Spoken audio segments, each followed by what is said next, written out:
Hello. Hey, CD, how's it going, man? The coffee was good. I have my second one on the go now. So, you know, it's one of those mornings. May have been up until 2 a.m. playing some games with Mittens, who's a streamer friend of mine from over in the States. Finally had an opportunity to actually jump into some games with him, so made the most of that. But definitely feeling it this morning.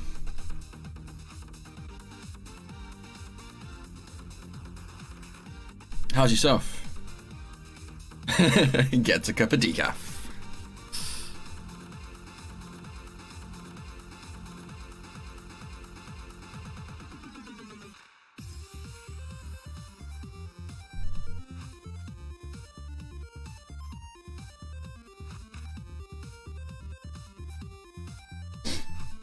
But yeah, I'm here. I'm gonna stay off cam for a minute because I'm just stuffing my face with some breakfast.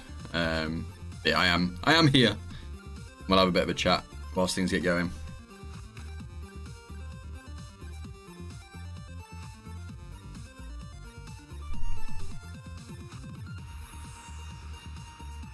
Yeah, how's your good self? Hope you're doing alright.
Yurt. How's it going, Dean?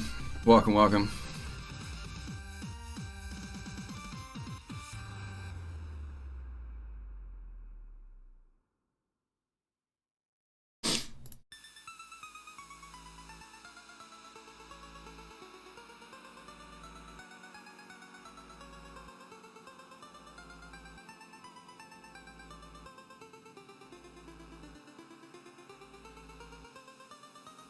Going good.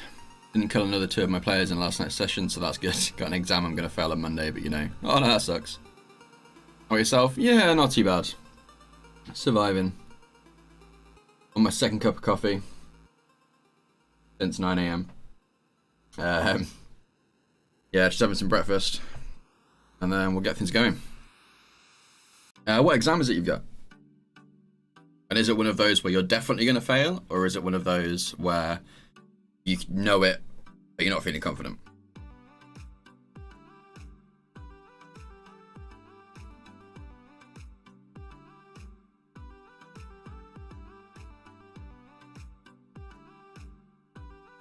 Fairly certain I'm going to fail because I don't know enough. Okay.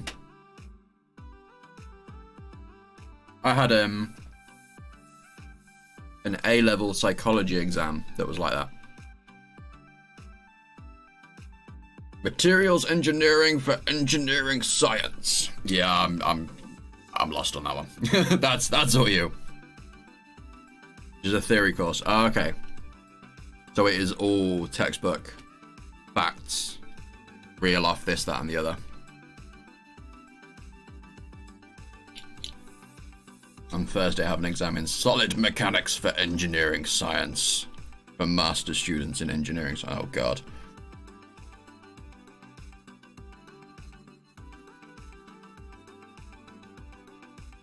Which I might do unless the guy making the exam mixes things up too much. Oh, okay. So more confident about that one, but still not 100%.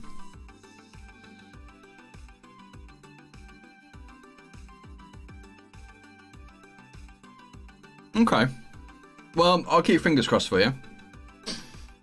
If you want to do some last minute cramming, whilst I just hang out and play some games, then I would completely understand the luck. Hirama! Dude, how are you doing? Yeah, it's been a while.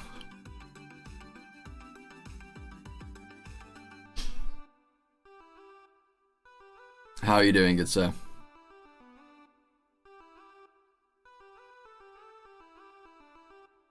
But yeah, Deem, I had an A-level psychology exam that I knew I was going to fail. Like, there was no way I was going to do okay in it.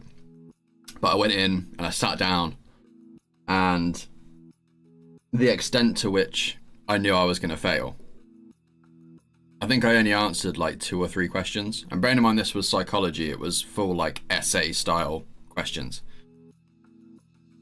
And the final question that I answered was along the lines of discuss the research and evidence into intelligence in non-human animals, or something along those lines. And I had no idea. I sat there for a good 10 minutes and stared at this question. And again, I knew I was going to fail at this point. So I thought, you know what? Screw it. Let's go nuts. So I wrote 2 A4 pages front and back, sounding really clever, until the last paragraph, when my sense of humor came out and the entire 2 pages of A4 came to a head. And essentially it boiled down to me spending these 2 A4 pages saying there must be some form of intelligence in non-human animals because George W. Bush is president and he can string a sentence together. So, you know, there's obviously intelligence within amoebas and single-cell organisms. And credit to the exam board, I managed to score like 20 points on that exam. And bearing in mind, all I really wrote down was my name, the date, and that answer. So someone at the exam board had a sense of humor, at least.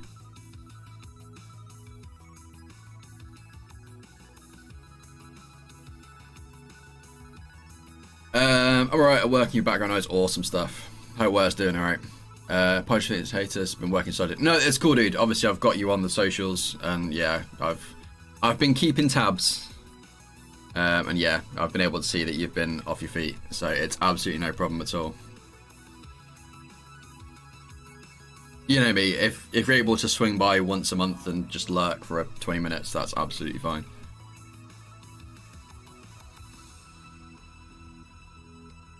Yeah, I was impressed with my answer. I was surprised I scored more than like 5 points, but I was impressed with it. To be fair, I've said I'm going to fail to every single exam, and I haven't failed a single one yet. Nice. Even when I failed, I passed. 50% was the passing. I got 14 of 30 and still passed. Nice. Someone up there likes you.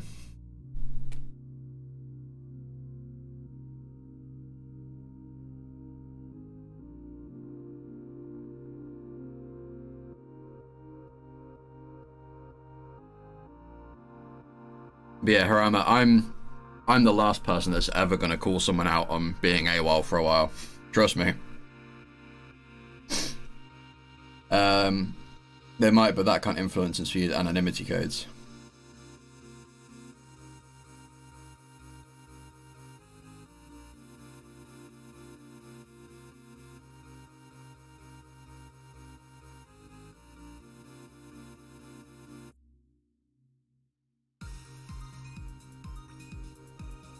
You and the family good.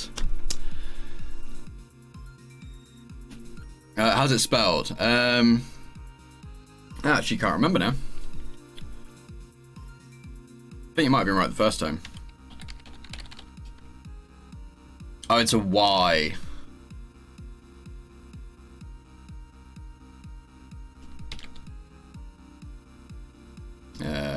Yeah, that one.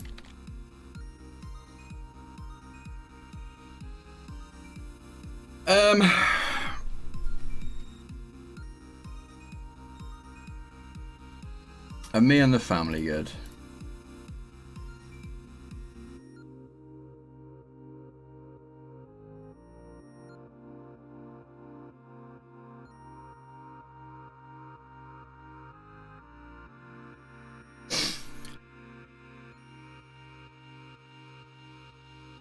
Answer for another time. Yeah. It could be better. The family is good. Yeah, everyone's doing well.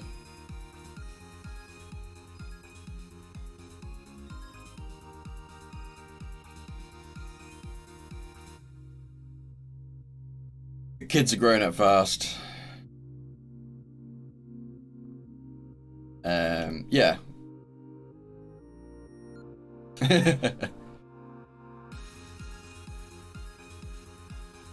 Long story short, and you can probably read into this, I am currently spending a lot of time at my parents', as in kind of Friday through Monday. And then when the missus is working, kind of Tuesday, Wednesday, Thursday, I'm there looking after the kids and helping out with the house stuff. And yeah, that's where I'm at. Right, I'm still eating, but let's get on face cam. Oh, that's bright now. Let's turn that exposure down. It's because it was so dark yesterday.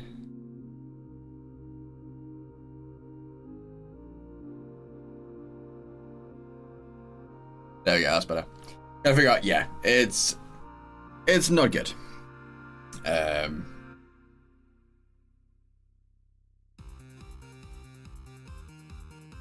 You know what? It's great. So essentially, me and my other half are splitting up. It's something that was on the cards from kind of November-ish was when it first came out. And obviously because of the lockdown situation, it's very complicated. So we kind of tried to get through Christmas and the New Year, and it kind of worked and kind of didn't. And it all came to a head again at the start of January. And since then, this has kind of been the situation. So I've been staying with the parents, like I say, for the weekend, basically. And then... thank you. And then, yeah, midweek, like I say, when the missus is working, I'm there looking after the kids during the day, and then it's all very civil. You know, we're still chatting, we're still hanging out, watching TV with the kids and that kind of thing. But yeah, it is what it is. It's been a tough few months, and it's definitely not how I wanted to start the year off. But it kind of is what it is. I accepted it's what needs to happen, and just trying to take it one day at a time, to be honest. I am currently on... I'm going to be super real with you guys now. Currently on antidepressants, just to try and bolster my mood to the point where I can get on with the day. And as of last Monday, I'm talking to a counsellor as well, which is something I signed up for back in December, and it just, because of the wait list, because of everything going on, that's how long it took. So yeah, that's where I'm at. But yeah, very lucky to have a couple of people around, obviously parents for one, that have let me invade one of their spare rooms and move all my stuff back in, and put up with me turning up on a Thursday night every week for the last 3 months. There's a couple of people off stream as well, that I've been chatting to through Discord and voice calls and stuff. So there's a support network around, which is awesome. We've kept it all off social media so far. just because of the interrogations that are likely to happen. And yeah, there's some IRL stuff that we need to sort out around it all. But because of the lockdown situation and everything else, it's very awkward. Just trying to work out the priority to do everything in. But yeah, so that's what's going on with me. That's why the stream kind of disappeared at the end of last year, because all this came up, and you know, we were trying to process it and deal with it and work out what we were going to do.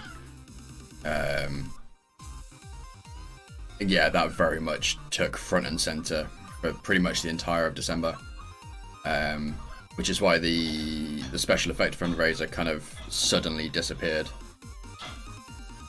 I did have some plans, but they obviously had to take a step back from that. Yeah, going into the start of this year.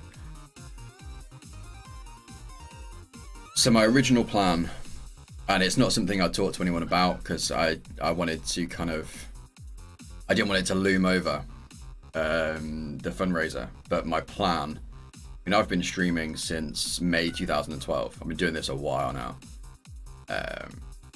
And we've had some peaks and we've had some troughs, and we've plateaued, I guess is the correct term, in terms of the stream growth and all that behind the scenes stuff. And yeah, part of my plan for the fundraiser last year was to have this huge event where we raise as much money as we can for special effect. And I was honestly considering that being the end of the stream, was finishing off with a bang and going out on a high note, and kind of hanging up any form of schedule, being like, I might turn up once every month, 6 weeks, and just do a catch up, community stream type thing. And yeah, December was going to be the last hurrah for the stream, and then life happened. The stream took a back step for a long time, and now it's kind of gone the other way, and the stream's not essential, but it's definitely something that I've made some good friends over the stream over the years, and having that opportunity to keep in touch with people is definitely needed right now. So I don't know that we'll come back with a schedule as such, but there is likely to be more streaming happen, and if it does, it will be across another Friday night, Saturday, Sunday time period. So in that regard, the best thing to do is probably keep an eye on the Discord and on Facebook and Twitter, and I'll update as and when there's any form of plan. But yeah, that's the catch up. And yeah, it's not what I want, but it's what needs to happen. It is what it is. Where's my image coming from someone who's not been around for a while? But no, dude, like I say, I'm the last person that's ever going to call anybody out for not being in the stream. I'm probably the most AWOL person there is when it comes to streaming. But yeah, I appreciate the offer, honestly.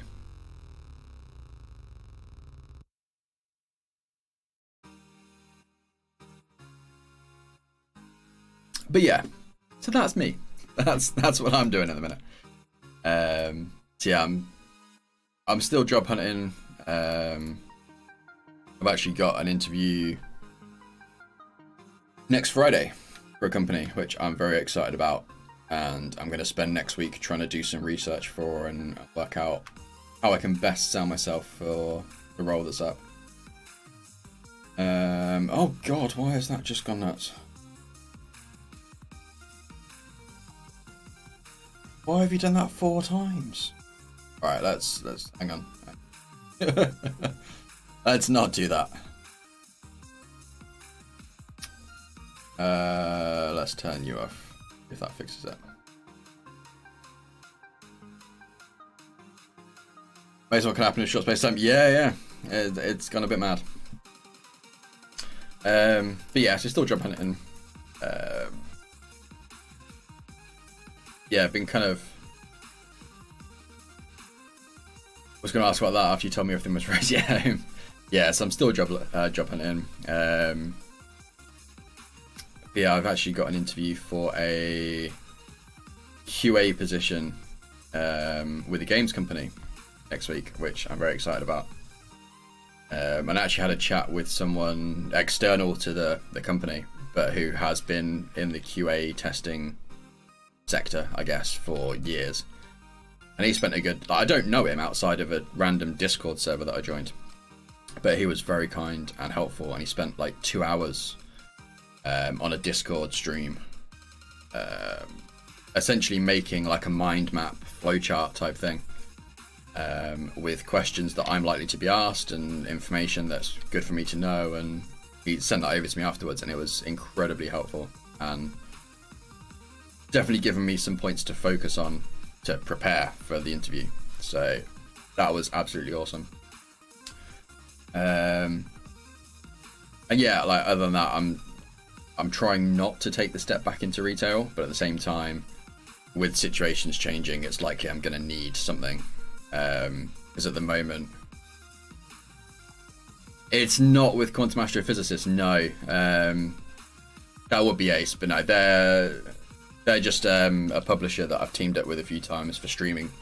I'm in touch with the guys, and I'm in their Discord server and that kind of thing, so I do chat to them. But yeah, unfortunately, they didn't have any openings.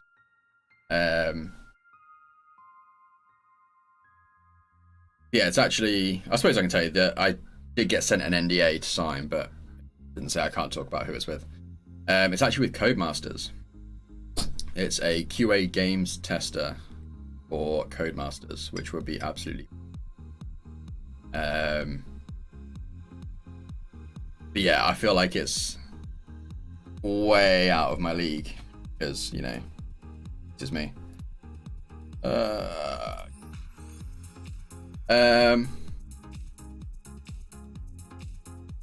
Why is that now doing that?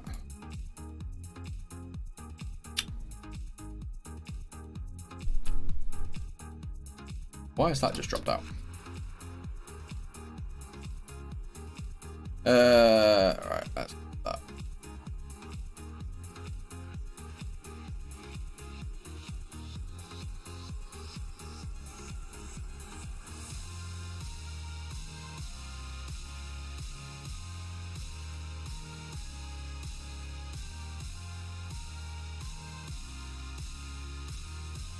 I don't get why that chat's just done that.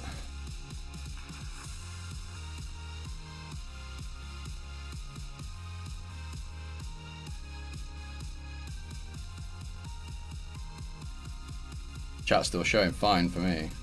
Don't get why it's trying to get me to log in again. Alright.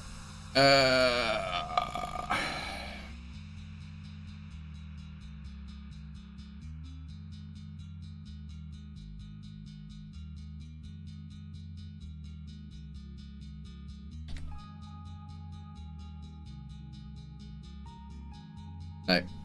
Okay, that's mildly frustrating.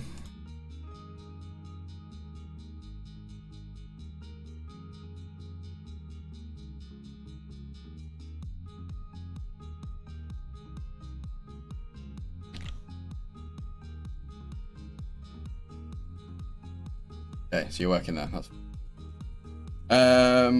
yes, it's big name, which is pretty cool. Remember DJ Arcus used to... Oh, nice. I do vaguely remember that now, actually.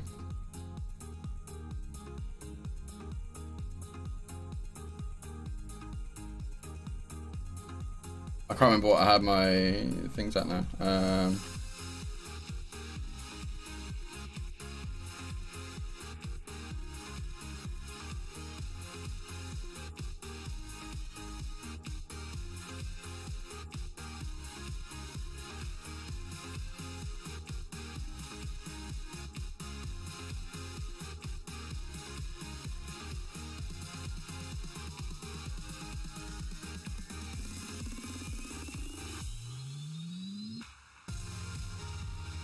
Let's go with that.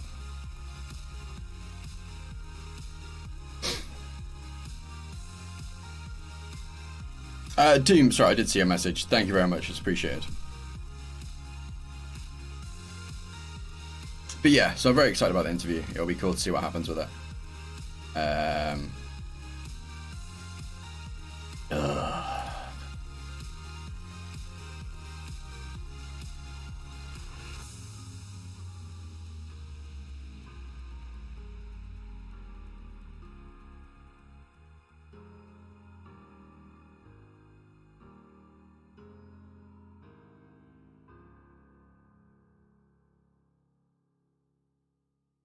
So yeah, let's go with that.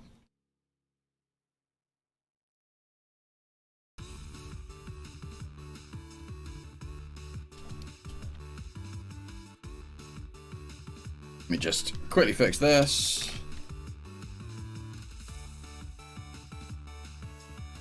Okay, hopefully that'll now work.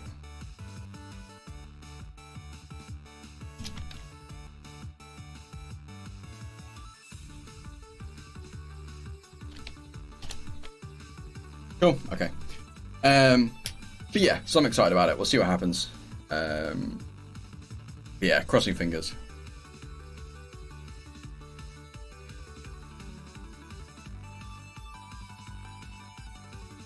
Oh. Right. So now that I've depressed you off half an hour, let's play some games, shall we?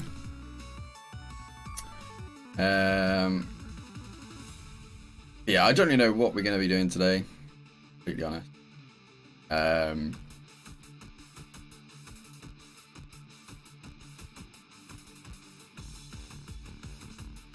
Yeah, let's start off with Curse of the Dead Gods and go from there. Because I know there's been a lot of updates since the last time I properly played this. I did enjoy this when I played it last time. It's just been a while.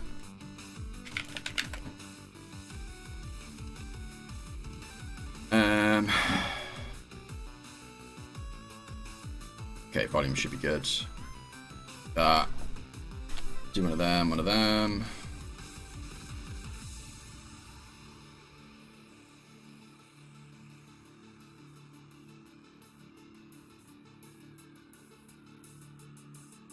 Game.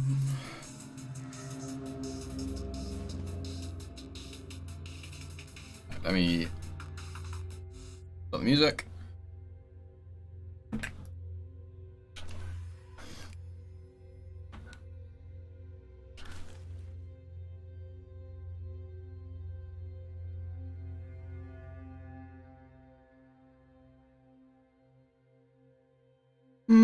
Yeah, okay, let's go with that one. Yeah, so I hope everyone's doing okay. Oh, I got some achievements.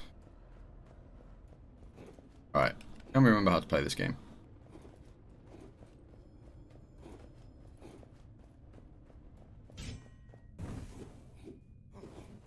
Okay, cool.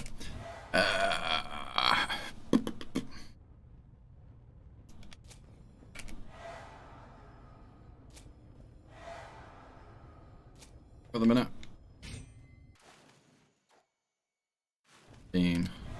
Yeah, let's take that on.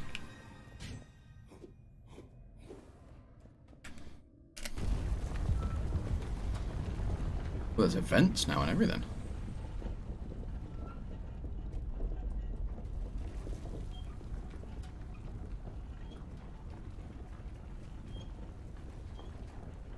Alright, let's just go. We're going to restart. It's been a while since I played it properly.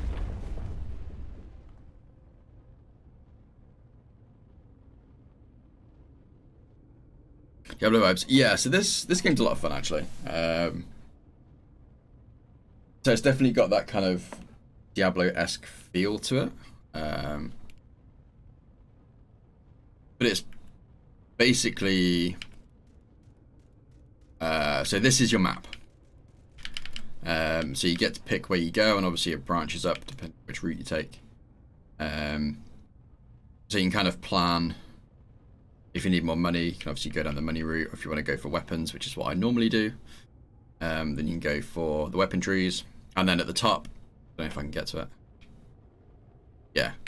So you've got the boss at the end. And as you clear the temples, you then unlock another floor. So you have another kind of 10 stages and then a second boss and so on and so on. It progressively gets harder and harder. The catch is that every time you go through a door like that, like a big end of stage door, you gain some curse. So on the screen at the minute, obviously bottom left you've got the health and my equipment, and the bottom right you've got the purple bar. That's the curse bar. So every time you take damage, that increases. Every time you clear a stage and go through the door at the end, that increases. And then when it gets to 100, you gain a curse that stays with you for the rest of the game.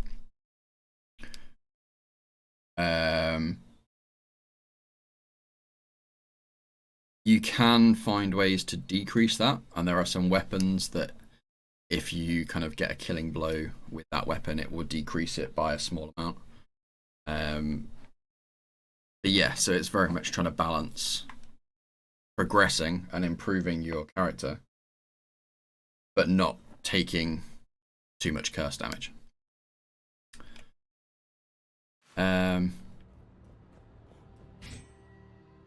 Yeah, so obviously you've got this light and dark. And again, there are some weapons that have improved damage or special abilities if you're in the light or the dark.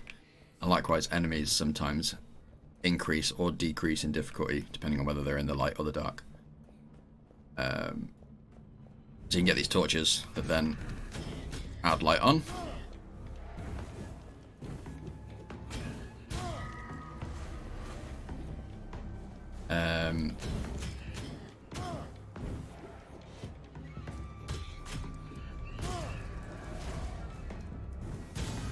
Yeah, there's lots of kind of little fine details to the combat mechanics and the gameplay and stuff.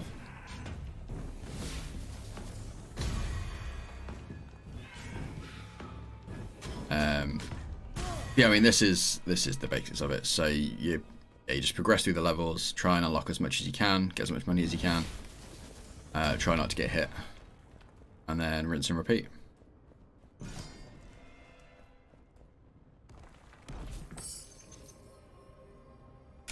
And yeah, along the way you find these things, which you can either take, which I think you can have 5 or 6 of them, and they give you different stat boosts.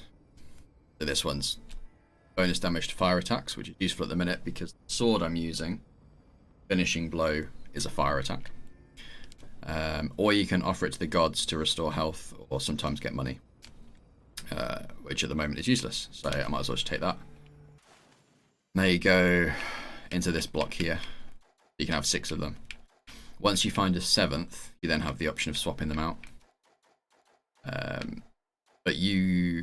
So where it had the option to sacrifice it, get health back, that only works if you don't pick it up. Once you've picked it up, that's no longer an option. And similarly with the weapons as well, you gradually find different weapons, and when the weapon drops, you have the option of picking it up or selling it. But once you've picked up a weapon, it's like soulbound, you can no longer sell it. You can't, unfortunately. It is just, this is your character. So yeah, in terms of the character itself, there's no kind of special abilities or anything like that. It is just, you're an explorer going through these ruins. The different weapons definitely change up the playstyle. So at the moment I've got a sword and a dagger, but my go-to weapon is some claws that are a lot faster attack. They have less damage, but the combo is a lot of fun, and relies a lot more on moving around and dodging and that kind of thing. So we're gonna take that one. I usually just take the first 6 I come across just because I've got the slots for them, unless I desperately need to sacrifice them to get health and stuff back. So this is a stat shrine. So you have 3 options. And they it's usually this is the setup. So you can either spend gold or you can spend corruption. Or receive corruption is probably a better term. So for 250 gold, I can increase my health, or I can increase my treasure find. For 750, I can get both, which is what I'm going to do. But you can also offer the blood, which then increases your corruption meter by that amount. So I managed to get through that stage without taking any damage and without increasing my corruption level.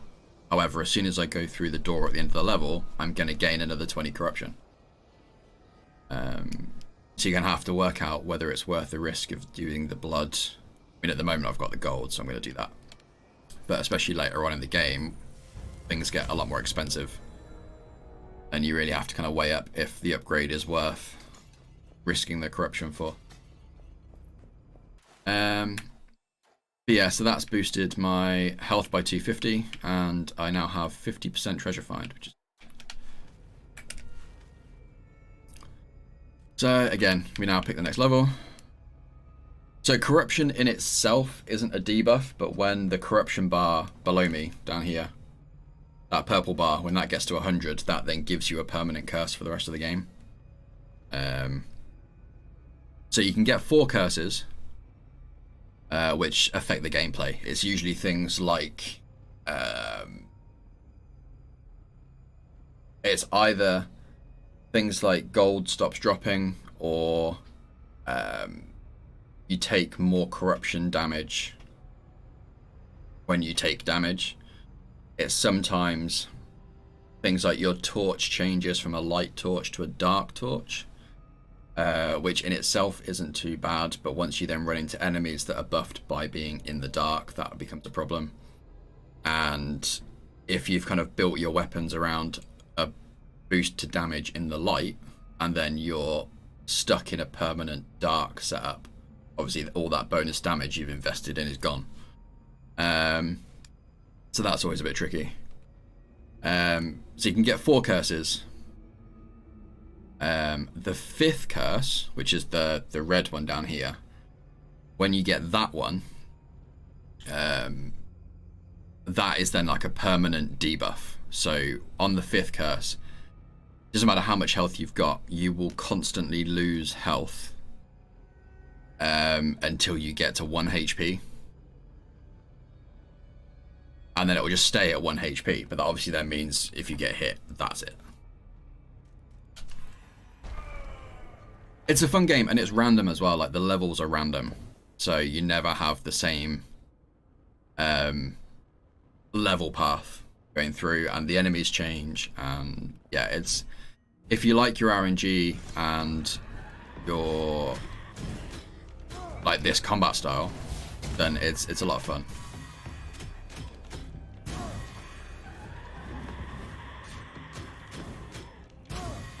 Obviously, as you can see, there's like the environment you can use to mess with the enemies and stuff as well.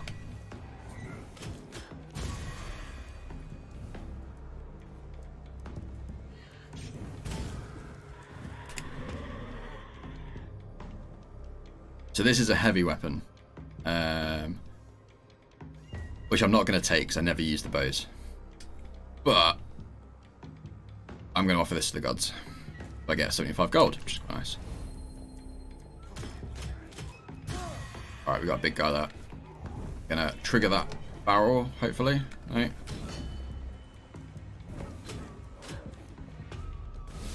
Here we go.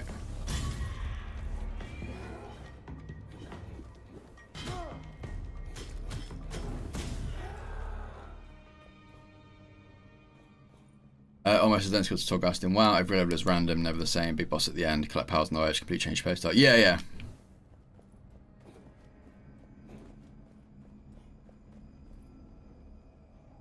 Alright, what weapons have we got? Oh, we've got claws, but I can't afford them. So there you go. So that's an example of the removes corruption for each enemy killed. So you have a main weapon, you have a secondary weapon, and then you have a special weapon. So this two-handed is the special weapon, which goes in the empty slot that I've currently got just above my health. However, so it's useful having the removes corruption on a main weapon. You can get it on a secondary weapon as well, which isn't ideal. But I can't afford to buy this with gold, so I'd have to use the corruption, which would take me to 80, and then I'm going to go through the door, which is another guaranteed 20, so that's going to put me at my first curse. But I do like the claws, and these ones are poison as well, which is obviously damage over time, which is quite nice. Yeah, we're going to do it.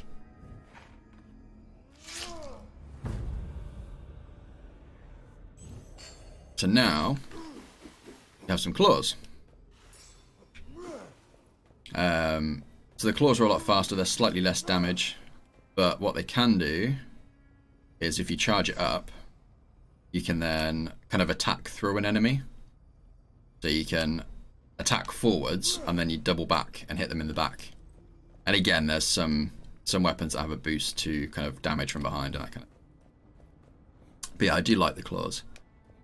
I tend to save my special weapon slot for a hammer, because in some of the rooms we're going to go, I think we're going to go right here, so we're going to go for the money, we're going to take the gold and then the gold and then the gold, and then probably go for the weapon upgrade on that right hand side.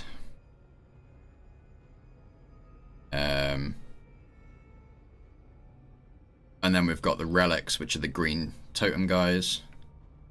And then we've got another weapon just before the boss. So yeah, we're going to get a curse now.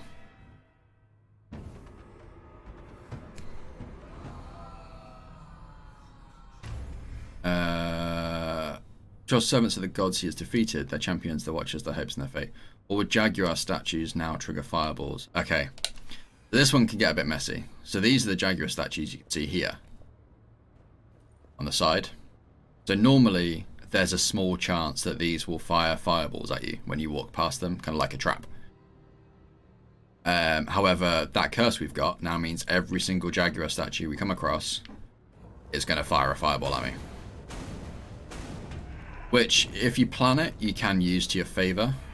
Like if you can find them in the maps. You can obviously, you know, drag enemies into it and get the enemies to trigger it.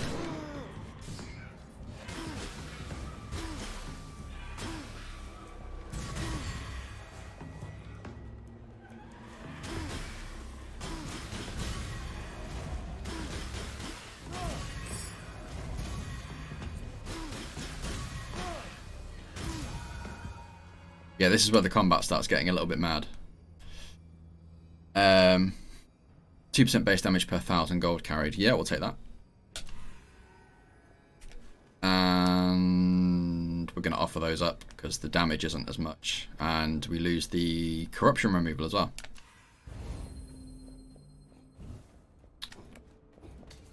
Yeah, you find like gold lying around the map. It's always worth kind of exploring around. Another statue. So we've got a chest here as well, which we'll open up. Gold offerings, remove 5 corruption. Nice, we're going to take that.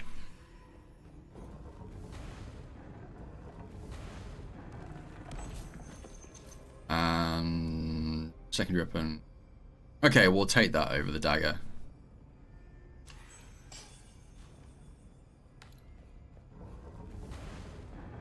So now my secondary weapon does this. You can combine these up as well.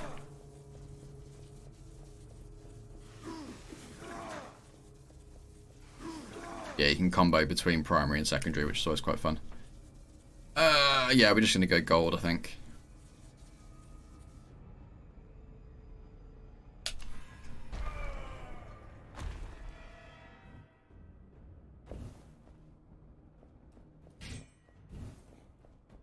What's quite nice about the fire weapons is that they act like a torch. So at the moment, I'm having to swap between the torch and then obviously go into combat mode. But if you have a fire elemental weapon, then you get the fire effect. I don't think it's as much, but you get a fire effect around.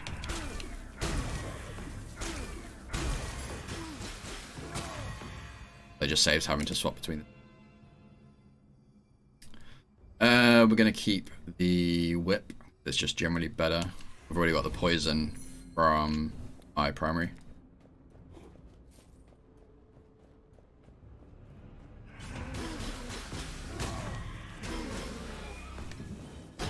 Ow.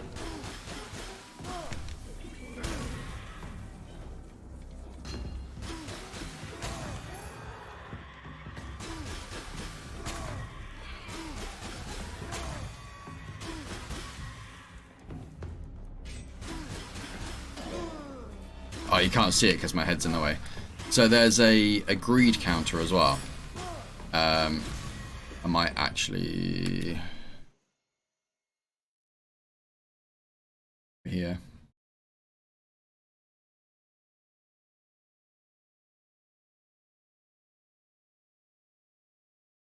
That works a bit better. So yeah, there's a greed counter in the bottom right. Nice, gold offerings remove 5 corruption. So we're now at minus 10 corruption for gold offerings. Good. Yeah, so the way the greed counter works, it's just kind of a kill streak almost. So the more kills you get whilst that time is running, the more gold you get per kill. There's a hammer. I'm going to take that. And I rarely use it in combat because it's slow and every swing takes up a stamina bead under my character. However, what they are good for is opening secret walls, which I will show you as soon as I find one.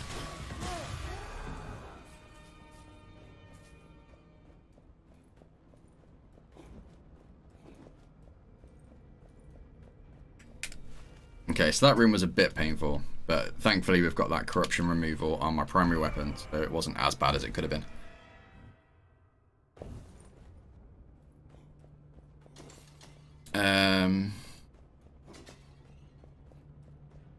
Yeah, I'll try and show you the secret wall thing as soon as I am able.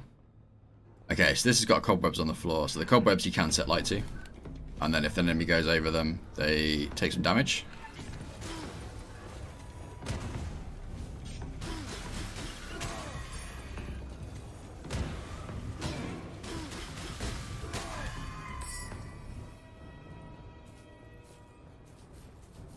Gold. Okay, so there's a secret to the room. You've got the crack in the wall, and usually you either need kind of an explosive barrel to be here, or you can drag the enemies over. So that enemy that was shooting the laser beam at me, that's a good one. We could have kind of kited him over here and then got him to shoot at me whilst I was stood here and smash the wall down. You can't smash this down with normal weapons. However, with the big hammer that I've got, you can. Which is the main reason why I go for the big hammer instead of any of the other heavy weapons. Just because it's a free secret room. And there's usually extra gold, or you'll find a chest or two up here. There's usually enemies as well, like that.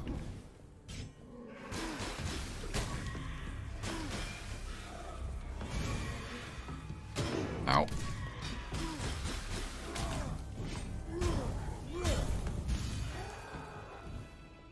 We got him dead on the trap as well, which is quite nice. We got... no, we'll offer that one up. But yeah, so again, there's some weapons that, or some of the relics that will give you boost to the gold dropped or remove corruption if an enemy is killed by the environment. Which I don't usually take just because it's a little bit of a hassle trying to get that to happen. I'm usually distracted trying to kill the enemies rather than set them up to be by the environment. But it's a thing.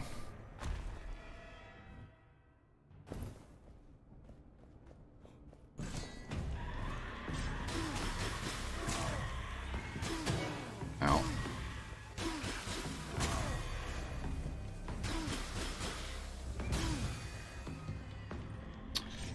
maybe a torch or something around here.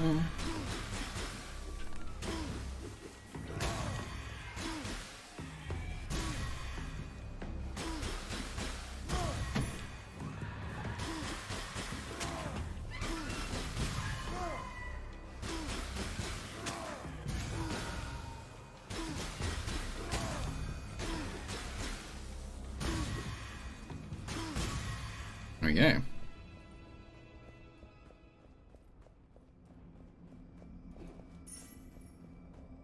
Okay, so we've got 4,500 gold. So we're getting that damage buff from the relic as well. That one.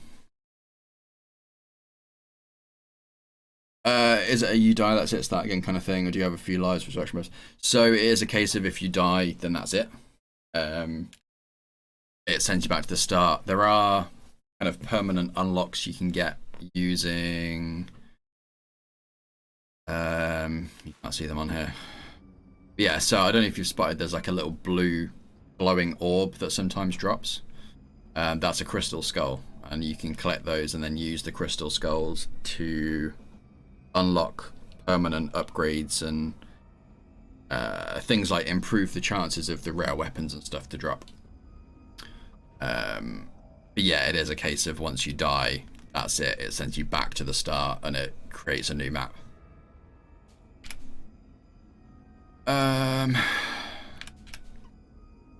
Okay, so they're slightly stronger. Oh, it's an upgrade one, that's why. So yeah, that'll give me an extra 2 base damage.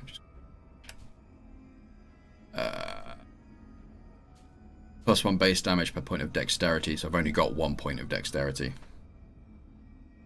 You've got the red, blue, and yellow, red, blue, and green. So I'd only get like plus 1% damage. And I'm not really using this one as a weapon. So there's no point in me taking that. I'll just forget. So we'll upgrade this one.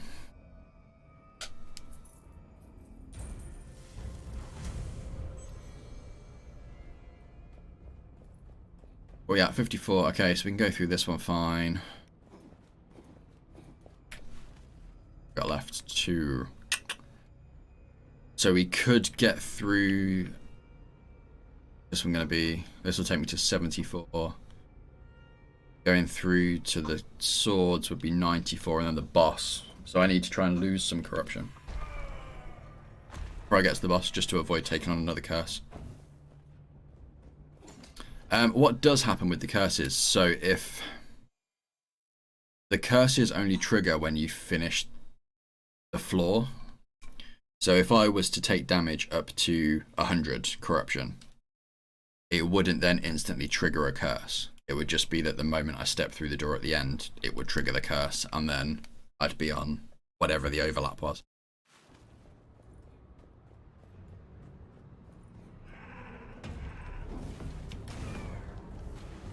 There you go, that's how you can use the environment. Just got these things to shoot the enemies for me.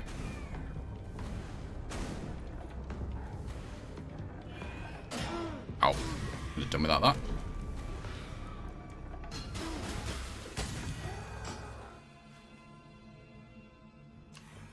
Sacrifice that one, and we're going to sacrifice that one as well. That gets me some health back.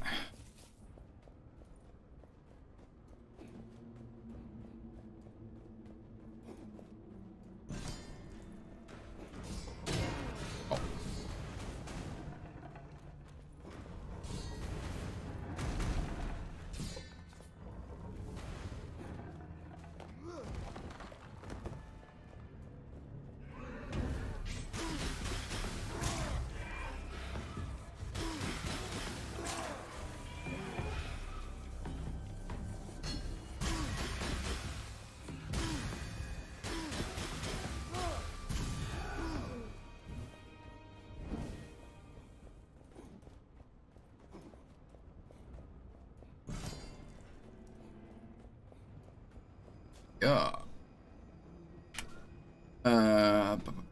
Oh, that's a good one. Passing through a door inflicts 25% less corruption and 3 dex, so it'd only be 15 corruption instead of 20. I think we're going to go for that one, actually. I do now need to swap one of these. We're going to get rid of this one because we don't have any fire attacks now. We've got poison and lightning.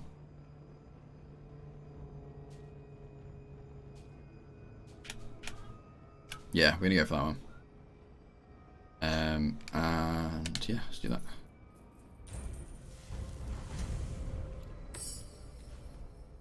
Yeah, so as you can see, we can't sacrifice this to the gods now because we've had it equipped, but it's just lost. However, because we offered gold, we had the 2 relics that reduced our corruption by 5, so we're 10 corruption less, and we're now only taking 15 going through the door instead of 20. So we should be good heading into the end of the map.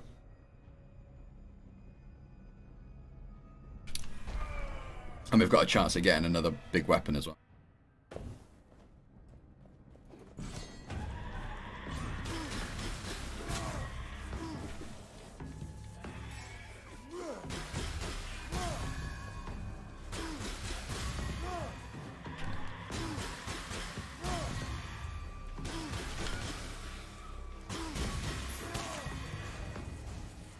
Oh.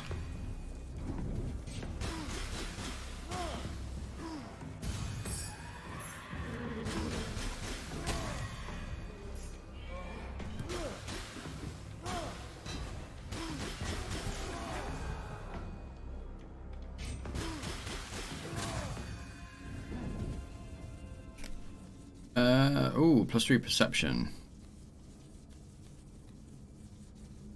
Then we're gonna take that instead of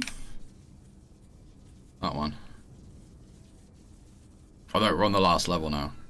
No, we won't take it. We'll sacrifice it and get some health back. What we got? Shield, sword, and sword. Okay, so one of the unlocks you can get with the crystal skulls is the ability to re-roll a shop. So down in the bottom right, there's the corruption bar. To the left of that is my gold, and then to the left of that are my favors. So I have 5 favors, so I can re-roll the shop with a favor, and it gives me different weapons.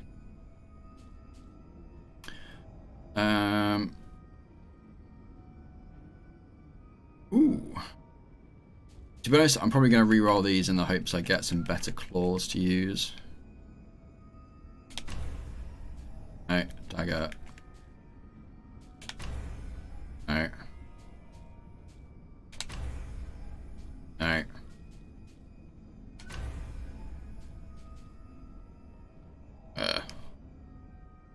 Same amount of damage.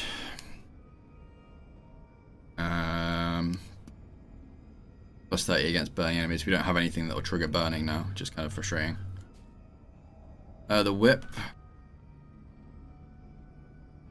Offhand combos deal critical damage. That's good because we're using that a lot. That's where I do the stabs with the claws and then finish with the whip spin. That's an offhand combo. Might actually take that one. It's stronger as well anyway.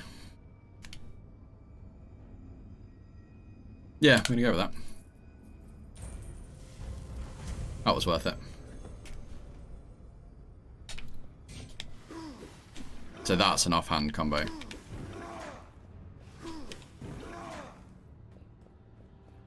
The only frustrating thing is we swapped our... Oh, mind you, we didn't... It's not fire damage anyway. Yeah, we've now got this useless lightning attack buff. But it's fine. So this is coming up to the boss. The boss is... Well, so far from what I've played, the boss is always the same. So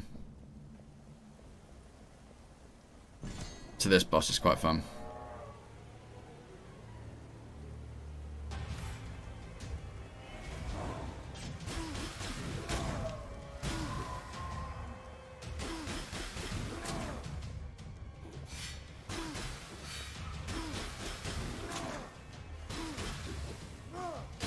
Ow.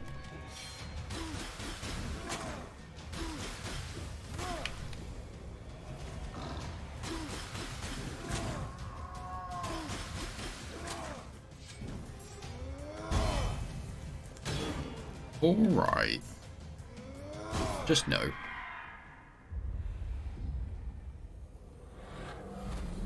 I mean, yeah, that's the boss down.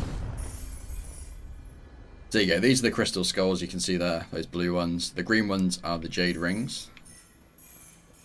So you collect everything, and then if you're playing like the next temple up, you'd go through this door and go into the second set of floors. When you kill a boss, you lose one curse that you've got. As far as I'm aware, that's the only way to remove a curse, is by killing a boss and then going through. But because we're only on easy, we can't do that. So let's go this way. But yeah, so that is essentially the introductory level to Curse of the Dead Gods. The combat's fun because it's quite fast-paced. I mean, you saw there was a lot of kind of attacking and then dodging out the way. And again, you can get some weapons that get a buff to damage if you get a perfect dodge and then come back, you get guaranteed crits and that kind of thing. I don't want... So we're going to keep the sword. Okay. So this is your kind of permanent upgrade. So this is where you spend the crystal skulls. So the two that I'm running with at the moment are this one. So my physical attacks have a 50% chance to be fire attacks, which is quite useful for starting off because your initial weapon is very unlikely to be an elemental weapon. So it just gives you that extra boost of damage. And then this one, which gives you a bonus 1,000 gold and 5 treasure find, that of restoration. But yeah, there's lots of different ones. So depending how you play.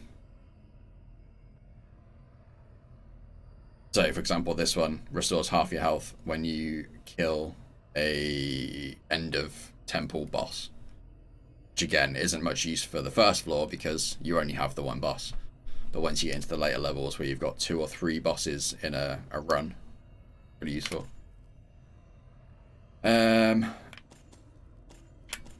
But yeah, there's a bit of everything. So this one, you know, you get bonus damage if you get on a kill streak, similar to the greed counter, but it's for damage instead. Fire's better, and again, this is where the light dark comes in. So when an enemy attacks you in the fire, in the light circle, you take less damage.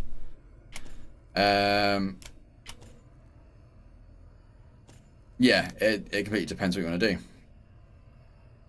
So this one's quite useful if you take a lot of damage. You gain 5 constitution, which equates to 250 health. Each point of constitution is 50 health. So you start off with a bonus 250 health, and then when you go through a door, if you're at less than 50% health, you gain another point of constitution. Again, 5 dexterity at the start, which I think equates to 5% damage. And perfect dodge triggers haste. Parries, which I didn't even use in that run. I might try and do some parries in the next one. That gives you stamina back. Killing a weakened enemy spreads the effect to a close enemy. I don't really use weakened, it's a weaponed effect, usually off of a charged attack. Corruption threshold increases. This is probably what I'll go for once I've unlocked my 3rd slot. And then any healing that exceeds max health is turned into gold. Again, it's quite useful. Are good at the game because you probably don't take as much damage, so that's going to be more of an effect. So these are the game-changing ones. And again, they can impact how you play the game. Gain 1 dex each time you complete a room without taking damage. Quite useful. Successfully parry, stuns all enemies in a radius. 2 perception each time you make a gold. So yeah, there's lots of different ways of doing it. There's also weaponry you can unlock, which is where the jade rings come in. So as you can see, I like playing with the claws, so I've unlocked all those first. So these are all weapons that now have a chance of being found in the game because I've unlocked them. So likewise, at the moment, I can't find this weapon because I haven't unlocked it.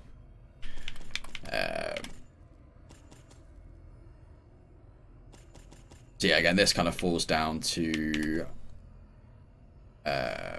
which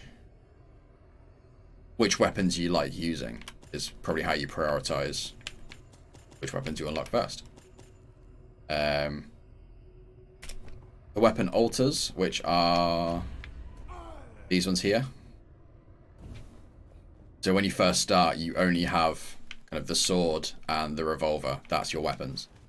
But as you unlock the altars, you then have the option of swapping those out. And again, these are random each run. You can have up to 4 different altars.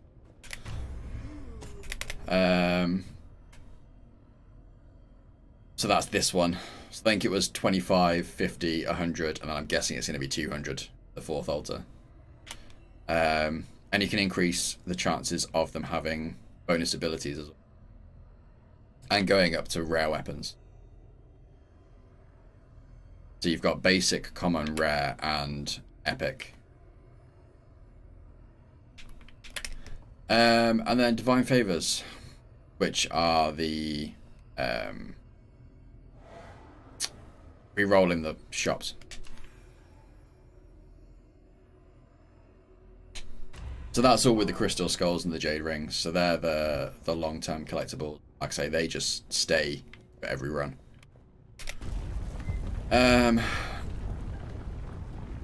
Okay, so that was this one. Let's go for the next one up. So it's the same style of ruin. I think these differ. So this was the first one they unlocked. And the first big update was this one with the Storm Temple, Temple of the Eagle. The next one was the Temple of the Serpent. So I've not tried these ones. And these events are new as well. These weren't here last time I played. But yeah, we're going to go for this one.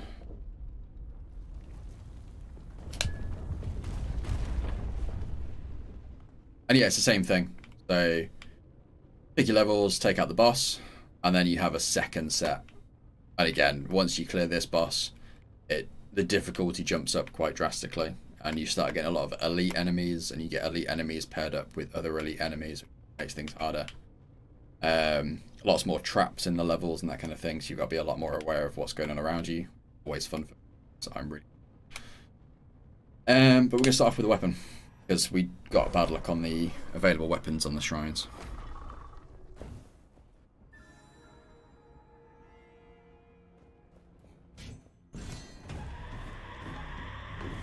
Light the torch, pull that one, and then we roll out the way.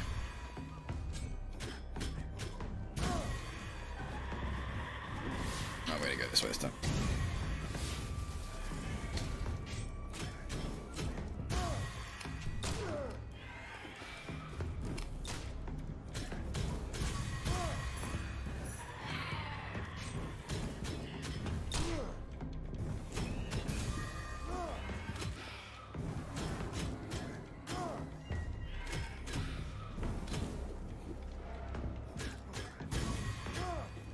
Back off there, because that's about to explode. Okay, so that was a nice first floor. Let me get a weapon out of this as well. Do we take this? No, we're going to re-roll those. Oh, that's what I want. Plus 30% damage against elites, champions, and bosses, which is good. 20% chance to inflict poison, which is good. And 20% crit damage. Also a bonus to damage a point of constitution, which at the moment is nothing, but it tends to be one of the first things I level up. We're actually going to offer blood for that one.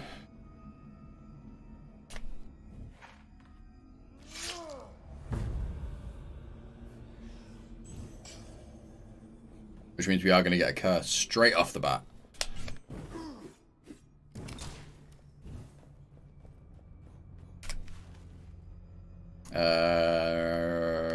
Let's go this way. So yeah, one floor, one room, and we've got a curse. It's going to be an interesting room. Dodging makes you intangible with an increased dodging window. You can no longer trigger perfect dodges to regenerate stamina. There we go. So I now go all ghosty. A dodge.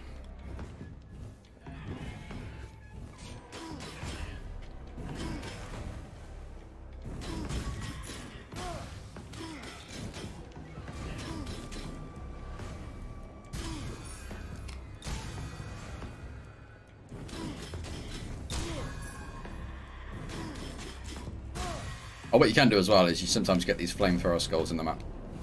They're quite fun.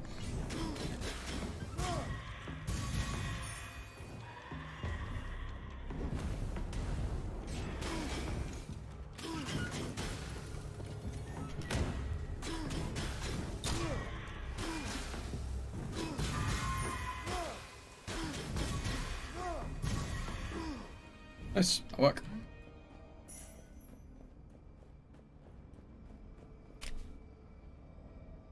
What do I want? Could now take that so we get the secret rooms. Yeah, we're gonna do that. It's great.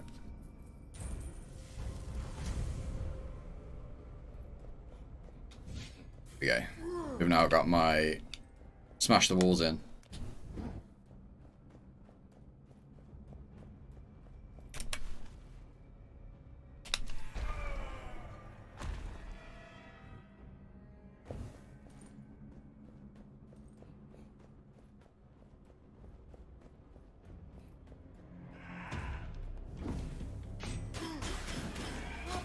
Woo!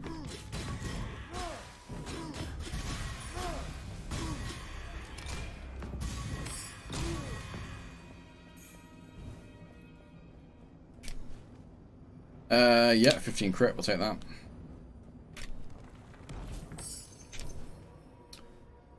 We're gonna offer that one up because we don't have any throwing weapons. But we'll take the -4 corruption for that. Go that way? Hey, okay.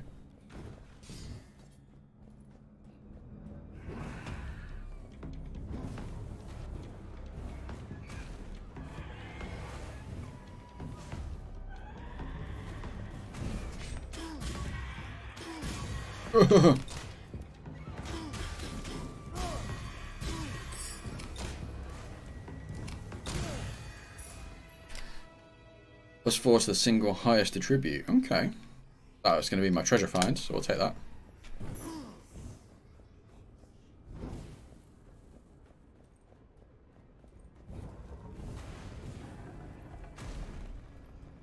What we got here?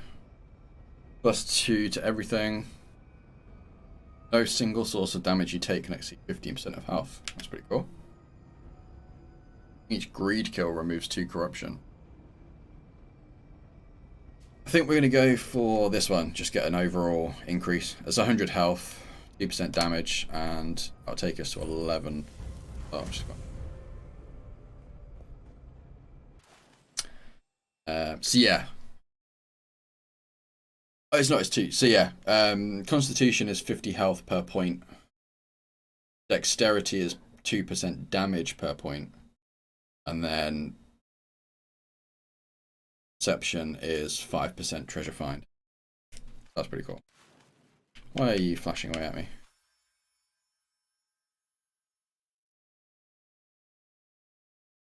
So yeah, there are like lore entries for the enemies and stuff as well. It's a good game. I enjoy it, and you know the runs can be 10-15 minutes once you kind of get the hang of the combat and the move. So yeah, I suppose we can go up. I kind of wanted to go for the weapons on the left, but I don't really need the healing level. But we could go gold and then upgrade, and then weapon on the left before the boss. Probably the smart way to do it because we need the money.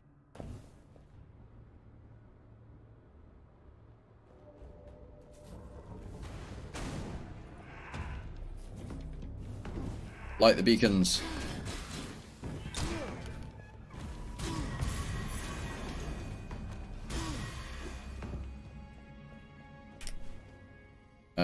Nope. -4 corruption again, nice. Getting lucky with those.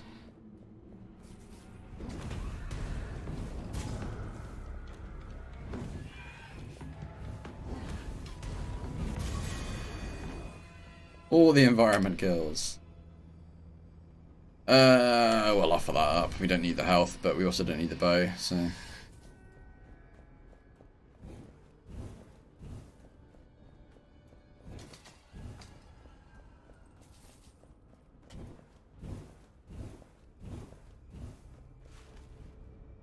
Upgrade! But yeah, how's everyone in chat doing? Thank you for coming and hanging out. It's appreciated.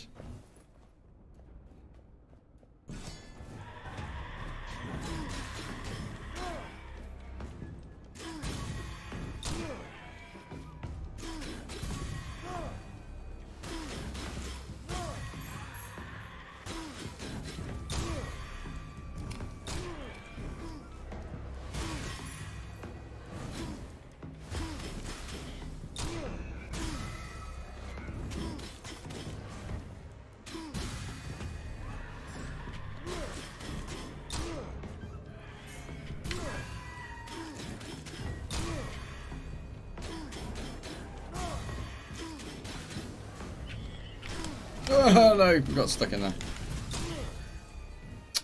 Oddly frustrating. Going so well up until that point.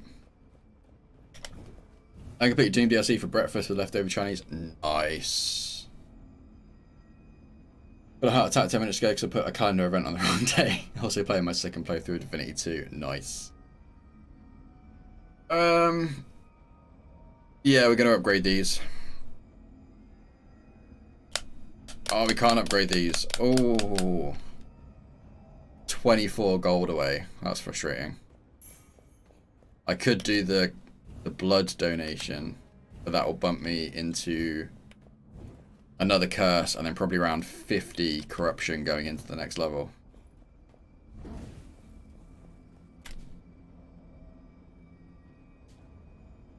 I don't want to upgrade these because I'm not using it enough. And again, this one I'm not really using. Alright, screw it, let's do it. Let's go. All the curses.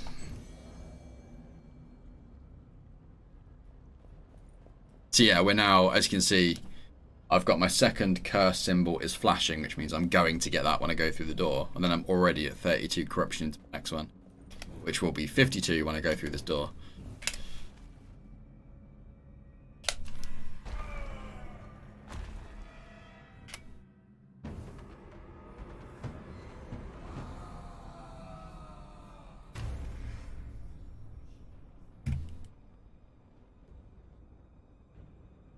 I've just... There we go. I lost audio for a second. Oh, I didn't actually check what that curse did. Urns no longer contain gold, but are filled with blood. Blood heals, but inflicts corruption. Ah, it doesn't. That was too early. One.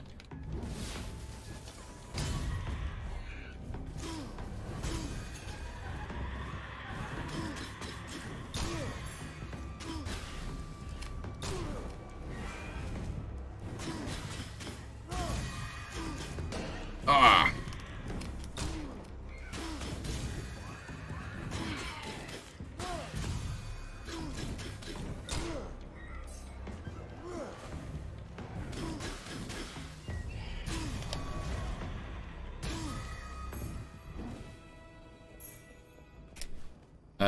Nope. We'll get rid of the corruption for that.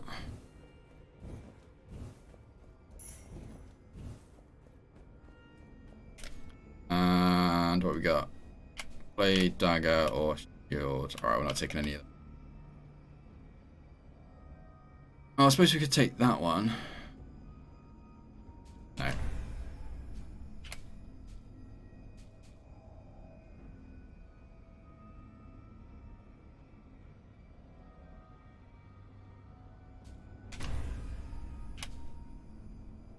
Ooh.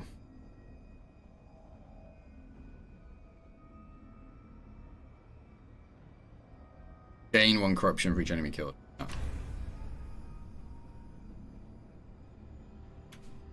Oh, I don't want any of these. Alright, that'll work. There we go.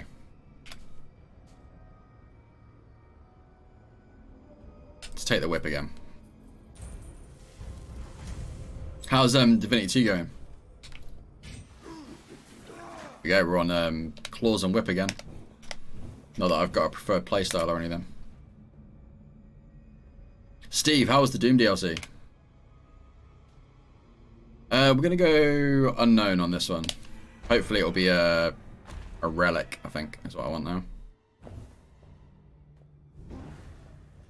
It's a heal. Train.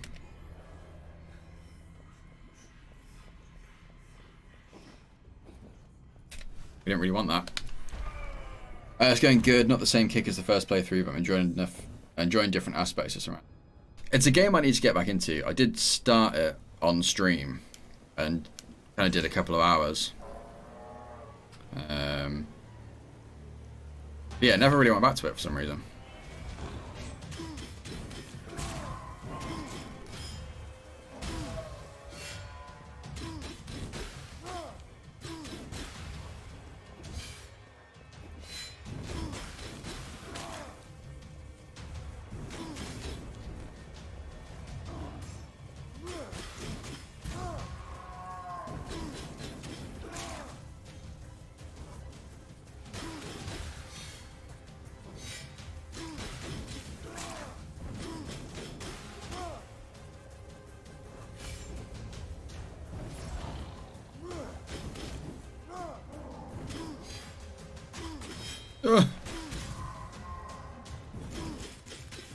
Skadoosh! Pink Ribbons, how's it going? There's a name I've not seen for a while.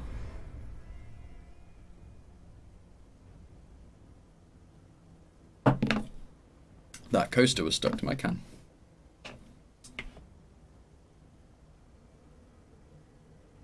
It did take me personally around 10 hours to get into, 5 of which was someone who knew what they were doing, going, let's do this, okay, now this and this. Okay, yeah. Let's do that, I just clicked and I tanked in 35 hours, a bit nice. Yeah, it's a game that I enjoyed what I played of it. I think when I played it, my microphone was playing up. So the audio on the stream was terrible. And for some reason that put me off going back to it. But yeah, it's one I can see myself getting into. I just need to put the time in. Doing alright, trying to put, I say I appreciate that. I do. Thank you for swinging by. Okay, so we took out the boss, so we can now remove one of my curses. I think we're actually going to go for this one. So that urns contain gold again. I mean, saying that, we are at 98 corruption, so we are definitely going to get another curse when we go through this door. But the thought was there.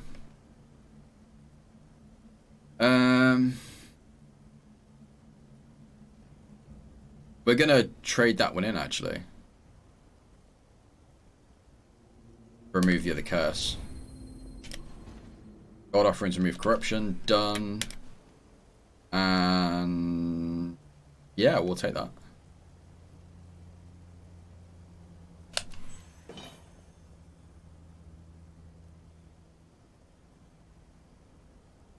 Vezuz, how's it going? Welcome to the stream. Keep missing streams. Yeah, I mean, to be honest, the streams have been all over the place, or not at all for the last couple of months. So I don't know that it's that you've missed them, or if it's just that I haven't been doing it. But hopefully we're going to try and get back into it. Let's go this way.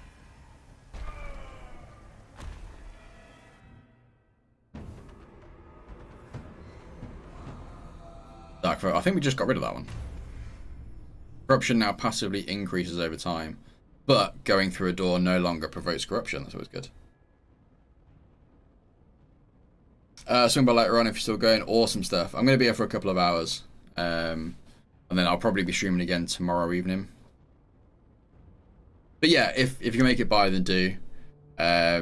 Keep an eye on like the Facebook page. I update on there when we go live. And there's I don't know if you use Discord at all, but there is a Discord channel as well if you wanted to jump in that. I think it's Facebook merch. No, that's cool. Yeah, Discord. All right. Almost. There you go.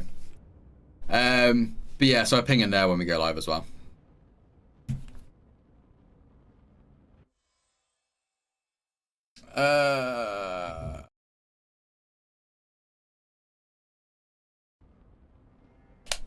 Okay, I'm okay with corruption passively increasing, but us not taking corruption when we go through a door. That actually works for me. Invalid invite. Yarg. Hang on a second.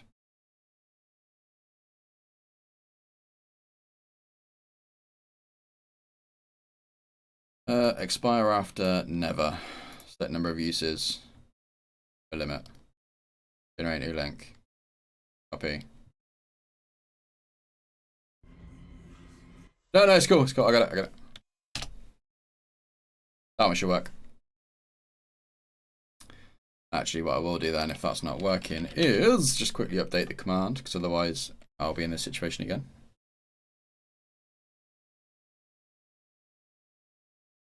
Discord, that one, edit, that one, ping, save, done.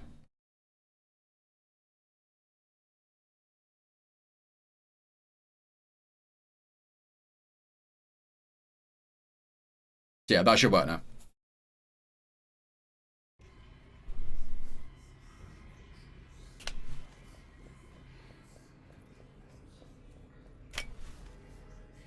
So yeah, for that whole room, we only took 2 corruption damage. You're in awesome stuff. Welcome to the channel. But yeah, like I say, I'll be on for a couple of hours this afternoon, and if not, I'll be back on again tomorrow evening. So if you can make it, then you are obviously more than welcome, and if not, then I'll catch you again at some point soon.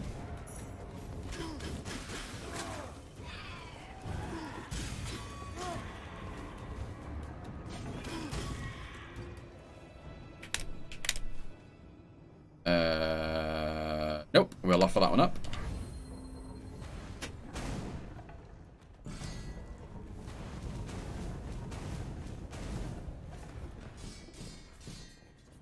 Let's go this way.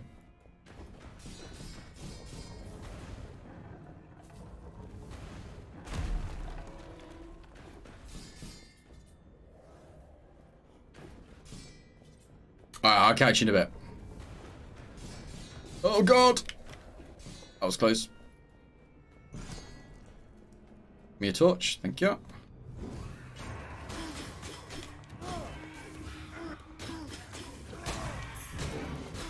Don't do that.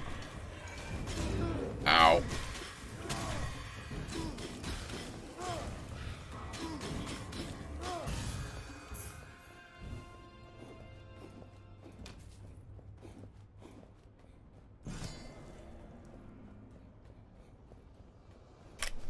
We got here plus 10 damage, plus 25 find, or both. Let's take both.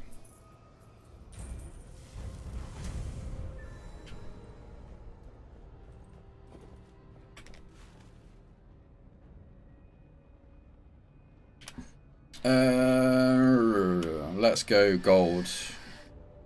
In fact, no, we're going to go upgrade gold weapon. I think.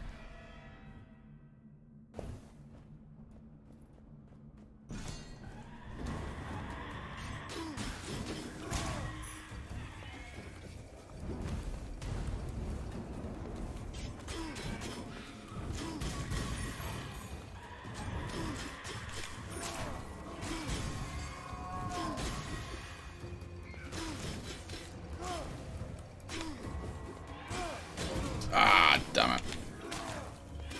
Slightly too late on the dodge there.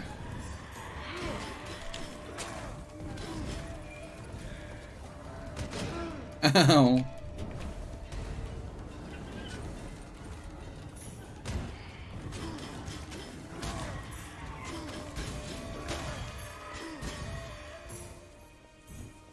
Alright, that room hurt. Yeah, we're gonna take that one. Or sacrifice that one and take the health. Oh, do we upgrade them again?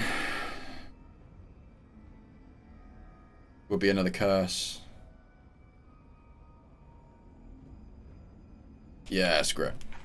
Let's go. Let's go all in.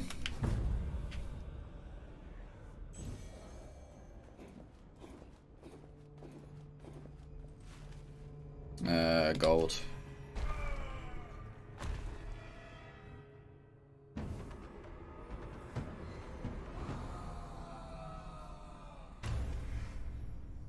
Chest is sealed and trigger an attack that must be parried to unlock them. Just have a chance to drop an additional gear item. Okay. How do I parry again? That one.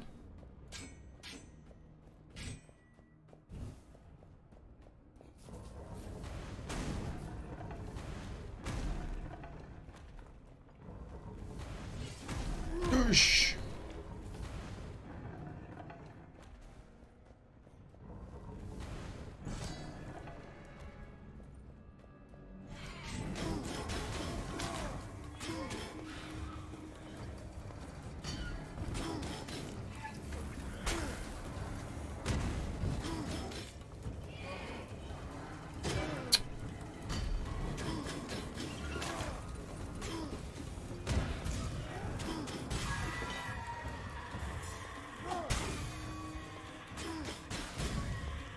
Yeah.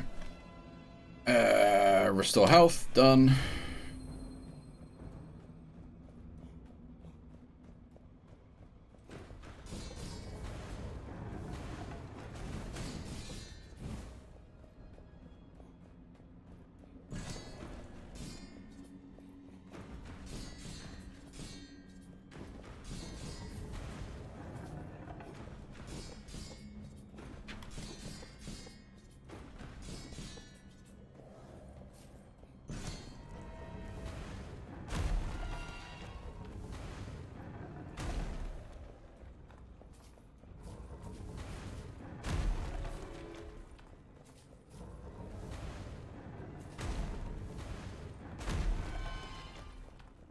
Oh.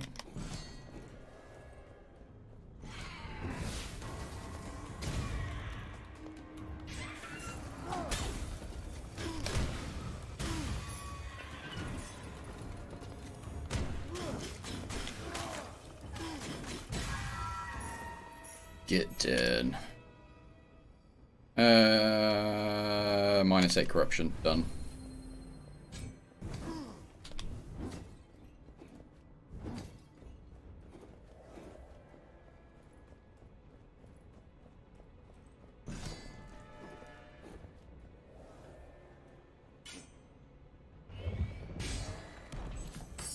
We actually got that. Nice. +2 constitution. Done. Sacrifice health. Steve, sorry, I didn't see if you answered or not. I think Pink was sorting out the Discord stuff. How was the Doom DLC?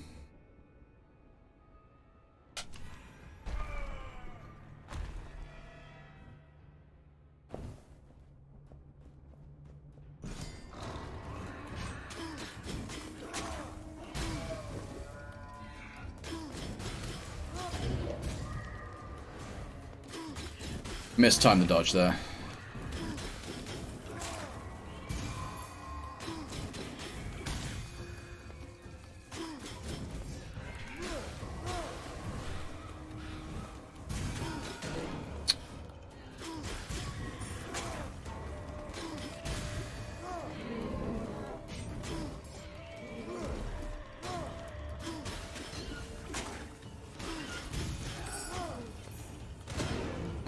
Oh.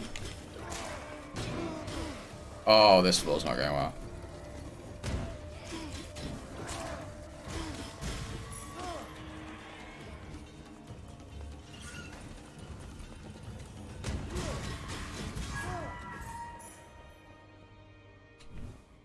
Oh no.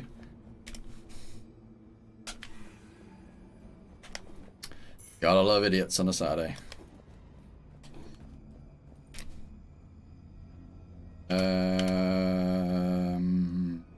Don't want any of those. Do I want that? 20% base damage if main weapon is a claw. See, that's tempting.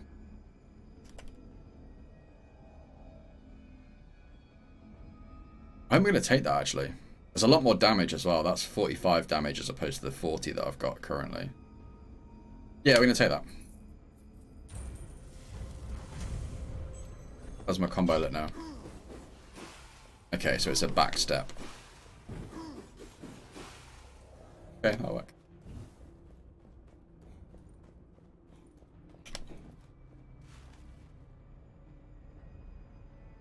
Let's go relic, and then we'll go stats. And try and get some more health, I think, going into the boss.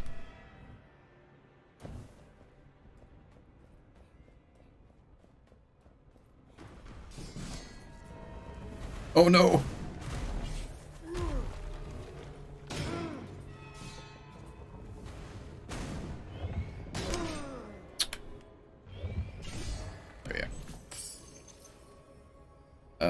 Sacrifice plus 2 constitution, nice. And gain 50% of damage taken in gold.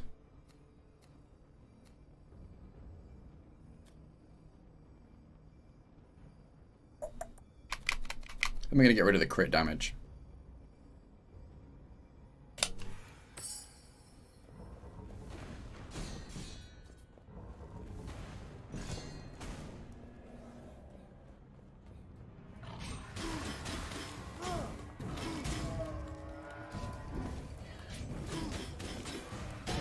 Oh, I dodged that.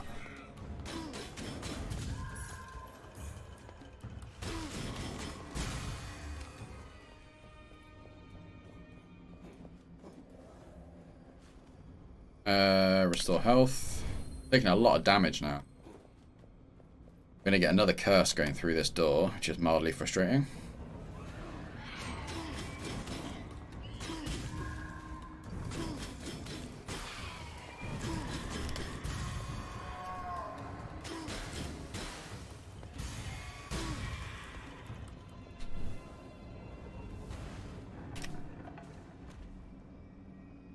Plus 2% base damage up to 1,000 gold carried, and 4 constitution. Nice. Each greed kill restores 1% max health. So the thing is, we're going into the boss, so that's not much use. But it is plus 6 constitution. Nope. Okay, I think we're going to go for this one for the bonus damage. That would give us a bonus 4%. It wouldn't. It'd give us a bonus 2% at the moment, because we're about to drop below 2,000. So it'd be 2% base damage, and it'd be 200 health as well. I think we're going to swap that for... I'm going to swap it for this one now, because we don't really need the treasure find going into the boss.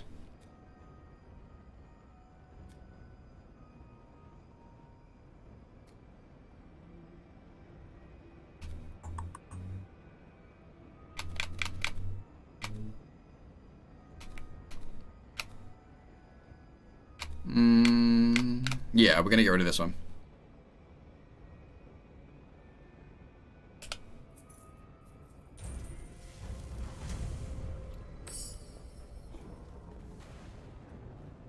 Okay, so then we've got a mystery floor.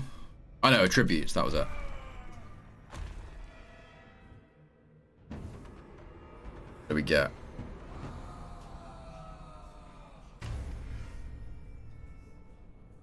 One of your relic slots is locked and may longer be equipped. Oh no!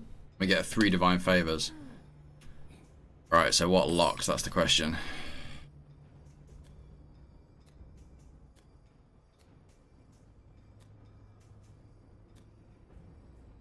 Okay, I think we're alright with that.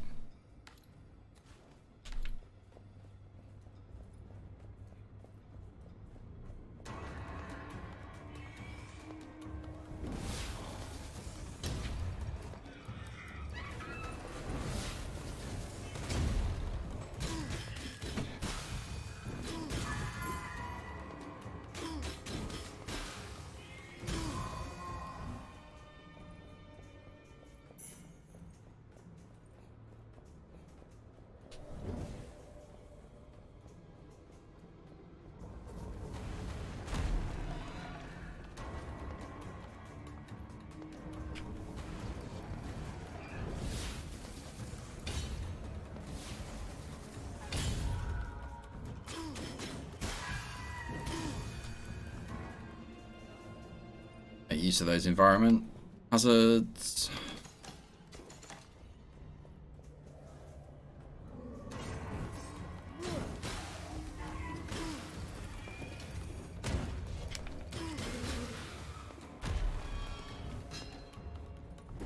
got any more barrels anywhere.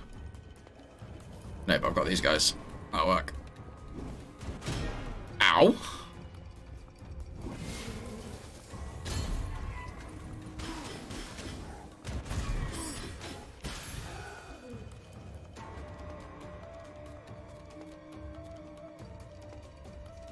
Swap those out now.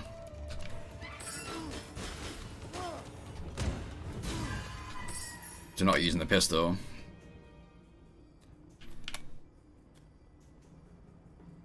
We keep the perception boost we had, and we also get another 2 dex and constitution. So that's good.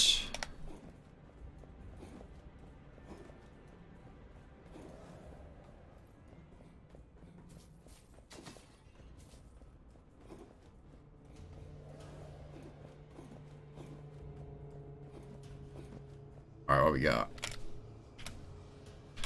Health and damage and both. Let's take both.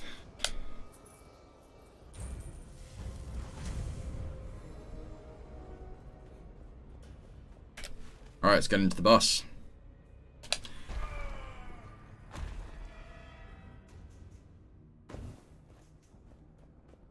This boss is a bit of a nightmare. I've fought this boss once. He's a bit of a mess.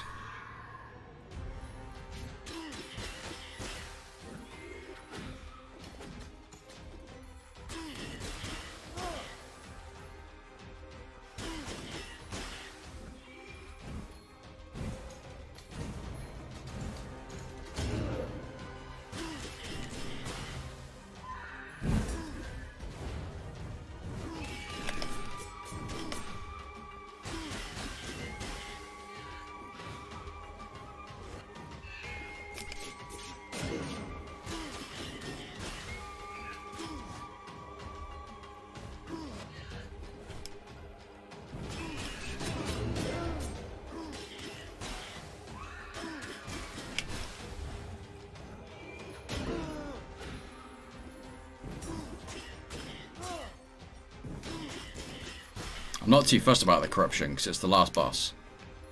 It doesn't really matter.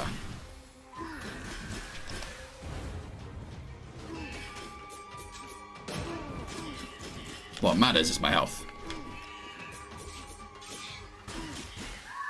Nice!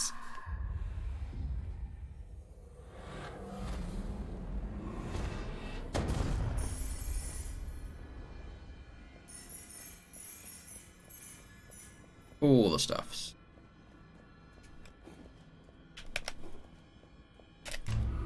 There we go.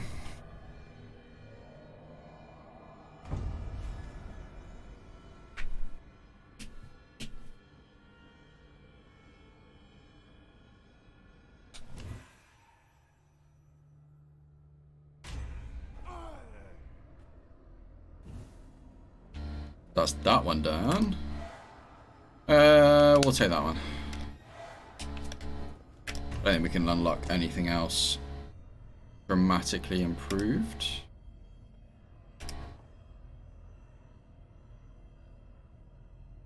Oh, we can go for this actually. 50% chance of offering rep. Yeah, we're gonna do that.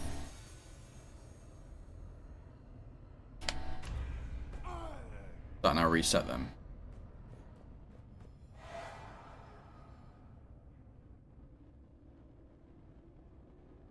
We're gonna go for that actually.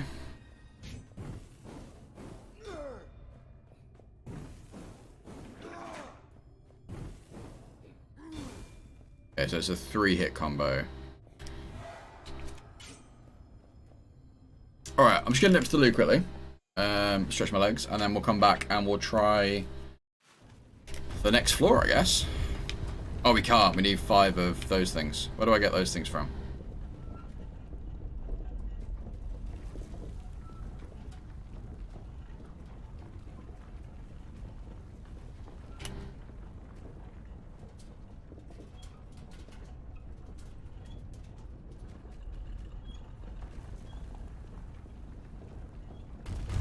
Where do I get those from?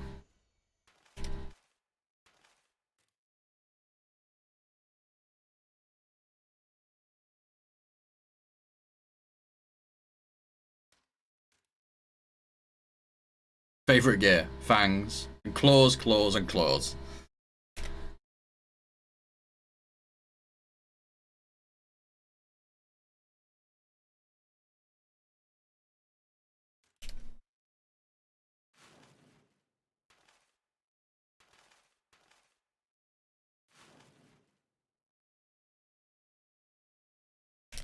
Um. Okay, so I guess we won't do the next floor up in that. We'll try the Storm Throne. Oh, there you go. Victory Reward is one of those. Okay, so yeah, let me nip to the loo, and then when I come back, we will jump into that one. I'll be back in just a minute. Don't go anywhere. I'll be right back.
And I'm back.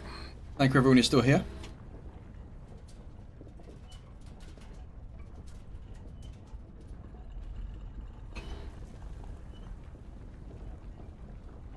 Breakfast.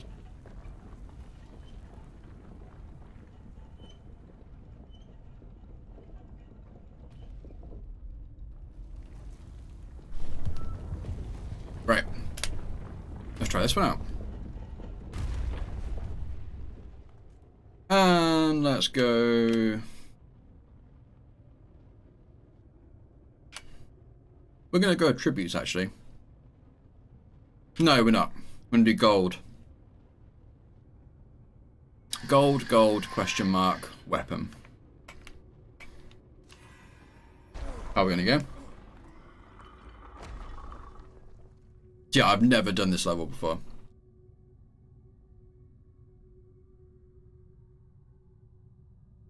So we'll see how this goes. Oh, hello.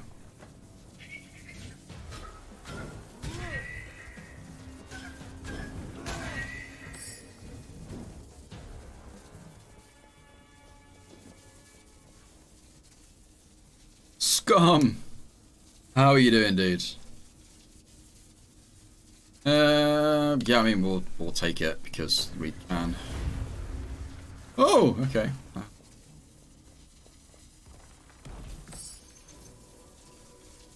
Yeah.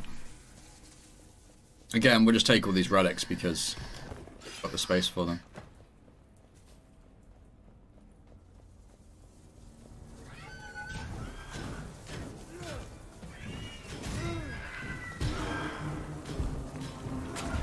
Oh, he's corrupting me.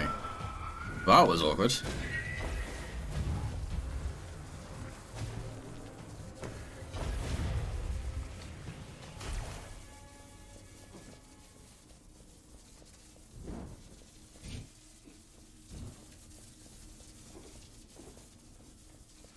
That was painful.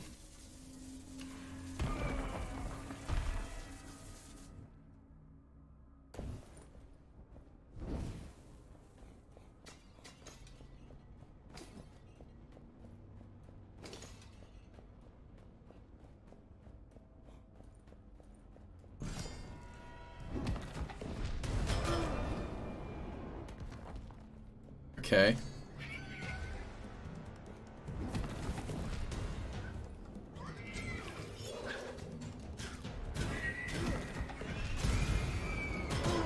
Oh, this is not going well.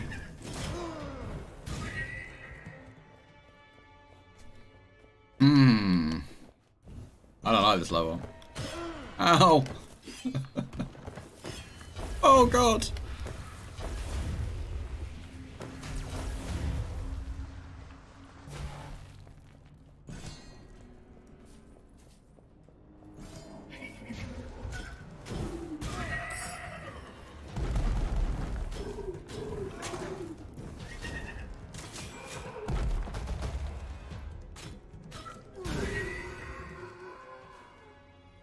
Increase max stamina by 1, yes please.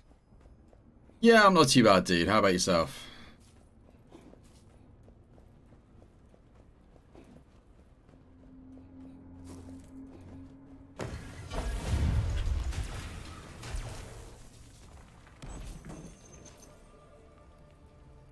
Yeah, let's say that.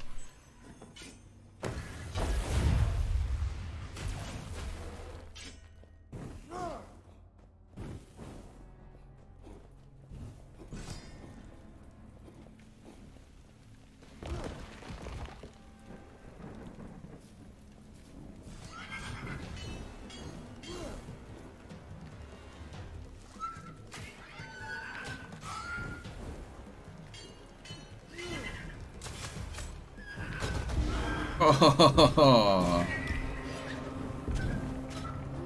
God, everything is just corrupting me right now.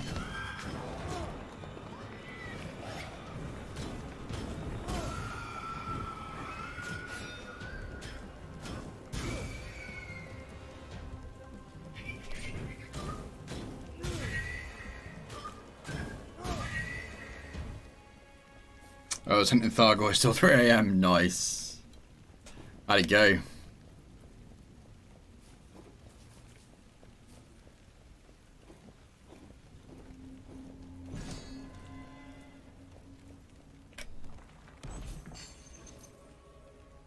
Yeah, done.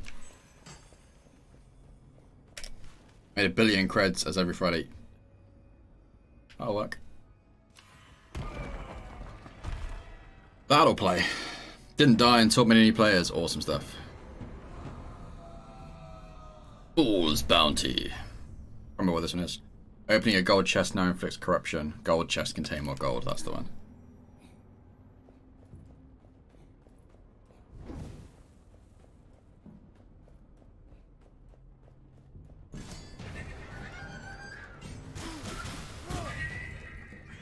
We've got a much quicker attack now as well, which is good.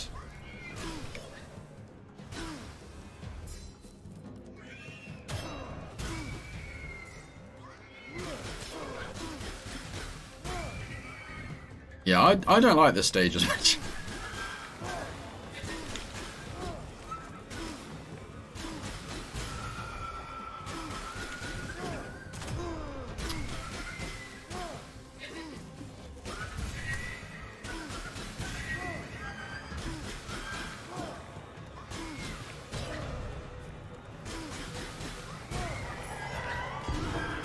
Oh, get off.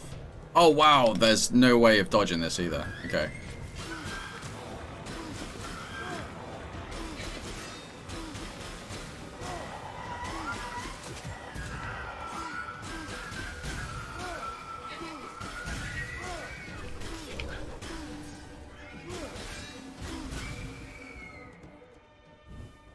Hot damn.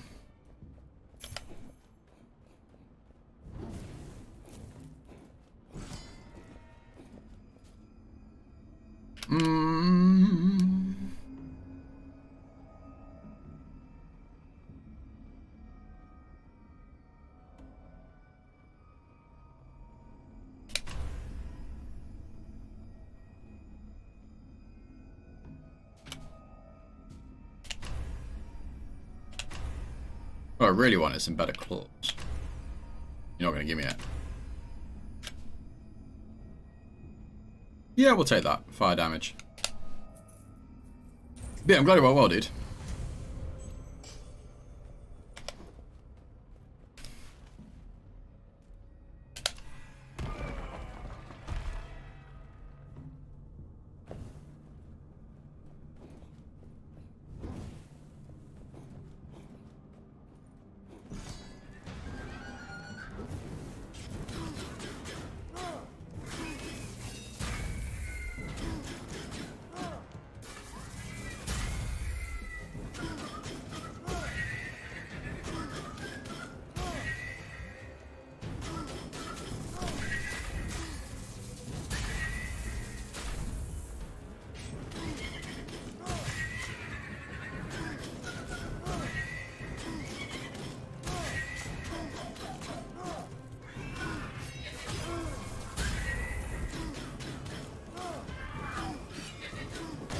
Oh.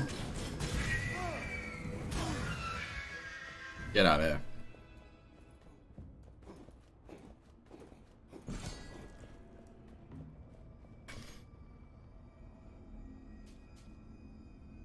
Nope.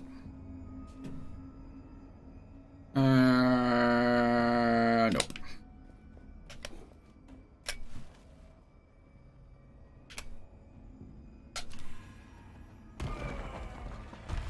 I've been playing quite a lot of Sniper Elite 4 recently. I played through the campaign with Steve a little while ago. But I've actually been playing a lot of the multiplayer as well, which surprised me. But I think it's because there's one particular game mode that I've been playing a lot and enjoying. So they've got the usual like team deathmatch and deathmatch modes and a capture the flag. But they've put in a variation of it called No Cross. So it's the same maps as like the normal deathmatch, but you can't go into the other team's half of the map. So rather than having everyone running around with like shotguns and assault rifles and not sniping in a game called Sniper Elite, you don't have that option because you physically can't get to the other team. So you have to snipe. You have to sit and work out what's what and where, and you know, you don't have to worry about running across trip mines and traps and that kind of thing because you physically can't get to a position where that's a problem. And I've really enjoyed it. I'm probably up to like 20 or so hours just in this game mode.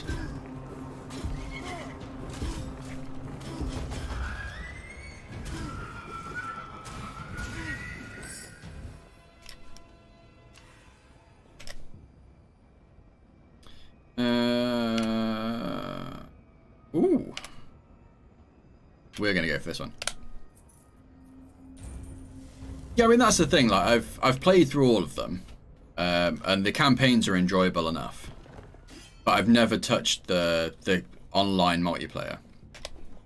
This is the first one I have, and it's because of this no cross mode. And you can. I'm gonna pause it whilst I talk about this. You can customize it as well. So it seems there's only kind of probably 6 or 7 servers in the lobby browser that are active. So it's not a popular online game, but there's always the same 1 or 2 no cross servers that are on. So I'm getting to recognize names and people are recognizing me now. But within the rule set, you can change things like seeing the lens glare or the scope glare. Because normally when someone's aiming down the scope at you, you can see that flash as the light hits the scope. And you can turn that on and off. Things like in the campaign mode, you can use your binoculars to tag enemies so they show up. Even when they're walking like behind scenery and go into cars and that kind of thing. You can just track them around the map. And you can turn that on and off in the multiplayer. So you can still use your binoculars, but you can't necessarily tag the enemy, so it doesn't show up for everybody else. And things like the bullet drop as well. Usually in Sniper, you've got the bullet drop, so you have to adjust your aim for the wind direction and for the distance, and you have to scope up and down. And you can toggle that on and off. And it's, on the one hand, it's nice having to have that pro mode kind of distance toggle. And on the other hand, it's quite nice just having it so that you shoot and it goes, especially once you remove the other assists like the lens flare and like the tagging. It's quite nice to just be able to go, okay, so there's someone in that bush over there, and be able to take the shot. And on top of that, you can make it so it's a one-shot kill rather than it being a huge chunk of damage and someone being able to run off. It's just a case of, if you get hit, you're dead. And yeah, all those things together, it's actually a really enjoyable multiplayer experience. And like I say, I think me and Steve probably put in 10, 12 hours into the campaign-ish. And I'm currently at 35 hours playtime.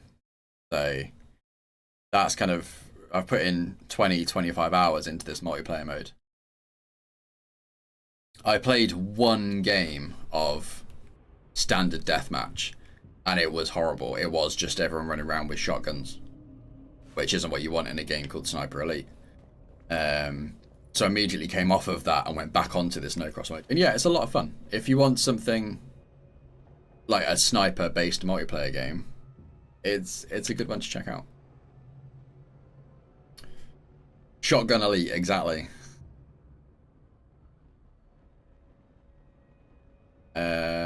We are going to go healing, I think, because we're in a bad way.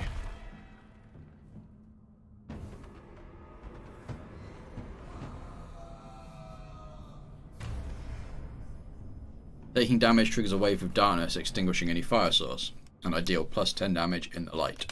Okay.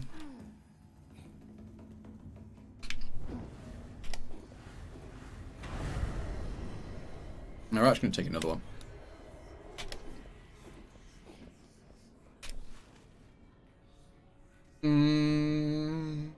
Upgrade.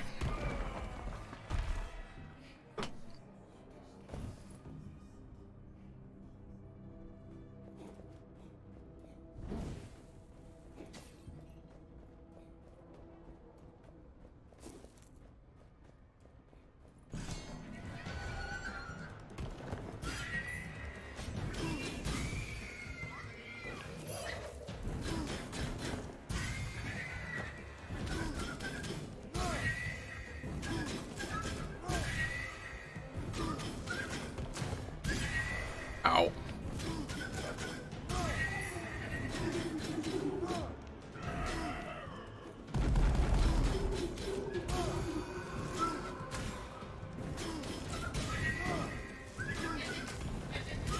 Ow.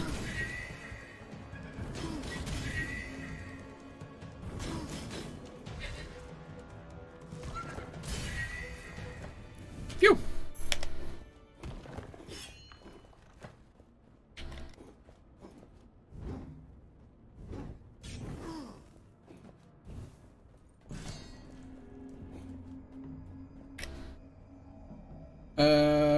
Yeah, it's just upgrade those. But yeah, I don't know if Sniper Elite's the kind of game to stream, really, just because it is quite slow paced. And obviously from a multiplayer point of view, it brings up potential problems streaming a game like that, where you do spend a lot of time in the same kind of spot. I did actually have someone, one of the games I was in, I don't tend to do very well, but I enjoy it. I end up with quite a high death rate because I move around too much, and I'm aware of this, but I have fun with it. But there was one guy who was having a bad game, and he got really pissy, and he started complaining in the chat about everyone camping. And you kind of think, you're playing a game called Sniper Elite. in a game mode where you physically can't get across the map, so you have to set up in strategic positions. And you're complaining that people are staying in their strategic positions and sniping. Not sure this is the right game for you. Regular enemies concealed while in the shadows. Concealed enemies are revealed by light and when attacking. You deal 20% more damage in darkness. Okay, so you deal 10% extra damage in the light. You deal 20% extra damage in darkness. Enemies are invisible when they're in the dark. This is going to get interesting.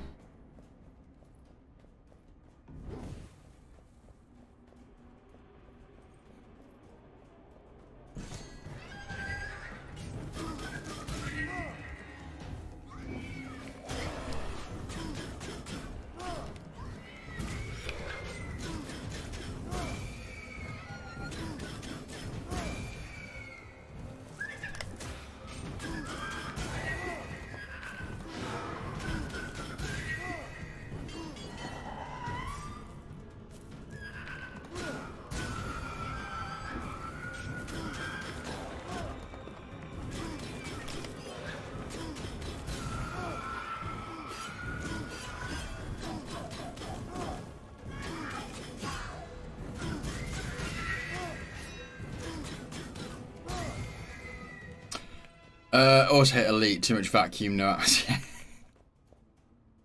it the word sniper and the connection to the word knobhead? Yeah.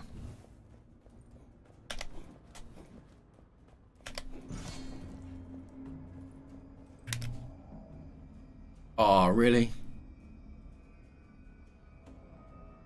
Alright, we're just gonna go for it. Let's go for it. Done.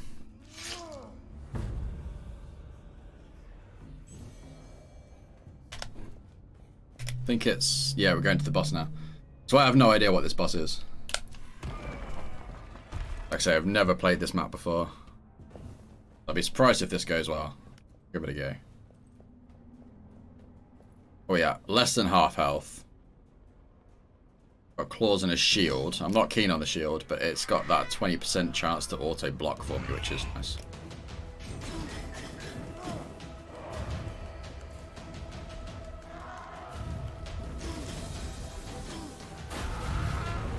What the heck?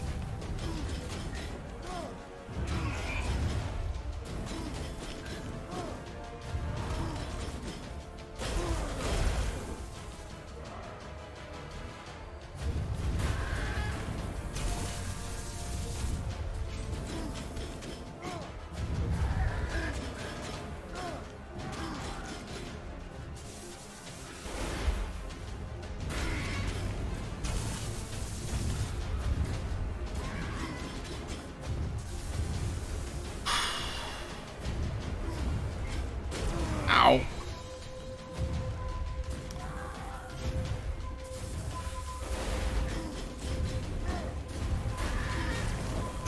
No, no, no, no, no!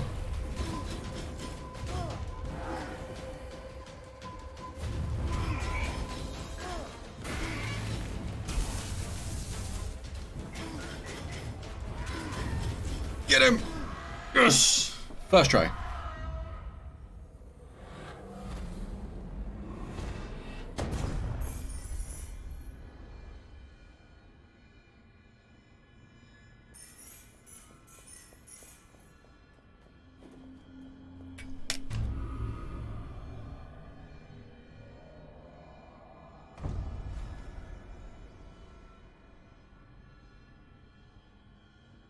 Nemesis was just the temple.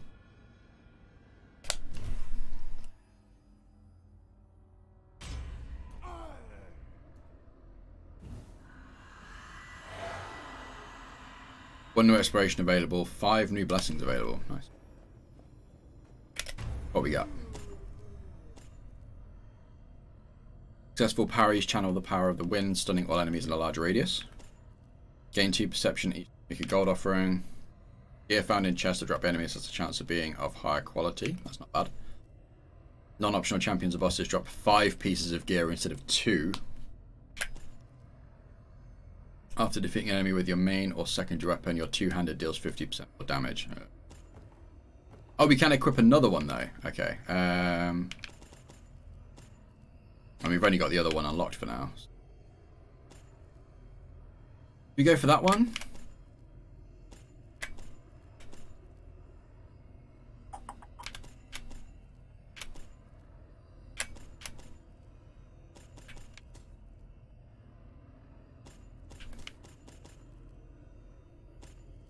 I think we're going to unlock this one.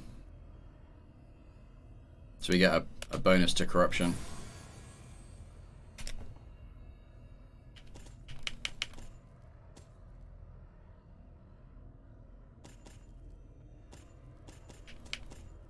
And we'll unlock that one as well.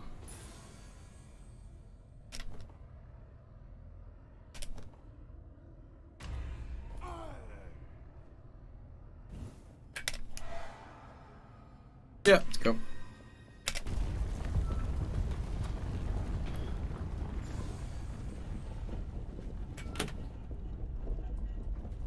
Alright, let's try this one.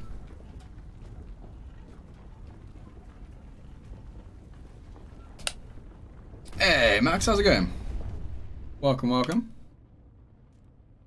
Alright, we're gonna go gold question mark weapon.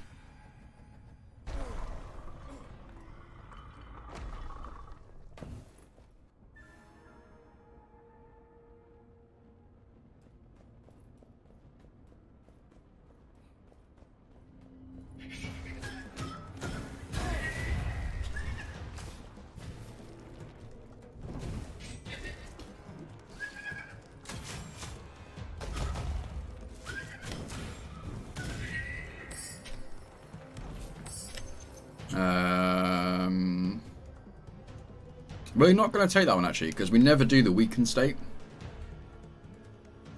So we're just going to use that to get rid of some corruption to start off with. We will take that one. Gold offerings reduce corruption by 5.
Interesting week, if I'm being honest. Yesterday I went to a neighbouring state to try and get a vaccine. Ooh.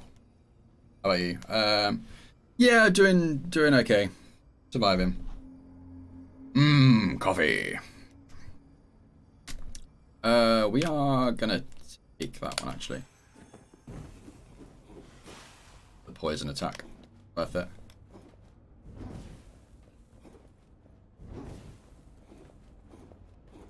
Oh, there's gold there.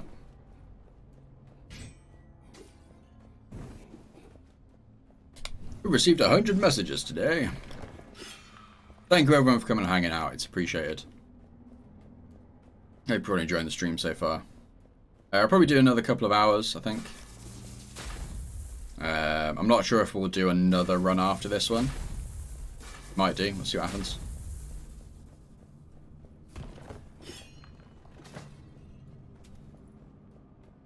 Or if we'll swap up to something different.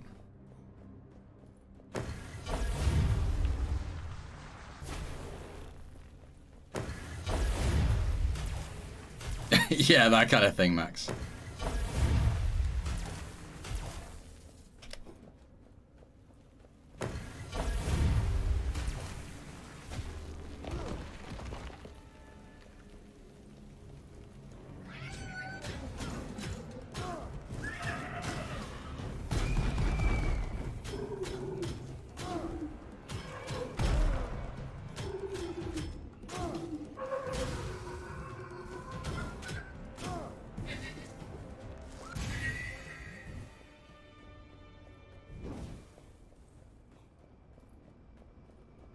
Dem BGs.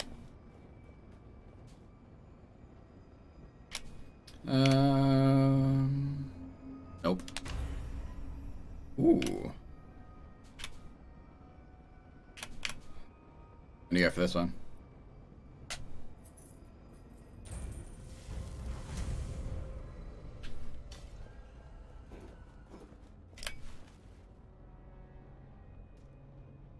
Alright, so with that being the case... No, we'll go this way, because we can use blood. That's fine.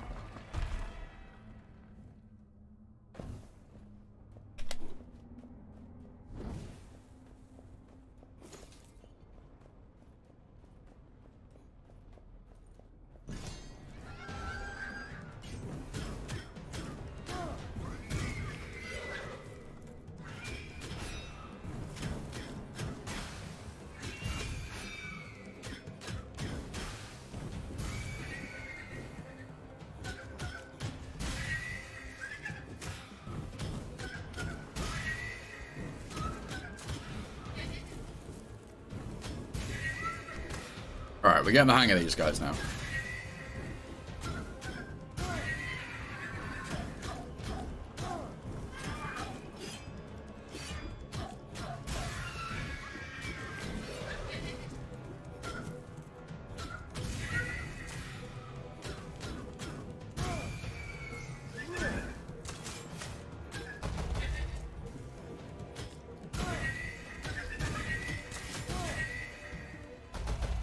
Nice.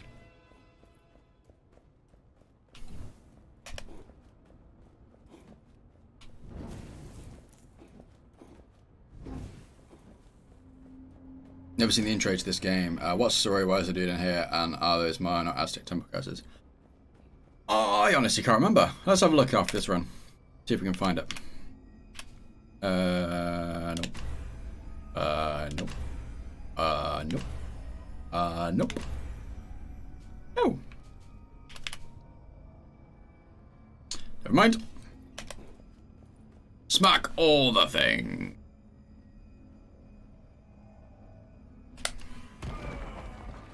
Yeah, I can't remember as well as that, sir. But we shall find out together.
Nice.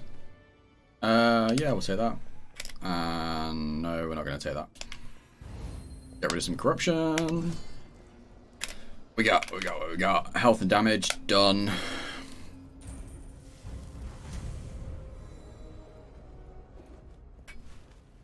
Weapon.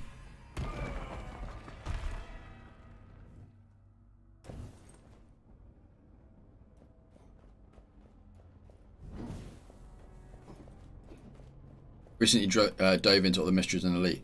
I didn't know there's so much cosmic horror in the game. I got creeped out more than I'd like. But so it's one of those things I never got around to checking out.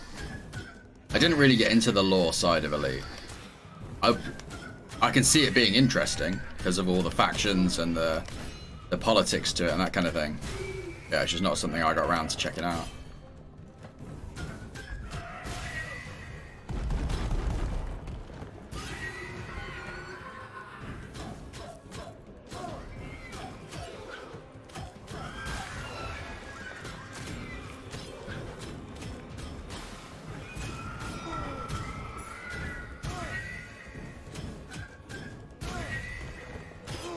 Ah, get out.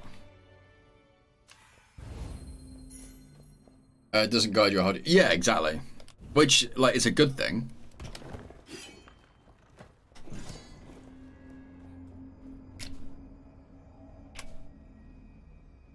Oh yeah, now give me the claws. Alright, screw it. Let's take him.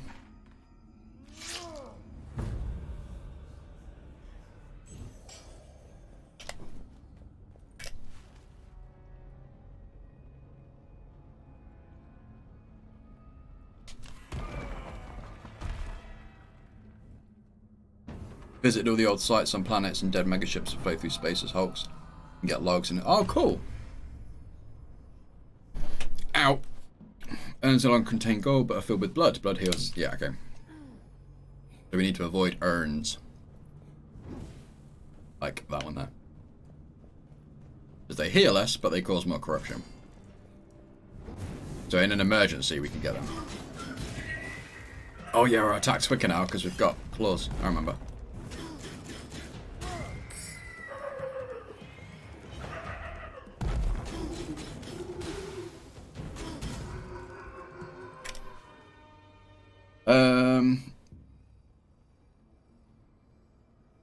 People going crazy from a signify.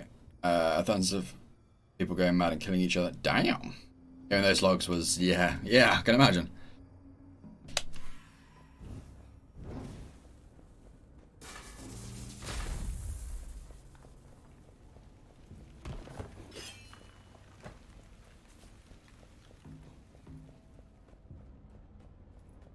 So I'm currently, like off stream, I'm currently playing through Prey. Like the 20, whatever it was, 16, 18 one. The remake. And I'm quite enjoying it. But that's quite a cool game in terms of like finding all the logs and the crew member logs and that kind of thing.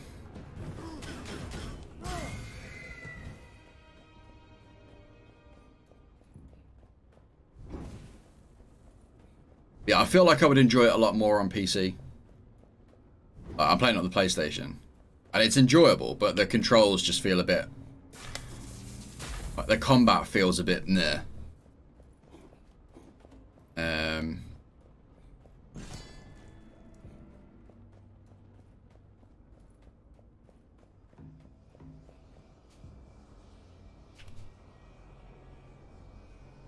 Yeah, we'll blood that one. Isn't that the story to Dead Space? I don't believe so. Combat's clunky on PC too? Okay. I just feel like the aiming would be a bit better. But maybe not.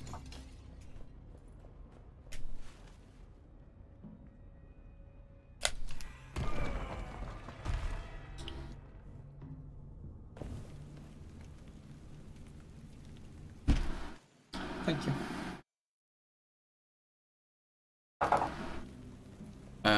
But yeah, I mean, the storytelling is amazing.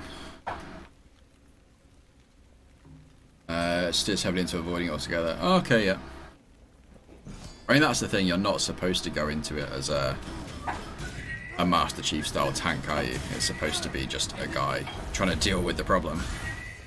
So in a way, it's expected that it's a bit clunky.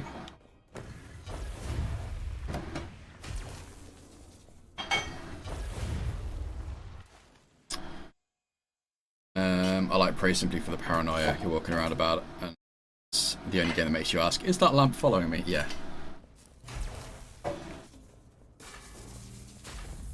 Yeah, definitely picking up on that aspect.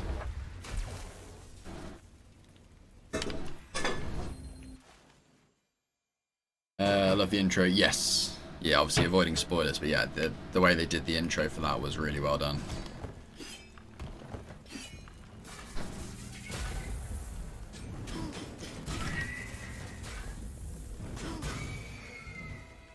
And like you say, there's that immediate kind of, this doesn't feel right.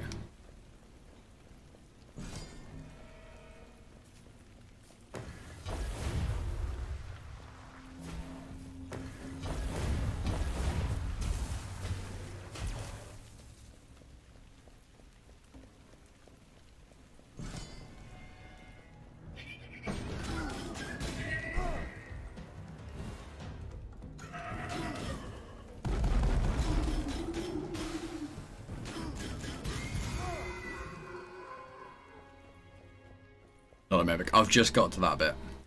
That's the bit I'm kind of working through at the moment.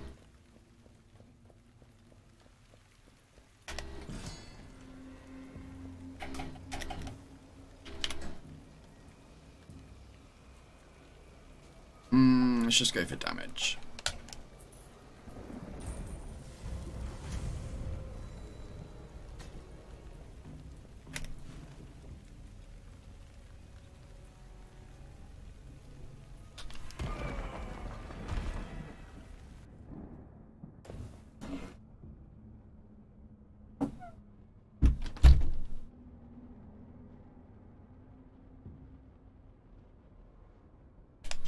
Alright, so we got this boss again. This will be the same as the last time, and then we'll go into level 2 if we manage to survive it, if I can remember what the mechanics were.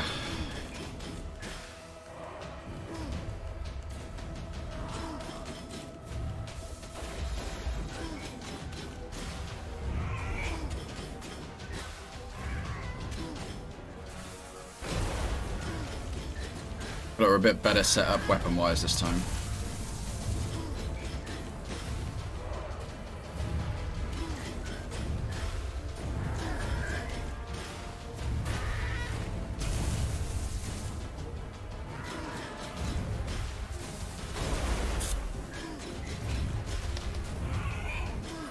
There we go. Much better. What's the that open is? Yes!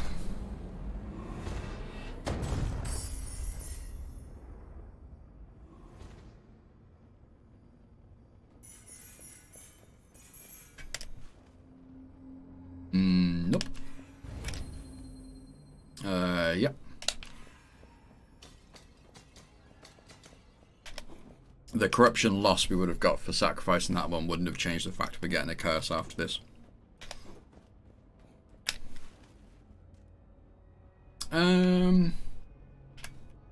Ooh. We're gonna go this way. We're gonna go unknown, gold, weapon, relic. Probably take the right hand heal. And then go weapon, relic, boss. We're at the point now where we're probably going to sacrifice a lot of the main weapons we get because we've got the claws already.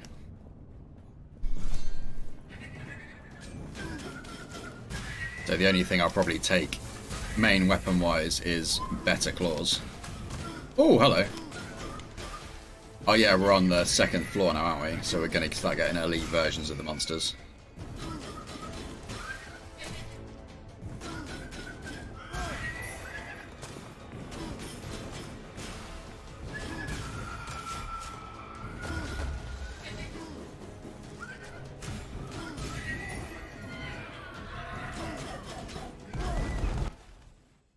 Could someone tell the society to stop buying HOTUS and HOSUS products during the pandemic so I too can buy one?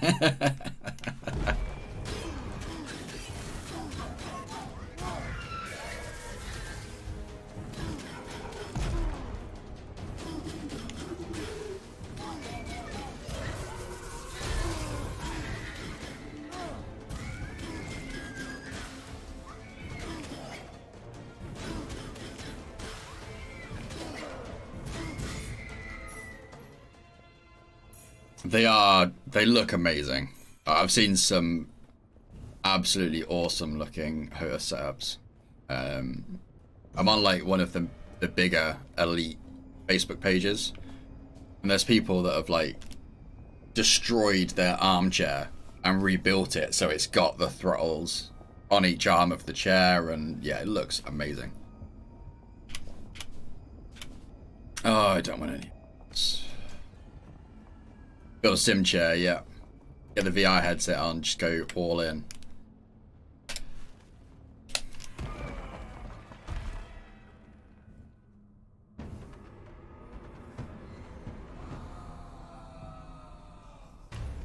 Taking damage causes hallucinations. During hallucinations, dodging has no stamina cost.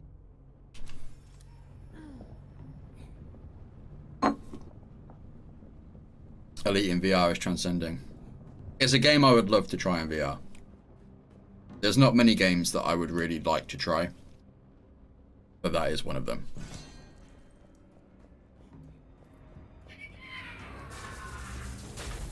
too early.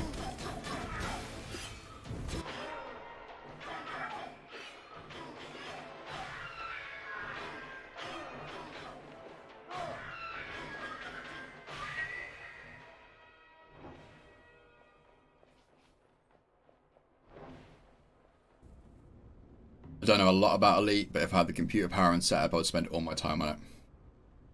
Yeah, it's not actually that demanding. Like, you could probably run it. Might have to run it towards the low end of the settings, but you could probably run it.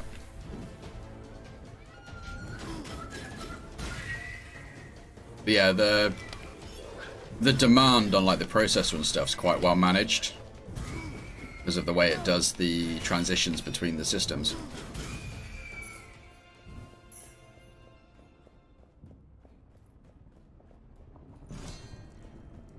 They get about, yeah, get like 100,000 hours out of it for a tenner. Can't really complain of that.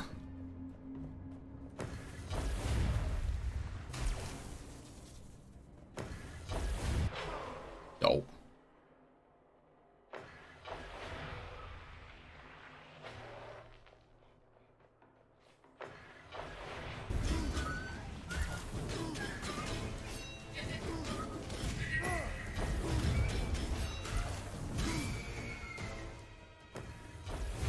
Oh yeah, definitely it is a full-on sim.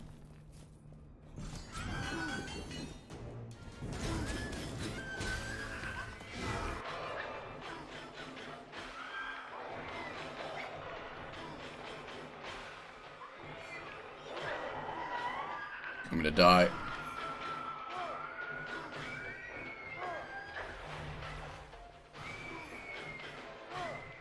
Ooh.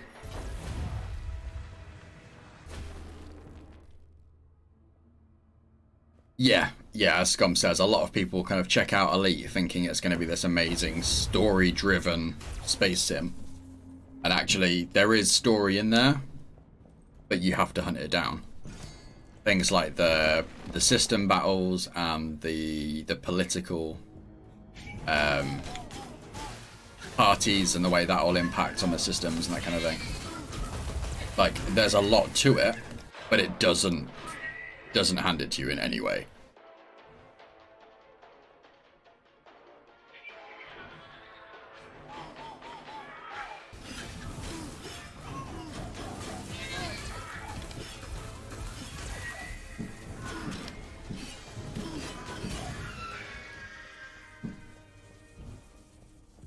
Are they finally doing space legs?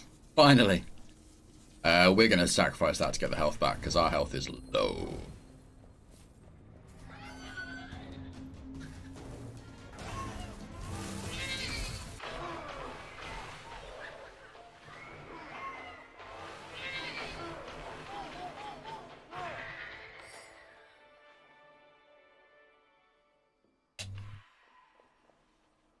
I think I'm actually into it because it feels like one of those $8 for the game, 1,000 for investing, plus 100+ hours just spent on the game.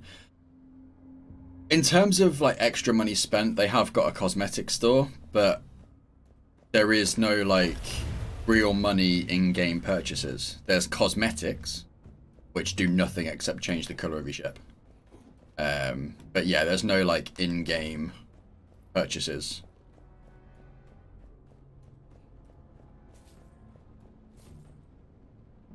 I just jumped just because the controls were a nightmare. Yeah. I mean, I played keyboard and mouse, but I did add an extra level in, and I set up voice attack. So I had like voice commands as well. So things like setting landing gear and requesting docking permission. You just have to say it and it does it. That definitely takes a weight off. Things like setting power to weapons, and it not only does it help with the controls, it just adds that extra level of immersion, which it worked really well. But yeah, like I said, I played mouse, keyboard, and voice attack, and it was manageable. I can definitely see how like having the flight sticks would be better. But for what I was doing, it was absolutely fine. Yeah, I think I've got one of the Astra ones. I think I spent about £30 in total, and that was for the software and for the voice profile. But yeah, you can get some, like, there's some really famous names that have done voice packs for it, or Elite Dangerous, which is awesome. I think I just got a basic Astra one, rather than a fancy special one.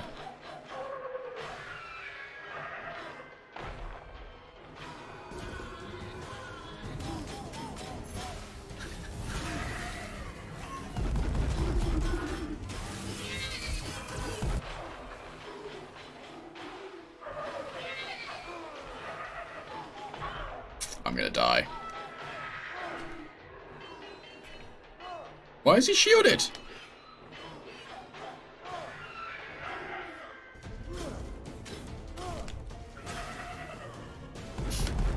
Oh, I've got 9 health left.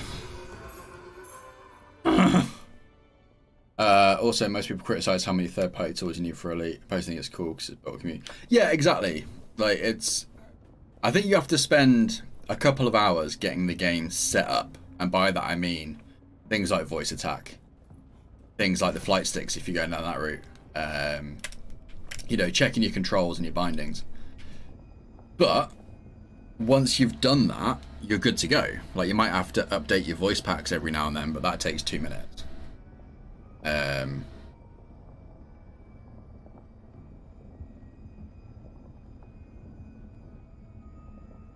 Yeah, I mean, I do keep thinking about jumping back into it. I think me and Steve talked about it a little while ago. And at the time, I still wasn't settled on what the plan was in regards to being at home and being at the parents'. And I think now that there's a more definite plan, I mean, obviously these, like, Friday night, Saturday and Sunday, I'm hoping there's going to be more streaming happening. And yeah, there's more time to put into gaming in general, let alone just streaming. So yeah, stuff like Elite, although it's still only going to be, you know, at most 5-10 hours a week. It's 5-10 hours more than I could commit to before. You know?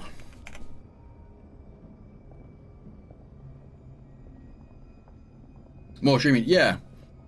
So I think the plan, there's not going to be a schedule. I'm going to avoid an official schedule for a little while. But if streams are going to happen, it's going to be between kind of Friday night, this kind of Saturday lunchtime afternoon. Saturday night, I go and hang out with my sister at her house. Sunday morning, I've volunteered to help her. She works at an RSPCA dog centre, so she looks after the dogs in the kennels that come in. And she works there officially, and I've put my name in to be a volunteer to help her out. So Saturday night, I go to her house, which is on site at the kennels. Hang out with her, watch some TV. We watched WandaVision, and we watched The Witcher, and we're going to start Falcon and the Winter Soldier tonight. And then Sunday morning, I help sort the dogs out and take them for walks and hang out. So yeah, this kind of Saturday afternoon spot is open for stream. Sunday lunchtime afternoon is going to be open for gaming and streaming going into the evening. I'll probably stop and have dinner with the family, and then probably stream some more Sunday night. But that's the kind of times that we're looking at in terms of when I get on the PC. And the only reason it's limited to that is because my mum works from home, but she works in this room. So Friday daytime and Monday, she's obviously in here working, so I'm unable to get on the PC, which is fine. I'm not going to take that one. We'll save the money. What relics have I got at the minute? Gold offering removes 5 corruption, fire, poison, whips. Yeah, right. Yeah, like it's something cool to do. It gets me out as well. Like it's a couple of hours of walking dogs up and down hills, so it's a decent like chunk of exercise as well. And it's kind of doing something positive as well, which I need at the moment.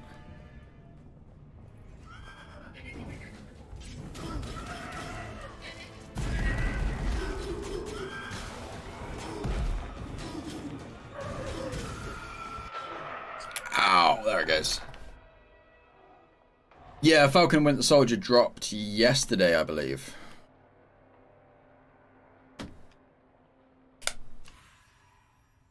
Might even have been Thursday.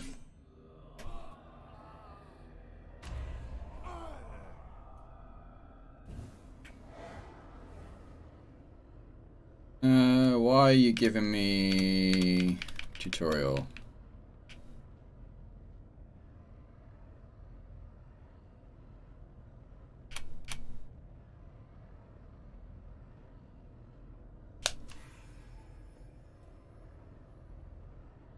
Definitely used to Outer Wilds as well. I still have it installed. It's there, ready to go.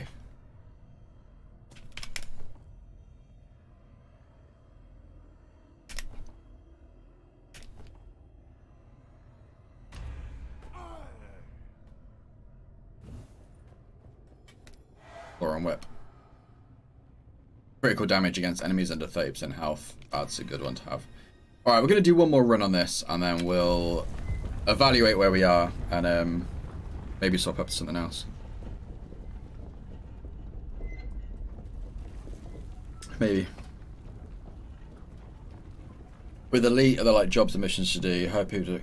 Yeah, so with Elite, it's very much you load the game up and you're given a Sidewinder, which is the complete entry-level, no bells and whistles ship.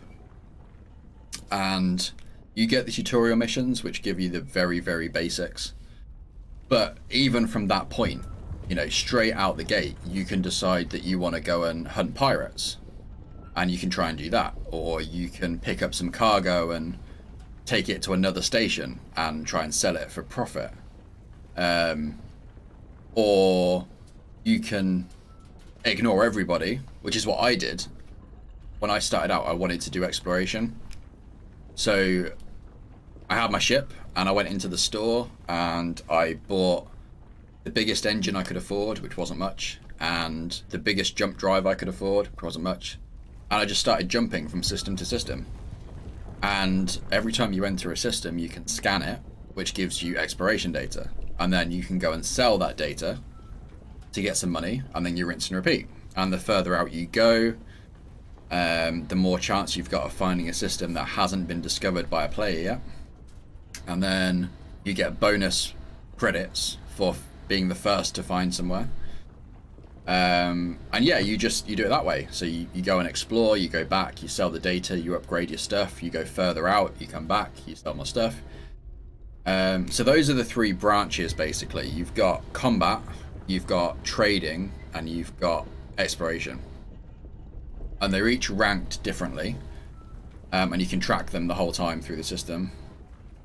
Oh yeah, there's tons of places people haven't been. Like, literally, that's how many systems there are. And it depends on how far you can jump as well. So, like, the systems that I find and the systems that you find could be completely different, because we could jump different distances, and it does your routes based on how far you can jump each route. But yeah, it's insane.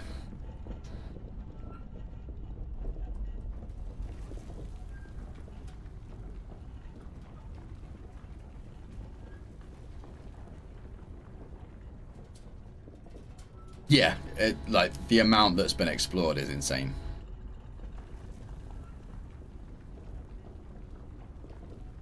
I think we will probably be exploring space for real before we've got anywhere near exploring all of Elite Dangerous.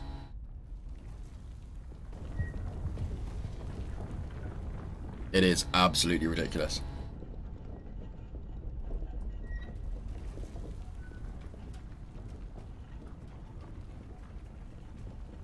Yeah, so there's basically 3 game modes. You've got private, or you've got solo, where it's just you and NPCs. You've got private, which is online, but only with people you want to play with. And then you've got open, where it is you run into everybody. How doesn't it set the PC on fire? It's because when you... Yeah, everything's on the server, and it kind of does the loading for the system when you jump to that system. So it knows what system it is, and it obviously has all the data saved on the server, but it doesn't load that for you until you are accessing that system. So again, there'll be systems on the server that have never been loaded because people haven't been to that system. But yeah, so it doesn't kind of... You don't load into the game and it goes, right, here's 400 billion stars worth of data loading into your game. It goes, right, so you're in this system and you now want to jump to that system. So we'll give you the nice looking jump animation where you get the light speed travel, and during that animation we'll pull in that data from that system and load it up. So it's a really clever way of doing it, and there's not loading screens as such, because everything loads during the transitions and during the light speed animation.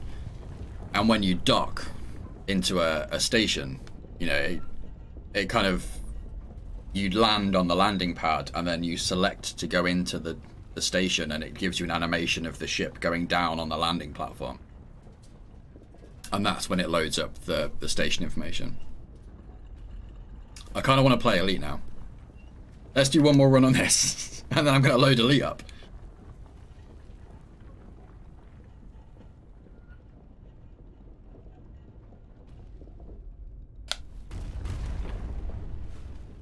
Yeah, let's try this again, and then we'll load Elite. I want to play that now.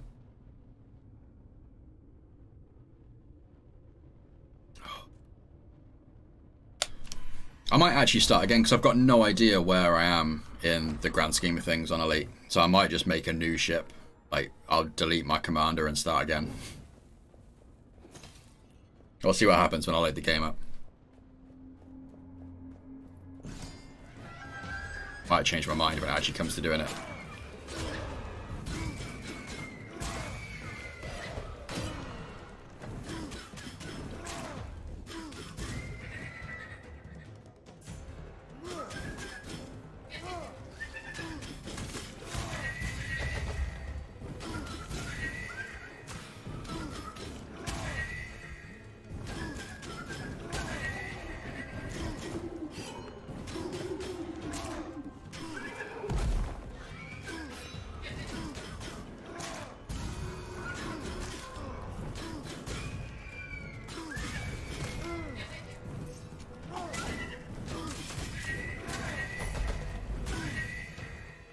Let me set up to it and I'll be online in a bit. No worries. Don't delete my commander. I'll see what happens. I might not delete him. I don't know if I can make a second commander or if I would have to delete it. But yeah, I'll load in. I'll see where I am and what I've got. Go from there.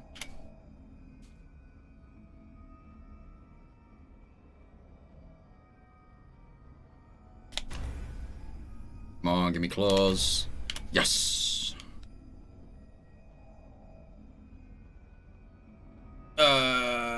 I'm waiting on my roommate to get a 3080 because he's going to sell me his current graphics card for cheap, then upgrade my CPU mounted. Nice. DBX should reach you in mere minutes. It jumped 70 light years. Damn.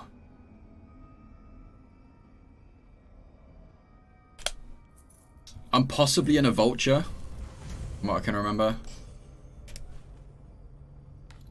I think that's the last ship I was in. I know I've got a couple of Sidewinders that I used for like traveling around. I'm pretty sure when I finished playing properly last time, I was in a Vulture and I was kind of going for combat. But I've got no idea what I'm geared at anymore.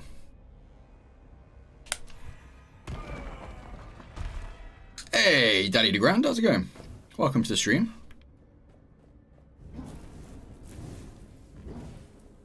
I'm not doing horrendously. How about yourself?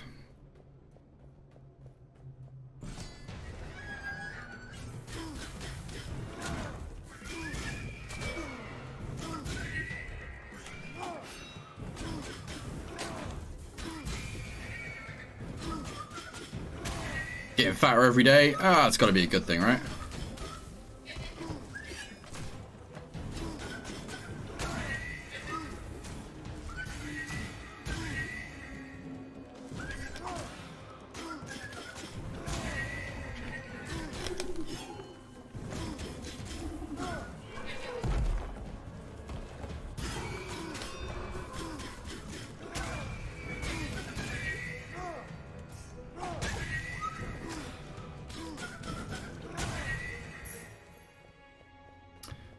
This is the second one on the Storm, I believe.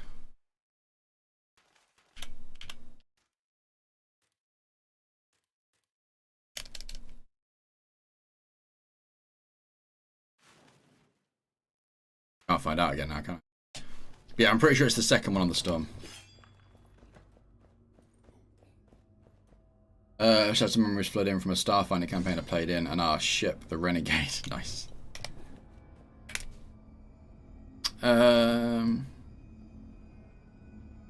Yeah, we'll take that as our secondary.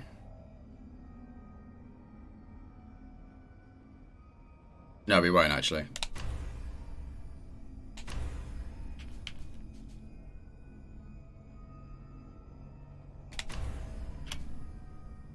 Ooh. Yeah, we'll blood that one. 30% base damage if main weapon is a claw, which it is. Attack from behind deal 30% more and removes a corruption for each enemy killed. That would give us a curse, but I'm okay with it. let's go. Time to roll out of bed. Awesome stuff, Max. Coffee! First of it, I was very kindly given another coffee about 20 minutes ago. So I'm okay for now.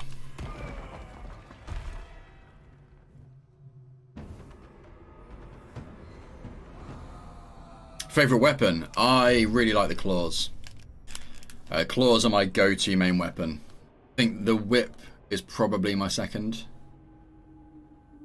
Gold on the ground disappears, the amount of gold on the ground increases. But yeah, I do like the claw. I tend to run claw, whip, and then I tend to take the big, like, heavy hammer. But not for combat, I take it because it's a free entry into all the crack walls.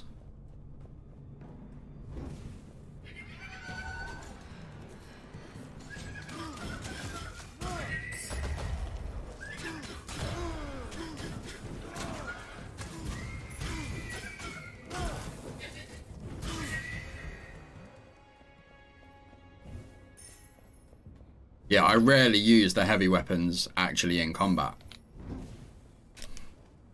Yeah, we'll take that. But I just kind of forget that they exist from a combat point of view. But it is so useful having them to get into the wall.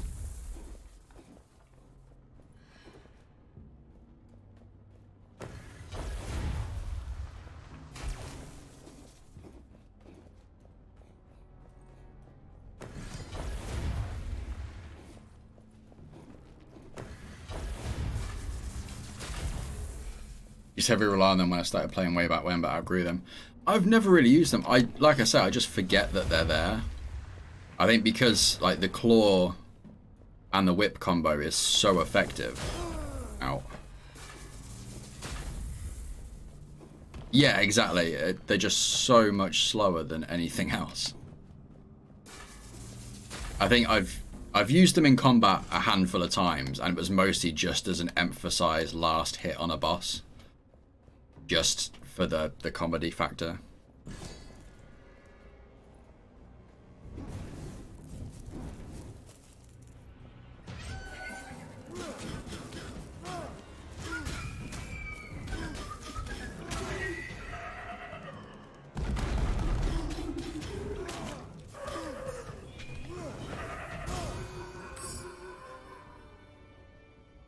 Welcome back, Scum.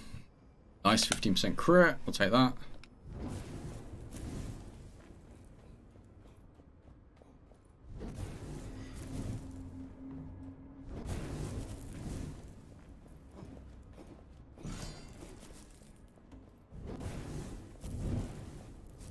We got... no, we will offer that to the gods and restore some health. We're gonna go money. I'm gonna go money, stat, weapon, upgrade, boss.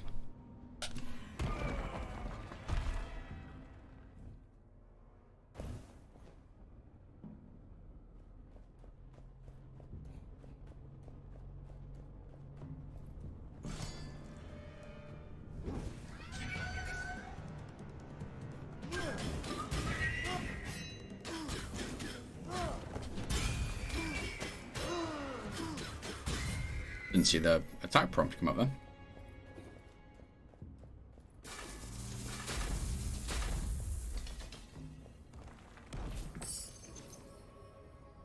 We'll offer that one as well because we don't do weekend. Another mechanic that I just forget about. As you found people that often, so I make an effort of calling them every 2 weeks. Yeah. I've been seeing a lot more of my parents recently, so it's been a nice change.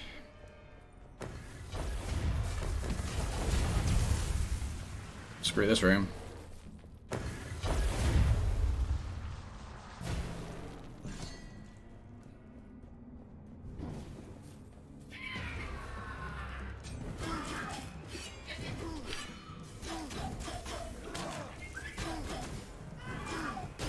Ow, I thought it was going to die on that one.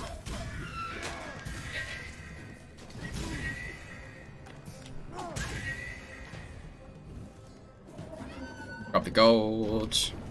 Get the lamp.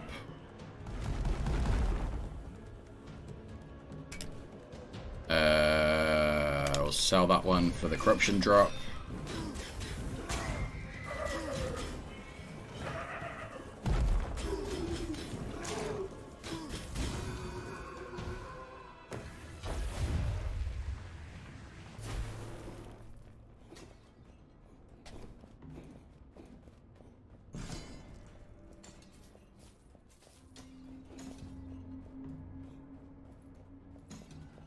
Cool. What did I say we're doing? Attributes.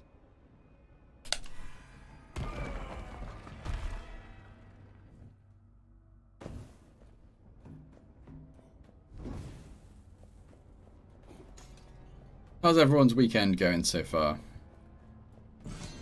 Thank you all for coming and hanging out. It's appreciated. I'm very appreciative of the help with the distraction today. Ow. Ow.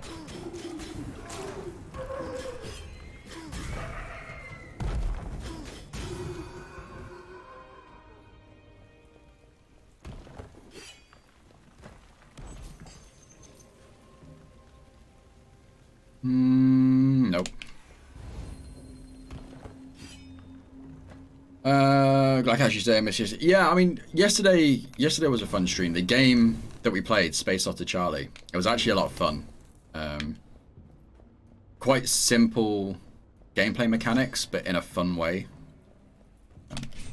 Yeah, definitely one that I'll probably check out again. Yeah, we had a good turnout for it as well. We had like 8 or 9 people most of the stream according to the counter, so that was good. It's always nice when we have kind of a dev partnered stream or a publisher partnered stream and we get a good turnout for it. Just because, you know, it makes the stream better, but it also means that it looks good for the devs, that they're letting me play their game and I've actually got people turning up to enjoy it and talk about it. So, you know, going forward, it's a positive thing. Here we go, guys. Roommate recently bought me a D&D cookbook. Nice. Been learning to cook like a madman. Destroyed this kitchen many times. It's part of the fun of learning to cook. We're going to go health and treasure find.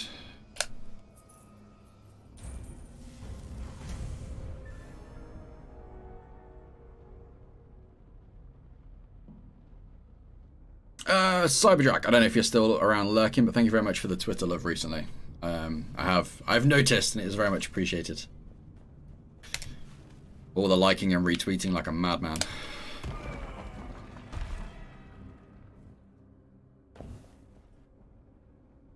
Yeah, cooking is a great skill to have. Even if you can only learn like 2 or 3 recipes, but you can do them really well, that's a start. One more coffee, yeah. It feels like one of those days today. Time to plug the caffeine IV back in. Oh, you other Hubbard.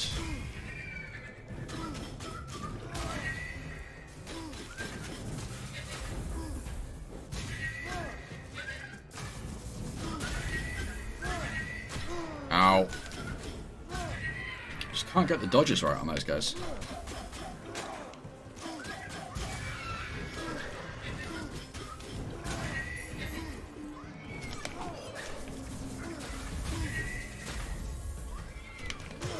Ah, I was going to get away with that.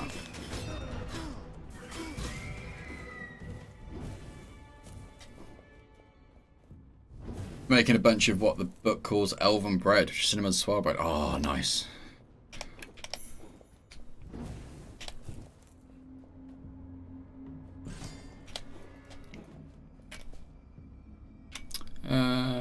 Ooh. Poison attacks. 15% in the light. Bonus damage.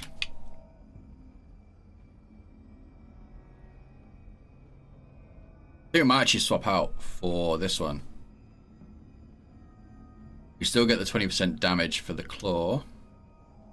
This one's bonus damage against elites and bosses, which is going to be good going forward in this run. And we still get the remove 1 corruption every time we go. I think we're going to take that one.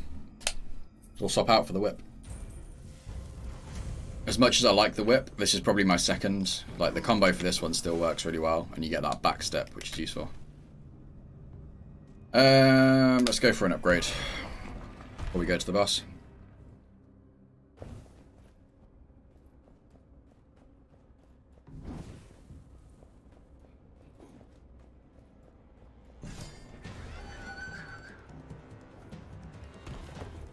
Too early.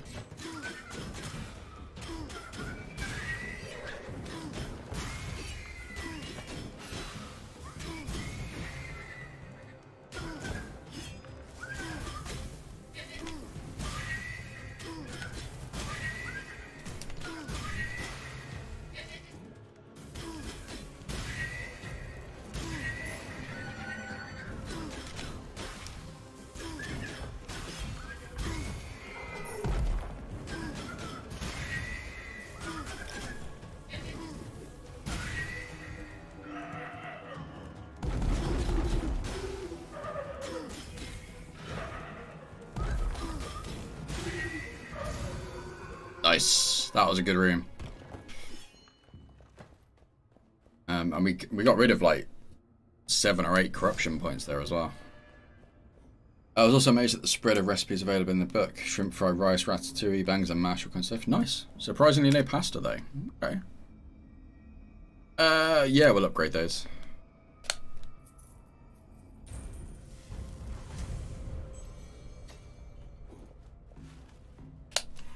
Champion.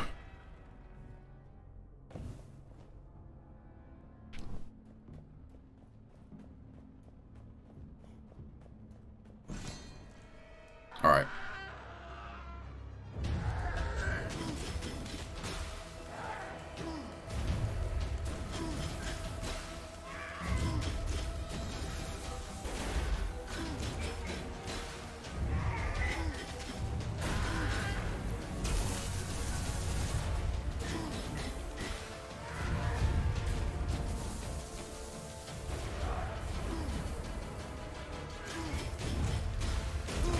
Damn it.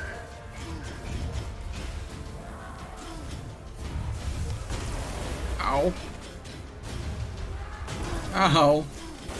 Ow.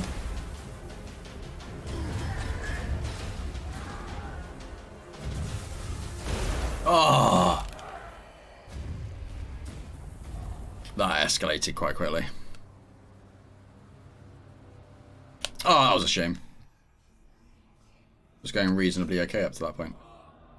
Alright.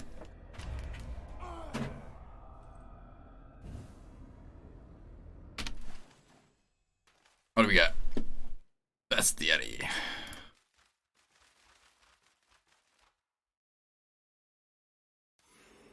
There we go.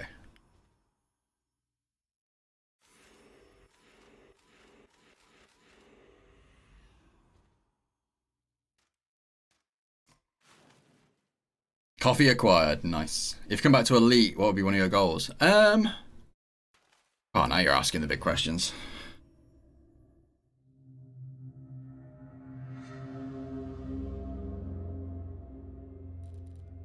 Alright, let's leave the temple.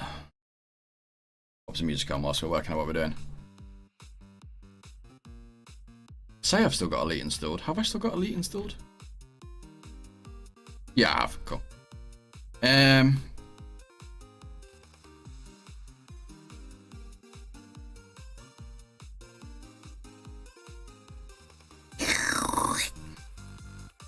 Yeah, so there are planets, and the first big DLC update they did was to land on said planets. So you can now buy all-terrain vehicles to land on planets and drive around them and explore them and investigate them and yeah, all that kind of fun stuff.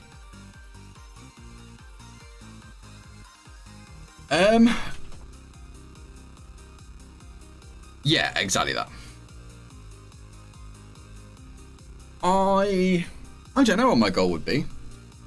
I like exploring, and I enjoy combat, although I'm not the greatest at it. I've never tried trading, but I know that's quite an easy way of getting money, especially to start with.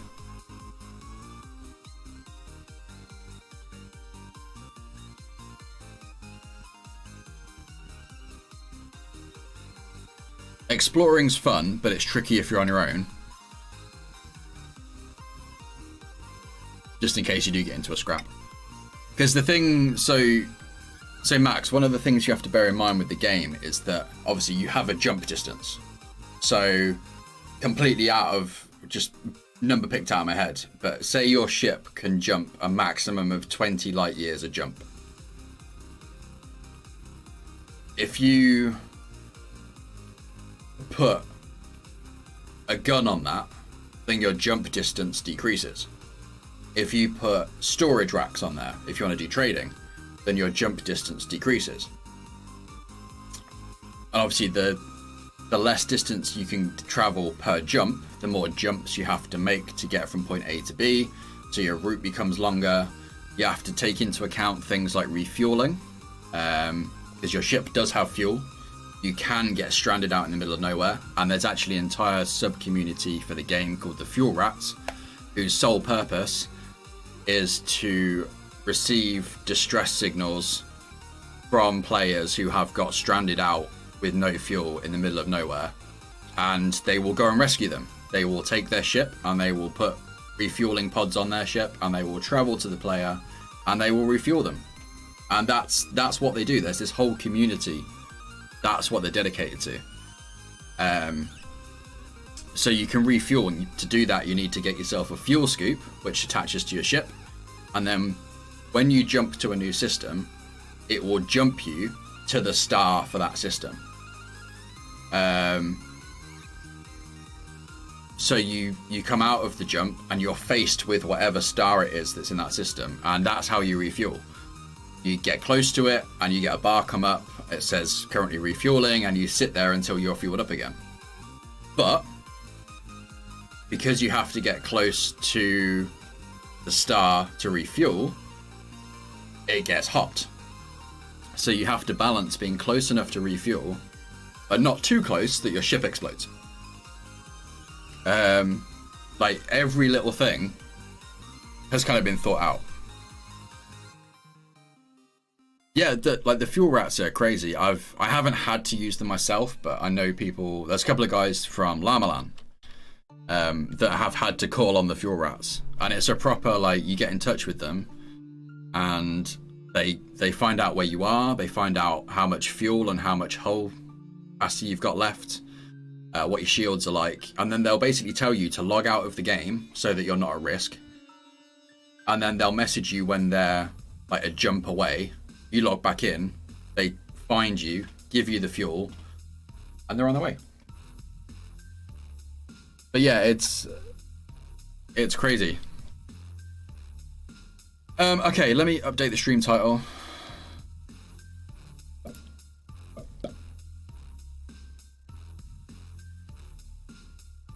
So I don't get in trouble for that. Update titles. I don't need to update the title actually, I just need to update the game.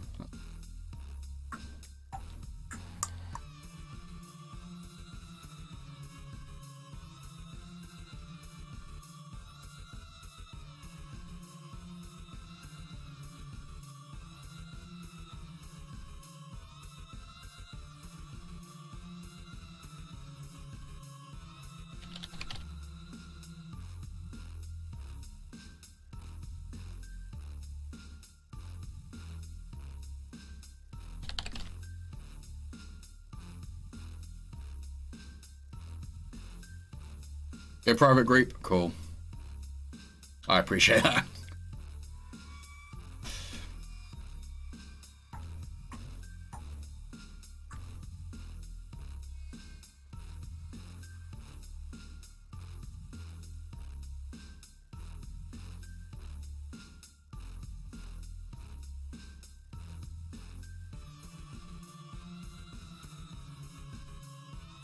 Right, so the game up. Volume should be okay.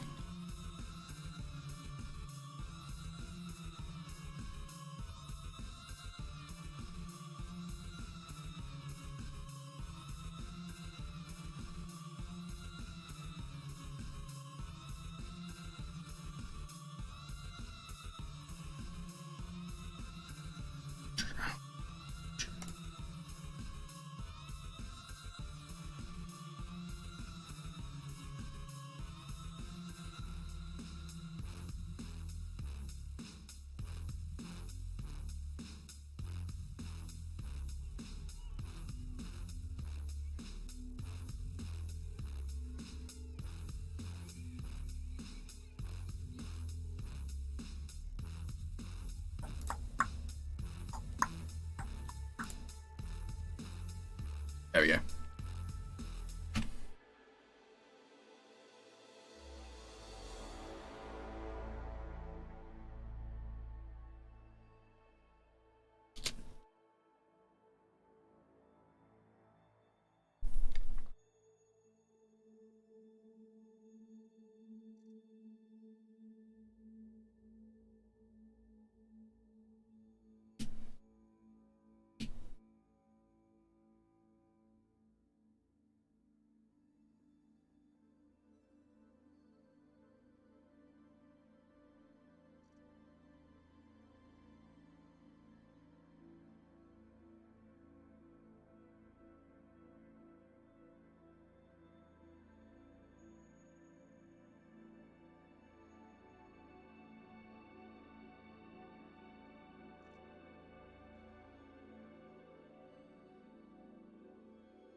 There we go. A little bit of a stutter there whilst the game booted up. It worked out what my graphics card was doing. Oh, okay, right, what am I doing? Yeah, so I've got just under 3 million credits.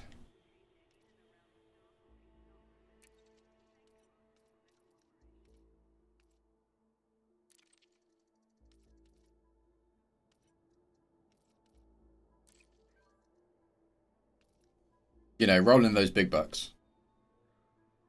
Just I made 1 billion credits last night.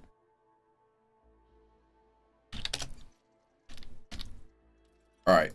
Continue. Private group.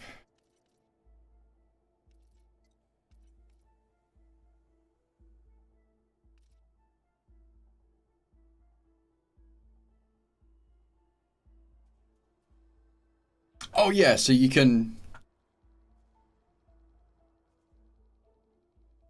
Yeah, so you can make your ship with no weapons at all, which will obviously improve your jump capability. But it means if you get caught, then you get caught. The other thing to keep in mind with the travel is that you can get interdicted. So whilst you're jumping from system to system, it is possible for AI pirates, but also other players, if you're in open, to try and attack you mid jump. And then you get like this mini game where you have to try and line up to the circle with where you're going. And if you're successful, you escape, and if you're not, then you get pulled out of the jump and you're met with whoever it is that tried to attack you.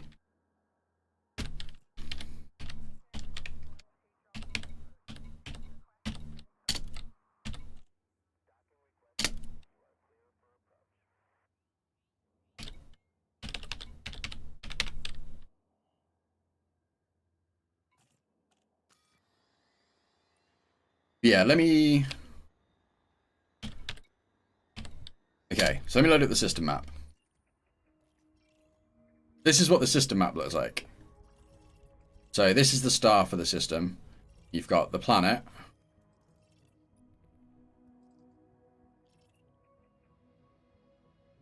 And then you've got like moons, and then these are all ships. So all these here, I believe these are like player frigates. And then you've got all the other planets and the things that are orbiting those planets. Is there a forward unto dawn there? There was.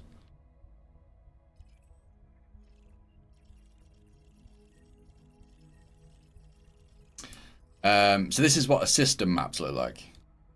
But there's also the galaxy map. So this is the galaxy map. So this is the system that I'm currently at. All these blue lines, fleet carriers, that's the one. All these blue lines are leading to systems that are connected to the one that I'm in. So just from here, there's all these different routes you can take. So if I zoom out, so this is like the sector that I'm in, and I don't know how well you can see it. All these little white dots are systems that you can jump to. Every single one is a location you can jump to.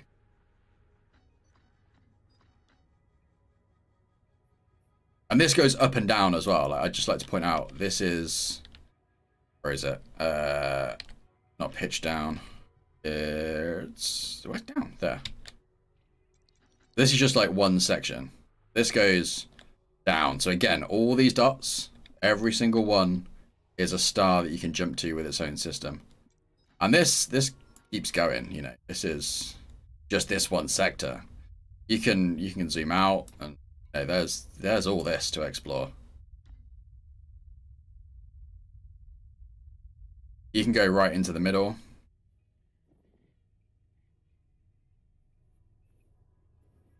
You know, again, every single one of these white dots, every single one is its own system with its own star and its own planets.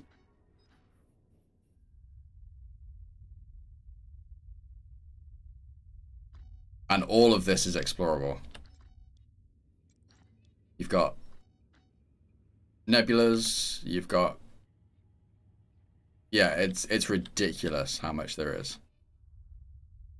And this is why such a small percentage of the game has been explored, because it is just crazy.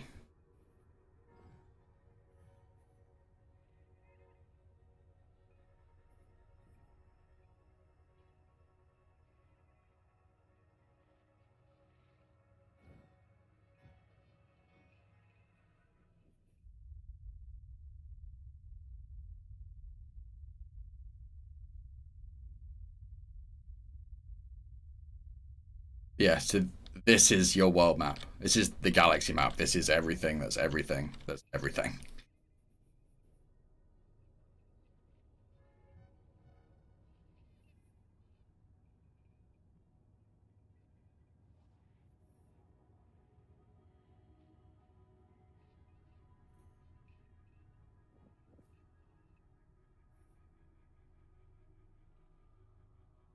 But yeah, so that's the map.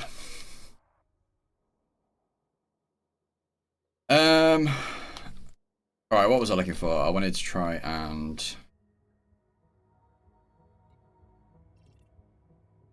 Yeah, Side A is a black hole.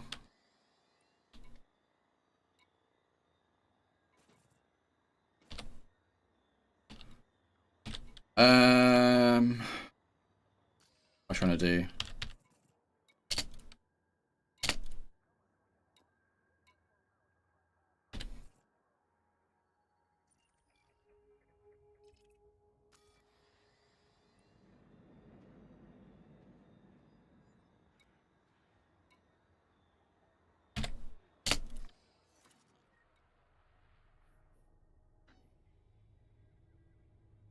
Over there. Here he comes.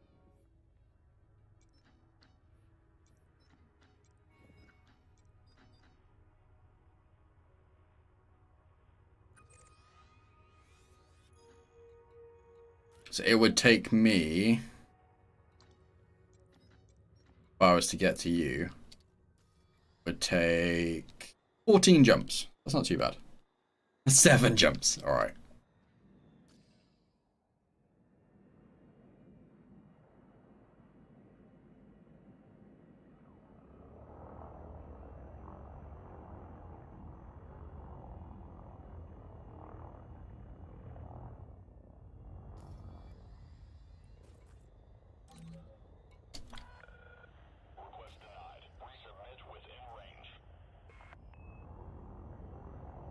That's too far away.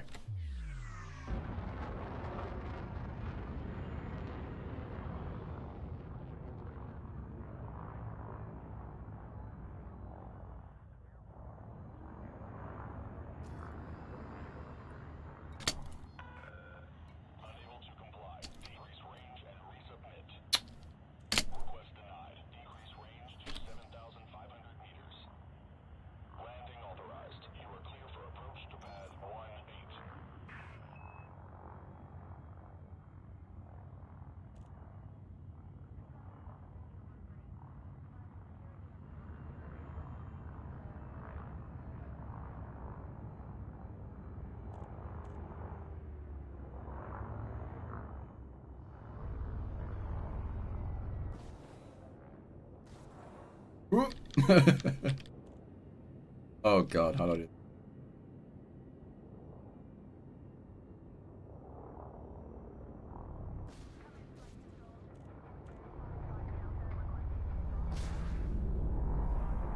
Crash on all the things. Alright, where's my landing pad? Number 18. Down there.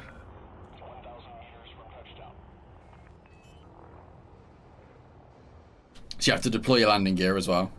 If you don't deploy your landing gear, it hurts. Landing gear deployed.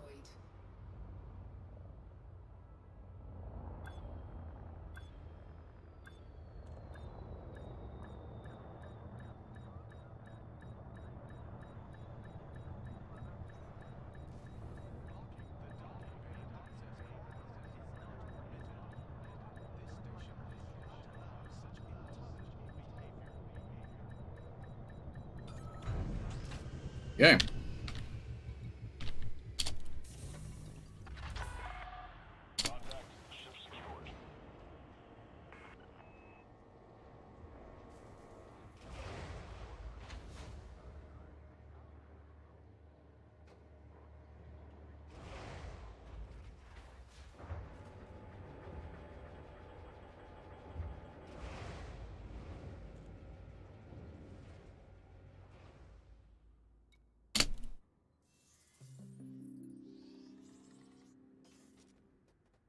Cool. So this is the screen that you get whenever you enter a dock, basically.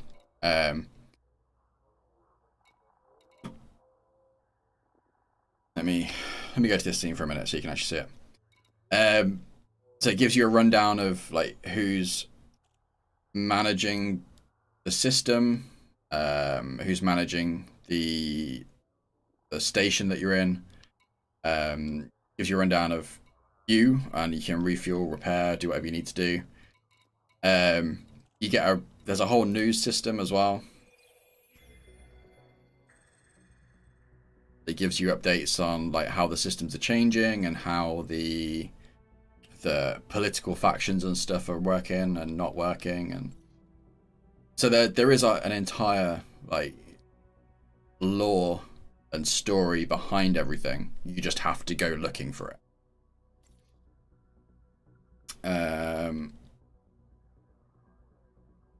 Yes, this one's about terror attacks. Like there's a terrorist organization that are attacking various places.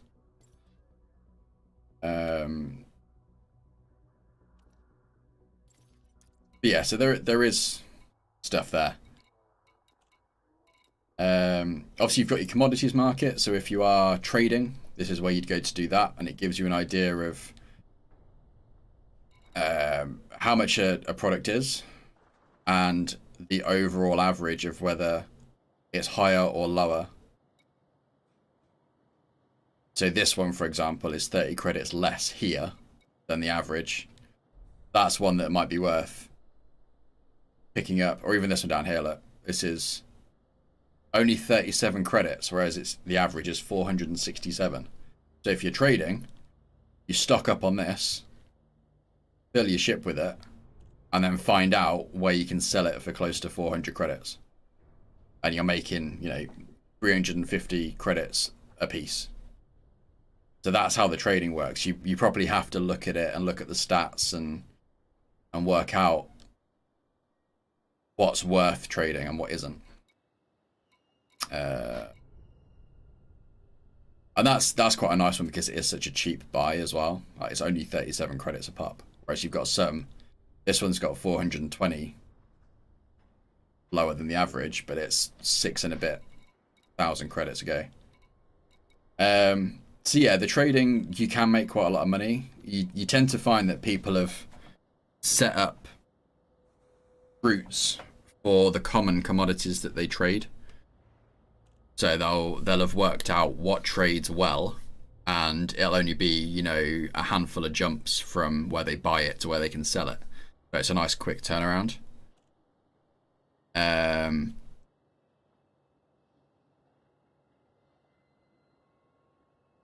The other way you can do trading is you can mine. So you can find asteroid belts and you can set up your ship to mine. So you equip it with like mining lasers and that kind of thing. And then you find out where is buying the commodities that you get from mining. Yeah, so you can do exploration as well. So that is this one, the cartographics. So as you fly around, when you pull up to a system, it will pop up saying that it's scanning the system if you've got the right scanners equipped on your ship. And all that data goes into the storage bank. And then, so this is the system I'm in at the minute, so I can't sell this data here because it's their system. But when I go somewhere else, I can get 81,000 credits just for flying across systems that I was going across anyway. And yeah, as Scum says, there you go, travel 20 plus light years from source to trade. But that's 80,000 credits sat there waiting. And that will stay there until I get somewhere I can sell it.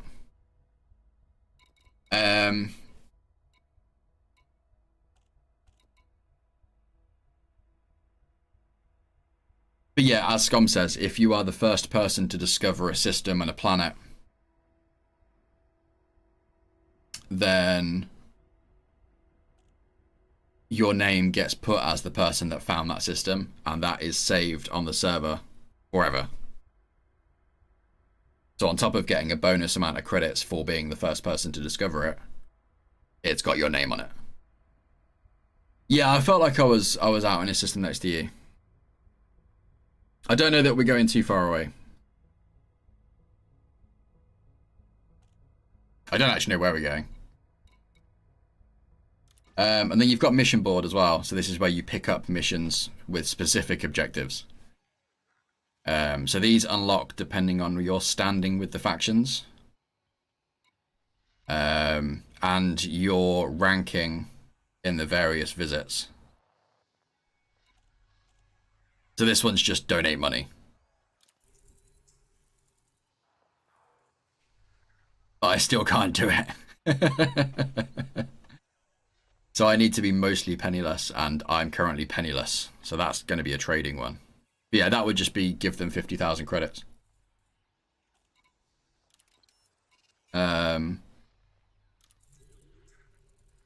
What's this one? Disable the mega ship turrets.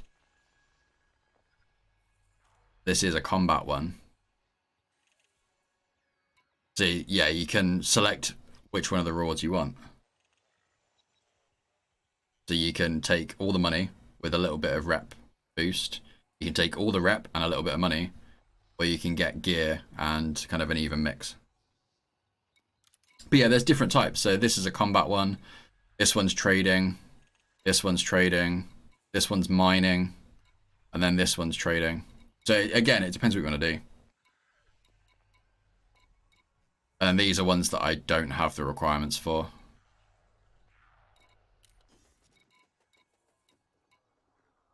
And you can actually, you've got passenger lounges as well now. So there's a few ships that are geared towards taking people.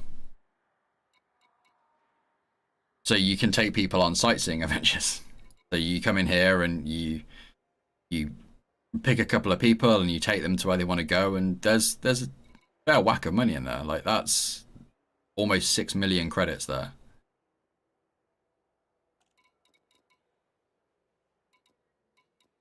But all you're doing is docking, picking up passengers, going to places. So you might get an exploration bonus out of it as well. But for the most part, it's... and then you've got your outfitting and shipyard as well.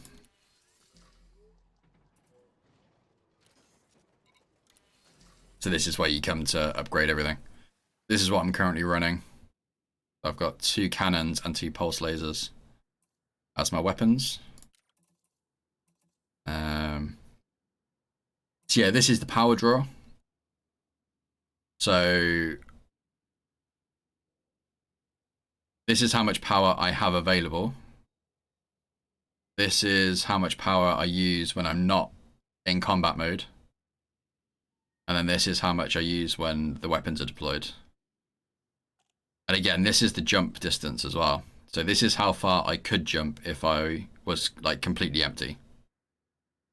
This is how far I can jump at the moment. And then this is the minimum jump. So I'm slightly under the minimum jump distance.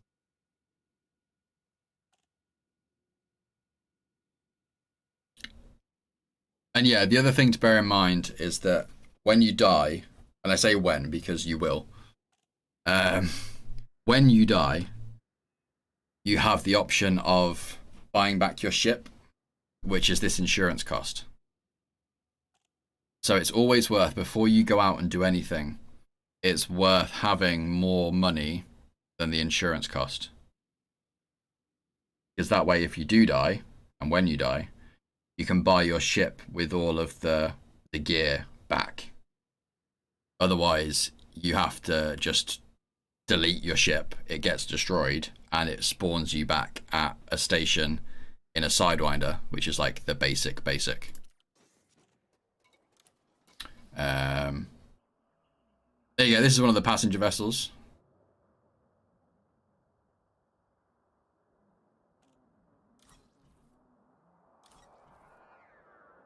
Federal dropship. So some of these you will need certain ranks with certain factions. But some of them are just available assuming you have the credits. Like this one is 48.5 million credits. Again, this is another passenger ship. So if that's what you wanted to do, this is what you'd be aiming to get because it has the most capacity. Third Lance. I think this is a ship that I always like the look of. From a combat point of view. The Mamba I've never seen. That's a new one for me. One of the fastest ships. Boasting 1 Class 4 and 2 Class 3 hardpoints. Nice. Comparisons to the Third Lance will be inevitable, but the Mamba is in fact faster in a straight line while being slightly less maneuverable. Okay. The Python. And the Beluga, which is just insane. And again, you've got different size landing pads. So this is a large ship, so you can only land at stations that have a large landing pad. And again, that's something that if you are going into traveling, you need to keep in mind. When you're planning your route, you need to make sure that where you're going has a landing pad big enough. Things like repairs, you can repair your ship on the go, but only if you have the right equipment installed. And to do that, that's obviously then taking weight away from your ship. So that reduces how far you can jump and how much you can travel before you need to land.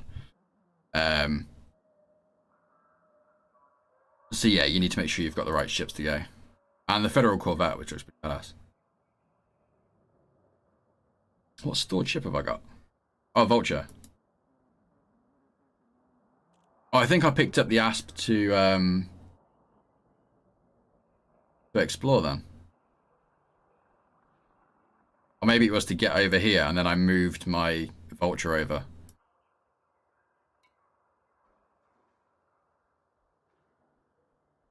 Yeah, kill warrant scanner, shield boosts, detailed surface scanner and approach.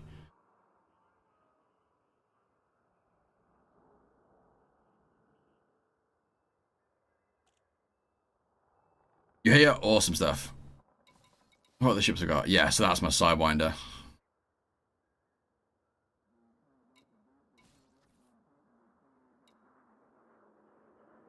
Stay in the Asp. Okay, cool. Advanced maintenance.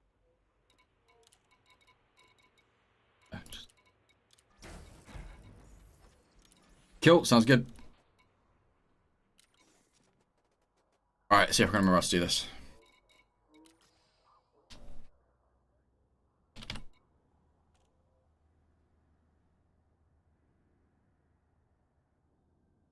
There you go, so I can see SCOM going up the platform. Yeah, the other thing, just before I initiate launch, let me get Facecam back up now. So over on the far right, you've obviously got the ship display with my hull capacity underneath it. And then to the right of that, there's the 3 vertical bars for Sys, Eng, and Wep. So that's your power allocation. And you have to change that on the go. So at the moment, I've got nothing on my weapons because I'm not using them. But when I get into combat, I need to remember to put some power onto my weapons. Otherwise, they won't work. So you need to go in and change it.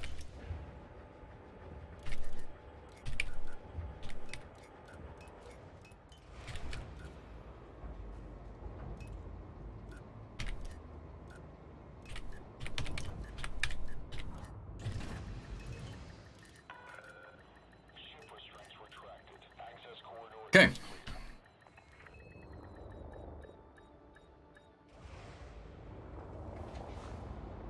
Landing gear retracted.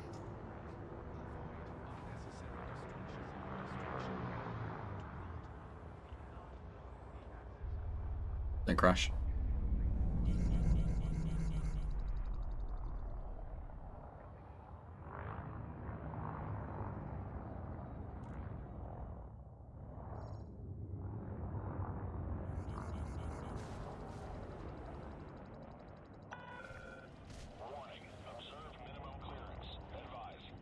Scan detected.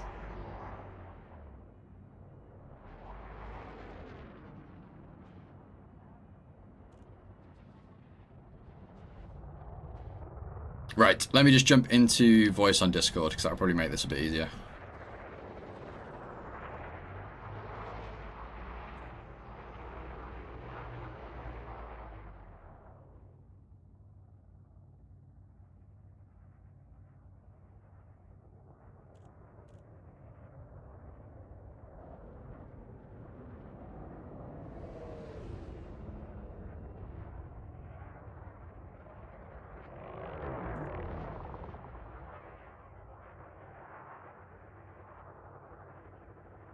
Hello.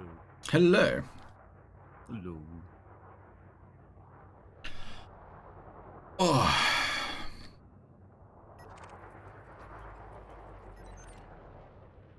What a nice asp you have there. Why, thank you.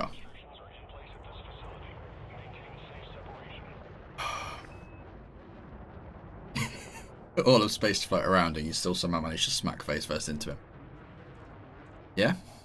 I do what I do.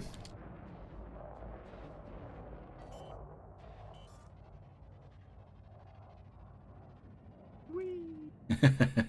Flight assist off. Oh, yeah, screw that noise. Alright, I have two things we can do because it's super close. Okay. So we can go first to Maya, which is a system that's very, very close to here. And it contains a black hole. Ooh, okay. So if you wanna, we can look at it. It's quite a trek inside the system, so we're probably gonna be cruising for 5 minutes. Okay. But that's necessary to have a to see a black hole because would it be any closer, it probably would not have anything else in the system. And the other thing we could do, we are very close to the Pleiades sector, which is the home system of my player faction that I'm part of. Okay. And if we're lucky, you may get interrupted while jumping systems by a certain race that I don't want to mention right now. But it's a brown pants moment. If you want to experience it. Yeah, let's go for it. The only thing I say to that is don't fire, right? let them do their thing. As long as you don't have any of their material in your cargo hold, you're totally fine. Cool. So, okay, let's go to Maya. So we're gonna open Galaxy Map. And right around here, where's the little nebula? Oh, that's close. I saw it earlier. Where is it now? Is it over here? Hold on. Let's search for it. There it is. It's 116 light years. Okay. No, it's 300. So let's see, how far is this? 300 from our. For me, it's 5 jumps. I don't know how much it is for you. If you go to Maya. Maya.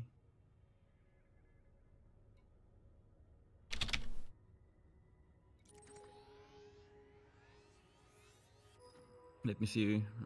Let me know if you can find it. 444.4 light years away.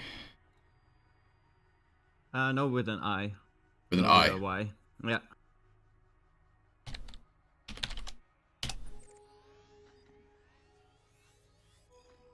$312. Yeah, exactly. What It's route? not too far. We definitely. After this, I'm definitely gonna tell you a few things about to improve your jump range, so you can. Because this is an explorer ship mostly, right? The SPX is definitely capable of defending itself if you wanna hit it for it. Yeah. But it's the sole use for most commanders is just jump range and Yeah. exploration. So if you do it right and strip everything off and downsize anything unnecessary, you can get, just like mine, 70 light years out of it. Yeah. If you do everything you can do in the game. Like engineering, getting Guardian stuff, and all that stuff. Yes, you haven't even looked at that stuff yet. I can do that with you. It's super fun. It's a trek though, so we have to travel to Guardian space basically. What am I at? Anyways. So 11 jumps for me. 11 jumps. Yeah, that's fine. We can just scoot through that stuff. I would say just let's start jumping, and we'll meet up in Maya. Sounds good. I have to scoot. I'm probably will take just as long as you because I have a much smaller fuel scoop, so I have to wait in system longer than you. Yeah.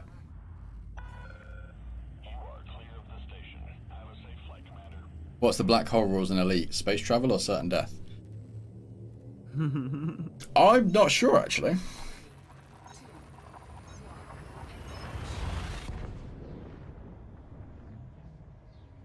We'll find out. Yeah.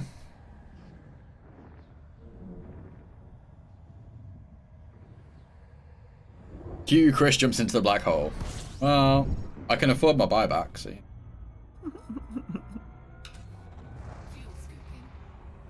I can't tell you as much. We're not gonna nav point directly to the black hole and jump into that one. We're gonna. There's actually a tourist beacon outside of it, Oh, okay. where all the cruise liners go. So that's where we're gonna jump out. Nice. And Maya is also in a miniature nebula. So only in Maya, you have a nebula around it, basically. Oh, okay. It's a very small bubble nebula. Frameshift drive charging. So yeah, I don't know if you saw that, Max. When we came out, it literally drops you in front of the star, and it immediately starts fuel scooping. But you kind of have to make sure you go around, because if you get too close, it will pull you out of the jump, and you'll have to kind of try and get away so that you're not mass locked by the star, so you can start jumping again, and burn up because you're right next to a star. And also on that one, I don't know if it will do it on this next one as well, but it comes up with some blue text in the middle that will say it's discovered this, that, and the other. There you go, like that. It does a system scan. Warning. Temperature. Ah, damn it. Integrity compromised. Warning. Temperature critical.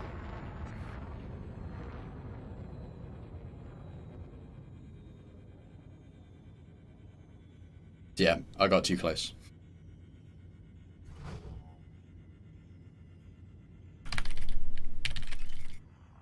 Do you have heat sinks on your ship? No. I don't see them. It's always a good tip for explorer. One or two heat sinks, and the really clever ones bring an AFMU, which is an out of field maintenance unit, which can repair your modules in your ship Frameshift. while you're Okay, out yeah. flying. It's especially gonna come in handy once you realize that they made available now how to say that Ready to they activated a highway you can use as an explorer, Okay. which is with ion stars and binary stars. You can supercharge your FSD and jump 4 times the distance Nice. for the deficit of taking damage. Right. Okay. Yeah, I'm with you. So damaging your frameshift drive, but you can jump 4 times as much. Which is making, let's say, Colonia, which is like 25,000 light years. Instead of a whole day, you can make it in 2 hours. Yeah. Yeah, that star is purple. Frameshift drive charging. Yeah, there's all the stars that we have in the real Milky Way galaxy are represented in this one as well. It's basically a copy of the Milky Way, as far as we can see at least. Everything that we know about space is one-to-one copy. They even retcon certain systems if NASA or anyone else makes a new discovery. Which is quite nice.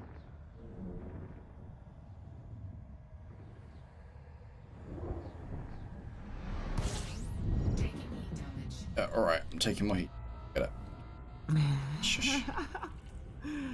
If a good idea is to, on your radar, Yep. when the star gets red, and once the star turns red, you should not initiate your jump.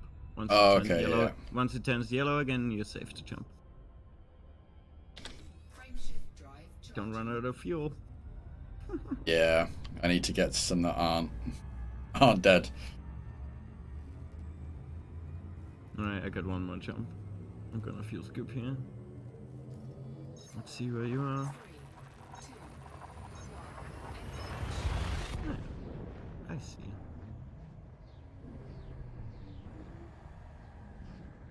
You're in one of the most interesting areas, or close to it. So Witchhead Nebula and Bennett's Loop and Orion are basically where we originally believed the Thargoids to originate from. Okay. So it's one of the most active areas for Thargoids you could be in. Yay.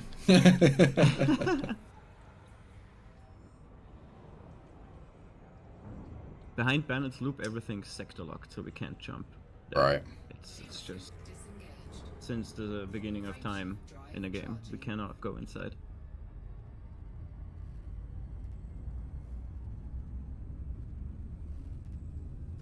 I left 7 jumps. And that's all tinfoiling I'm gonna do right now.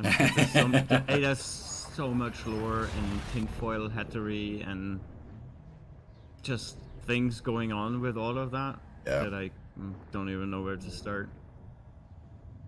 The game is wrapped in so many mysteries we haven't solved yet, right? The player base is super smart, Yeah. like extremely smart.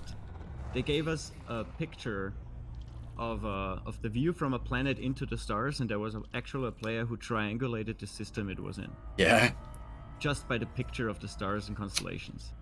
So the player base is really smart, but still there are mysteries we haven't solved because it's insane what you have to do to solve them. Yeah.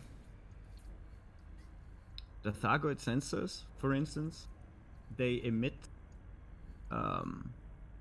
signals when you do certain things with them, and we figured out that if you put them through spectral analysis, you get a reversed binary code that trilaterates a system from 3 other systems, right? And then you get a 3D map points to certain systems, and that's how we found Thargoid bases. God. Yeah, it's a lot of fun if you like that kind of stuff. Yeah, yeah. I have a really nice view right now, so I have the Bandit's Loop in front of me, and I already see the Maya Nebula as well in front of me Nice. because I'm 1 jump away, 50 light years. Oh, you have a small fuel scoop as well, I see. Ooh. I could probably get closer. I think I can get up to 160. Yeah, nah, you're already in the red, so Yeah, yeah. we have to. I'm gonna show you some what's it called? Coriolis? I Yep. think? No. Or Inara, whatever. A shipbuilder, and then we're gonna upgrade your Asp to be a explorer. So you're gonna come in, scoop in 2 seconds, and be gone again. Maybe this game is for me because I understood everything he said. Nice. It is good. You can easily sink hundreds and thousands of hours into this game. Yeah. And if you're done with one aspect of the game, there are like 10 aspects more. You can deep dive just as much into it. So this is like my character panel that's accessible in the ship. It gives you how much money you've got, how much it is to rebuy your ship, but it gives you your ranks for the various aspects of the game as well. So you've got your combat, your trading, your explorer. So the overall goal for a lot of people is to get all 3 of those things to elite. And that's quote unquote the end of the game. But it takes so long. And they're all independent as well. So like if you're exploring, you need to be in an explorer ship. If you're in combat, you need to be in a combat ship for the most part. So it's kind of 3 completely different ways of playing the game. Yeah, they're all valid. They're all fun Yeah, yeah. in their own ways. Of course, some people tend to certain things. Of course, I'm also more a fighter or a mercenary in game. Yeah. But I still enjoy asteroid mining because nothing beats that explosion. Yeah. 4, 3, 2, 1. And I love exploring, finding new shit, putting your name on it. Yeah, yeah.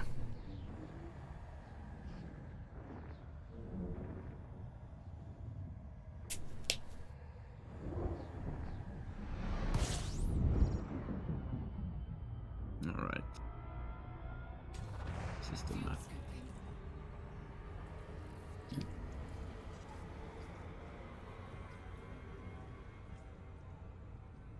Fuel scoop disengaged. Frameshift drive charging.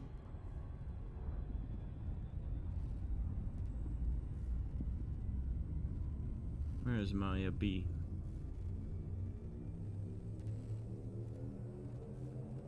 Four, three, two, one.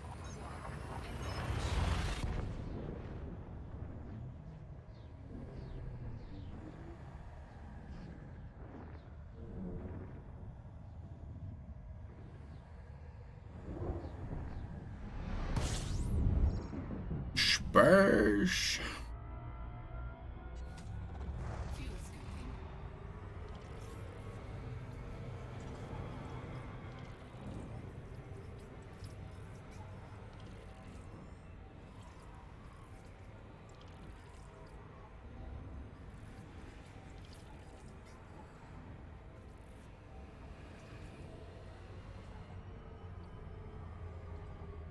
Fuel scoop disengaged. Oh yeah, you definitely need a bigger fuel scoop.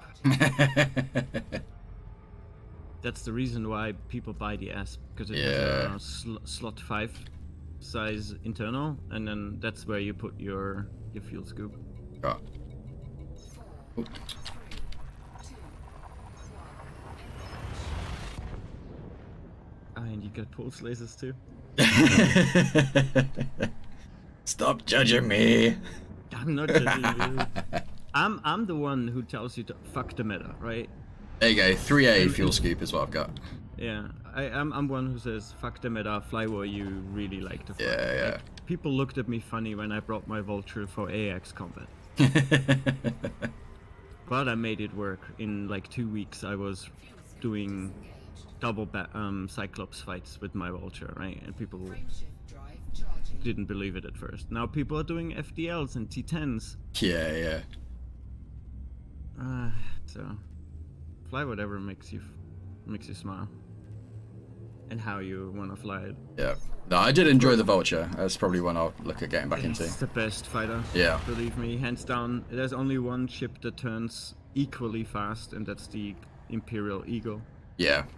And it can't compare with the weapon size you pack on the Vulture, so I think that's the thing, isn't it? It's the maneuverability with the weapons as well. yeah, it's like bringing 2 cannons to a gunfight. Yeah.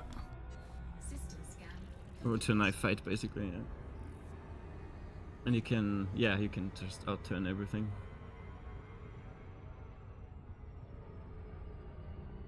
Buy a Corvette and just go zoom. Yeah. The Corvette is more like, I'ma sit here in a combat zone, everything around me dies and I don't have to move. Yeah, yeah. Just get an Anaconda, I'll do it. Yeah. Same size, Yeah. basically.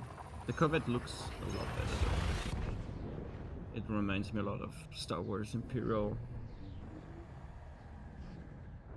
Star Destroyer. Yeah. Let's see, where are you? Galaxy map. Oh, one jump out, I think. Yeah. Yeah. Fuel scooping. Make sure to turn your wing beacon on your right side panel in the ship's menu. And on the left row down, there's a beacon. Fuel scoop disengaged.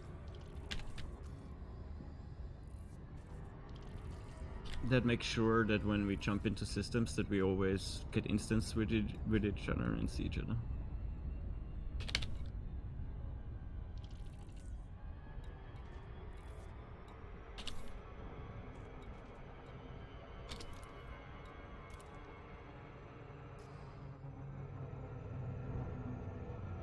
Did you find it? Yeah. Yeah, okay. Yeah, your stream is a little delayed. Perfect. Frameshift drive charging. Oh, Max, on the target, it's obviously got the distance and it says a year. So that's actually a year. Like, if I was to not jump to it, Yeah, and the game would let you do it. yeah, you could just fly there, but it would take you a year.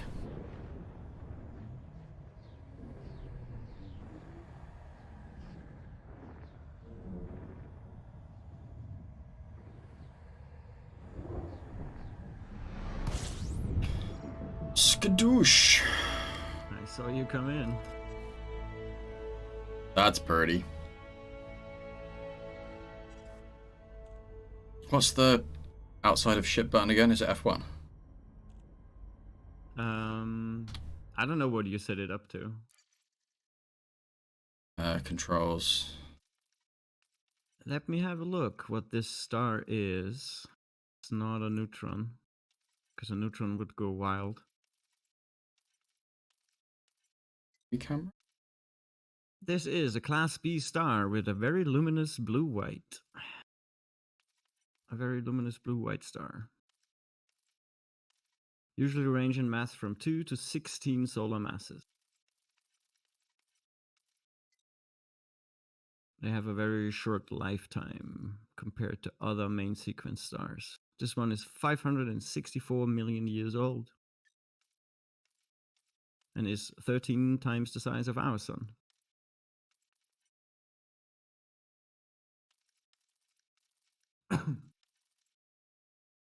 It's all the way down in your options under camera suit.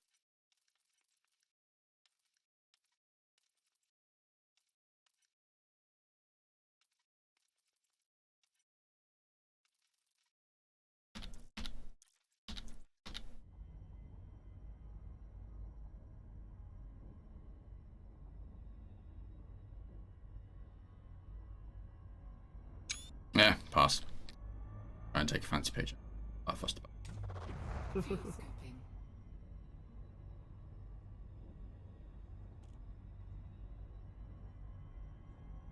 Fuel scoop disengaged. I'll send you one. I play this game. Sorry. Solely to take pictures. Yeah. If I do nothing in this game, I take pictures. All right. So I selected Maya B in the system map, which is 300,000 light seconds.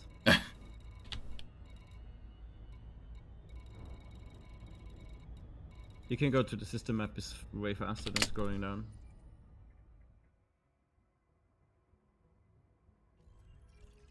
Maya B1. Mm-hmm. The black spot on the map. Right, where we going?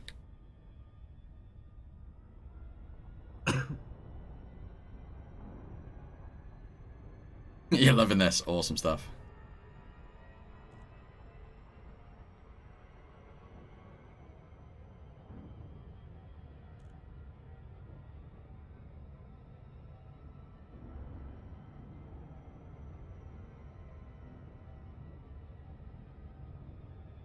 It's gonna take a while. Yeah, yeah. 4.5 minutes.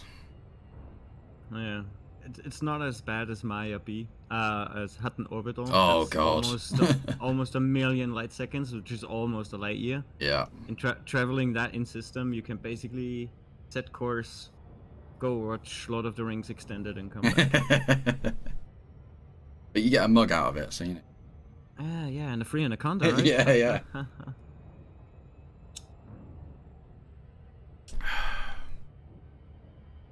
And once we get close, we should see on the contacts panel or on the side panel, we should see a tourist beacon.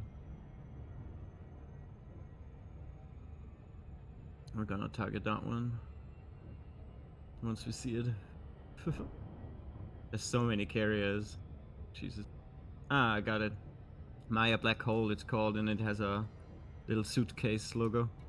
That's the one we're gonna target, because that's the safe exit spot.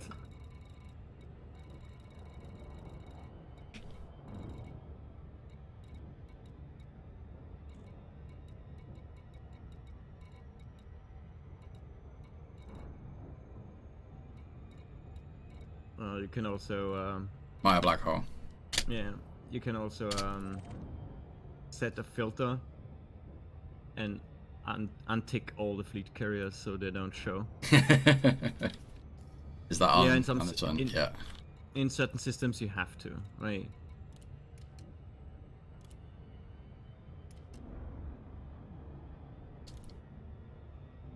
Like if you wanna go Desert, there's just always the maximum amount of fleet carriers in there. Yeah.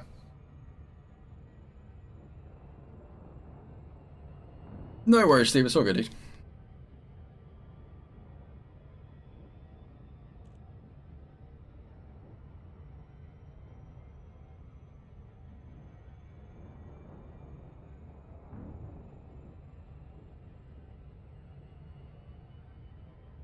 Are you drinking enough at the minute?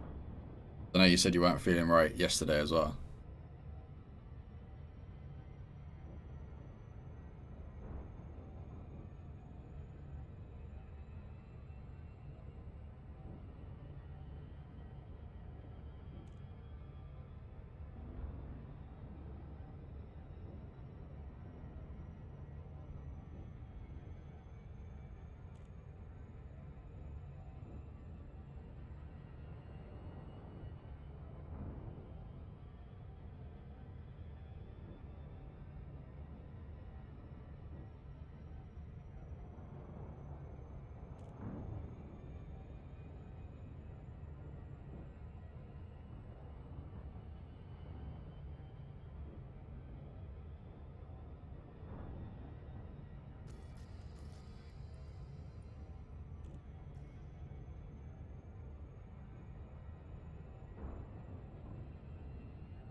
Tide, that's fine.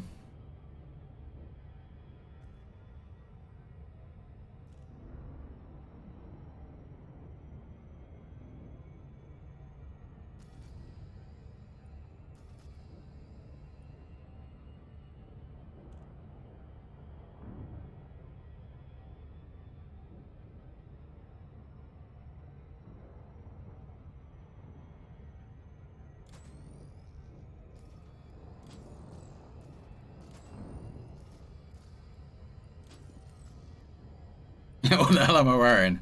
This. What are those?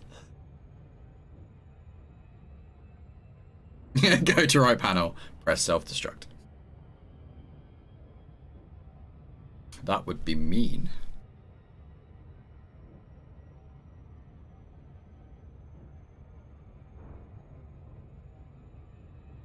Casual 500C.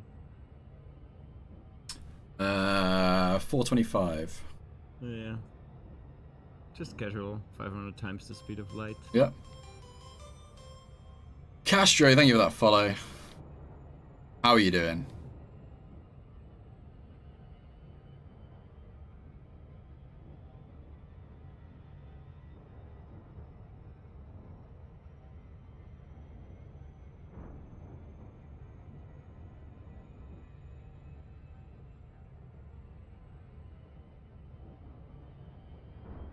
Boy, like Violet Beauregard from China Chocolate Factory. Wow. I'm not too bad, thank you, Castro. Pleasure you can make it. Hope you're doing alright on this Saturday. All the kittens, yeah. I recognised, yeah. Yeah, thank you for swinging in, dude.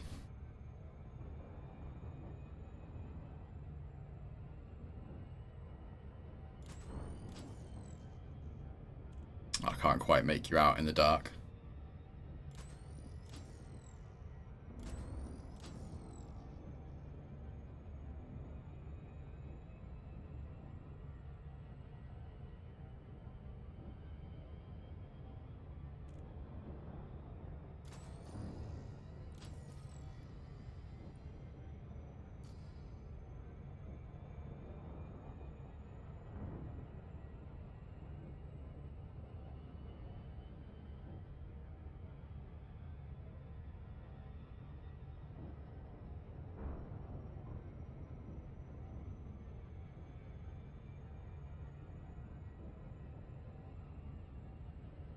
Does this game have a steeper learning curve, as everyone says?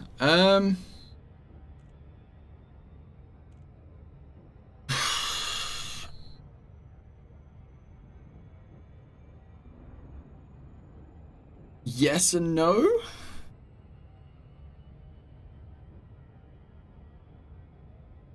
No need to self-destruct. Chris can dive headfirst into a black hole. I mean, I'm not saying it's not going to happen. Curious if he slows down in time. Probably not.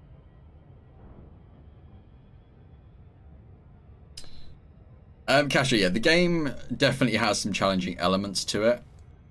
I think the hardest part is working out what you can and can't do, because it is very much you load the game up and you are given a ship and you are given a way out of the station and you are left to it. So the best thing to do is spend like an hour just around that first station, getting to grips with the flight and work out how your flight movement works, and dock and leave the station a few times so you get the hang of how to dock and the process, because you need to request docking permission from the station before you can actually land on it, otherwise you get fined and attacked. You need to remember to put your landing gear down, otherwise you crash. You can practice kind of leaving the letterbox and coming back in again, which is a bit intimidating the first couple of times. Yeah, I've seen a few people that have loaded in with their first ship for the first time and they've just rammed straight into the inside of the station and died. So they've got like 5 minutes before they've managed to lose a ship. So it is tricky. There's definitely elements of it that are tricky, but it's fun. And yeah, if you jump in with someone else who has a vague idea of what they're doing, just to help you get off that first station and fly around with, that can definitely make things a bit easier. They integrated a starting systems now, so it's a little bubble inside the bubble that's Oh, only for okay. new players, and nobody else can enter this bubble. Oh, So you're cool. completely safe from griefing, and you can spend as much time in there as you want. Yeah. And just get your first chip going, get some upgrades, maybe learn the ropes. Yeah. And there's some tutorials now and some basic missions. They don't teach you everything, and they don't explain everything, but they at least give you some rough ideas. Yeah. This is how to get a mission. This is how to find who you need to kill. And the rest, once you reach out, this is one of the most friendly community there is. Yeah. Yes, we have pirates, we have griefers as well. But most of the people, if you talk to them, they help you out. They wing up with you, they go in voice chat and explain shit to you and dump you with info till your ears bleed. We love new players, and we love letting new players experience the game.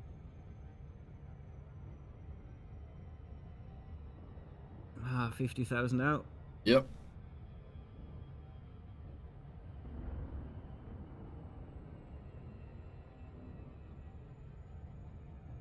Hey, no worries, man. I'm still very much learning. I haven't played this properly for a while. I can remember the basics, but I never really got into things like trading. Haven't looked into the engineering side of it and the fine tuning your ship with the customizations. The last time I properly played this was still during the vanilla release. That's when I put like 95% of the time in. So yeah, I haven't really been onto planets. I've not looked at engineering and all that kind of stuff. So that's all lost as far as I go.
Okay, for me it's already distorting space and light when I wobble around. So I'm going above the orbit lines to get on top of everything and then dive down into the nav point, because I don't know if it would be behind or in front of the black hole.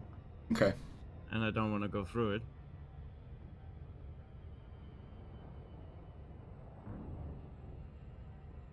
Yeah, it's distorting space around here.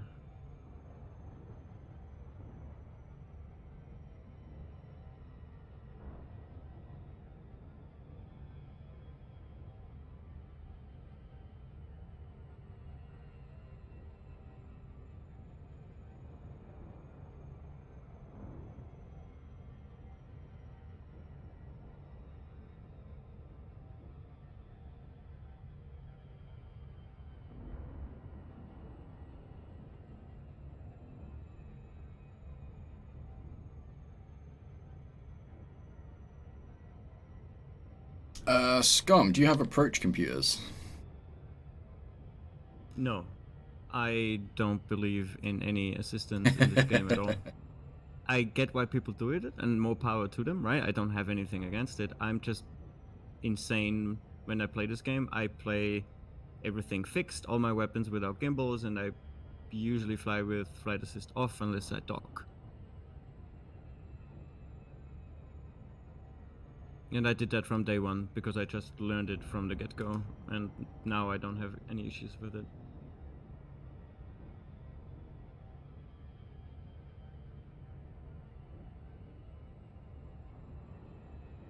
But that's the beauty about the game. You can play it however the fuck you want.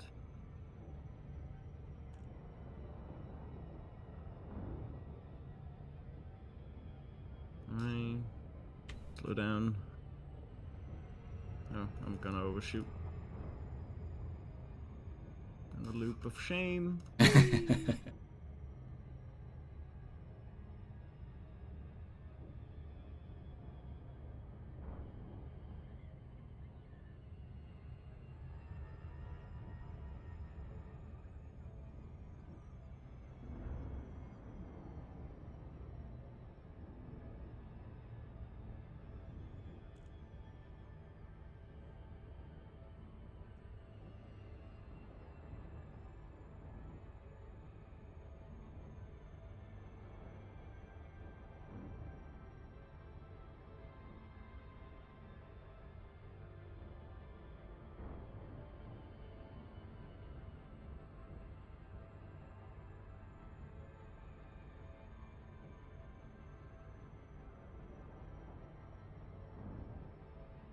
Perfect angle. Man, let's loop through the Maya Nebula. Gets a super nice color. And the witch head as well, over there. Yeah.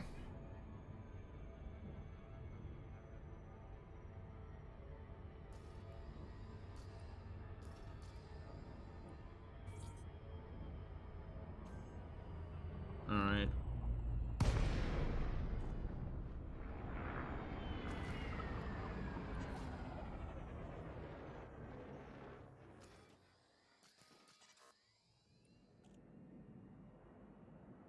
So in front of us is the little beacon. You can scan it and get some tourist information.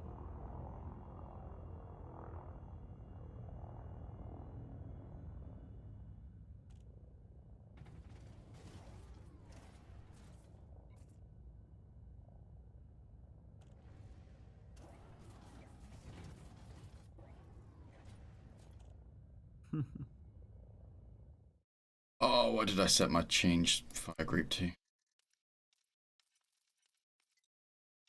You just need to select it, just target it, and it will scan it automatically. Yeah. Your cockpit mode, yeah.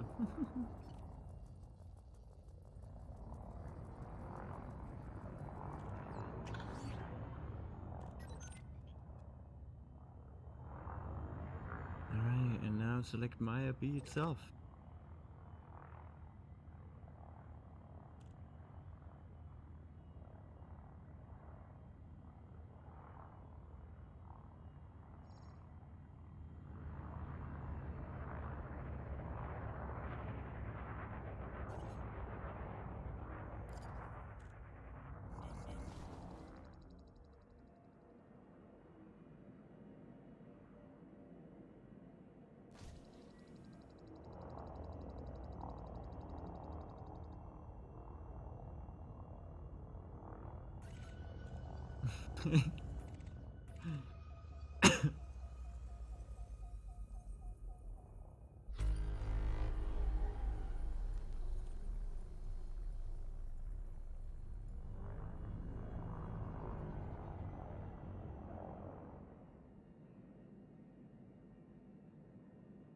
Does Black Holes transport you like No Man's Sky? Pass?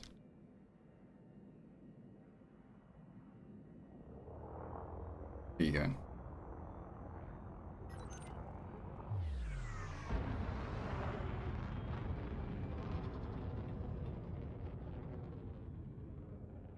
Turn around.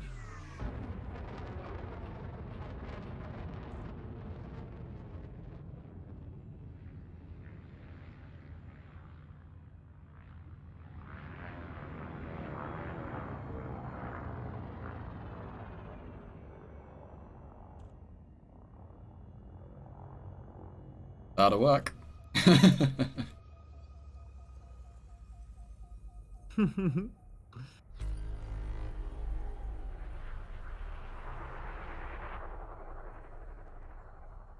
That other thing was just a beacon, right? Yeah. This is now you can fly around. You see it now. You can fly around. You can put the nebulas or whatever you want behind it because you can fly around. It's so small you can actually circle it, and then you can look at everything how it breaks the light.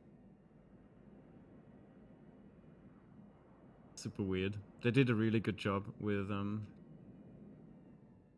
gravitational pull towards light and objects. Cool. Some nice screenshots.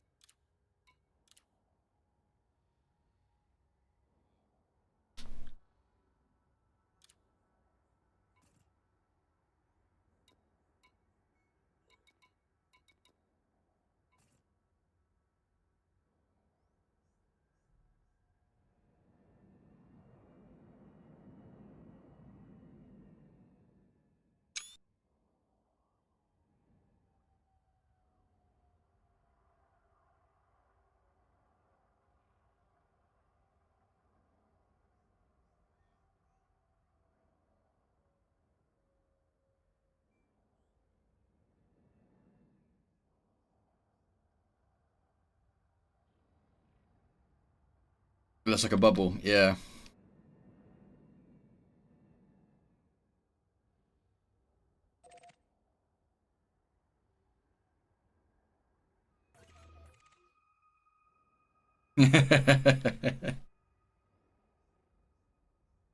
Tempting.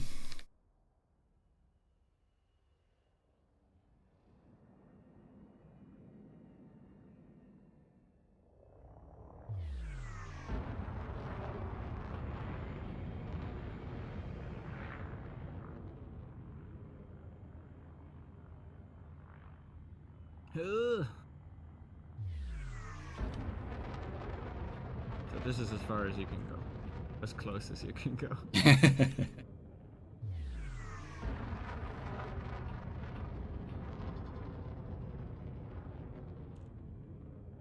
This is as big as it gets where I am now. So to pop the rhetorical bubble, yes, you would die if you would get closer than I am now, but the game doesn't let you. So it puts a body exclusion zone around it, and you can fly into it, and it bounces you back, so you don't die. This one has a 25 kilometers range. I can't get any closer right now. Makes for pretty pictures, though.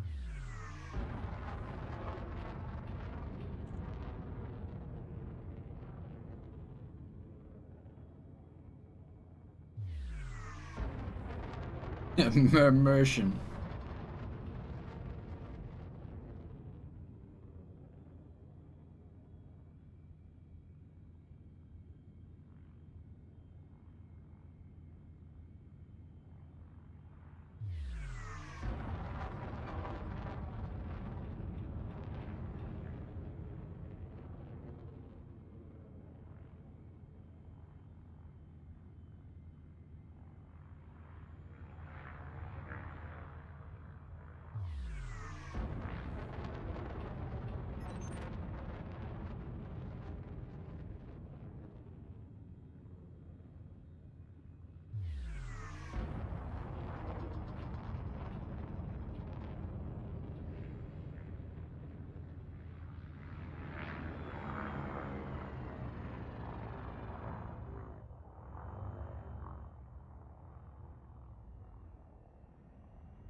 can't get you on frame. Where are you?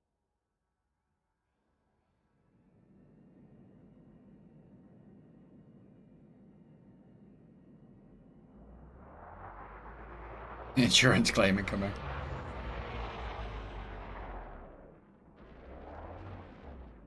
There we go. Picture.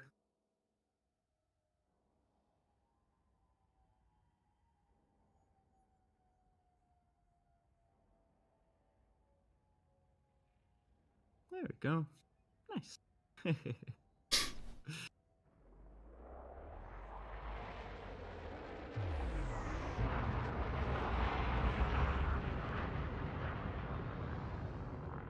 All right. Enough sightseeing. Yep. Okay, let's see where we're going for brown pants moments.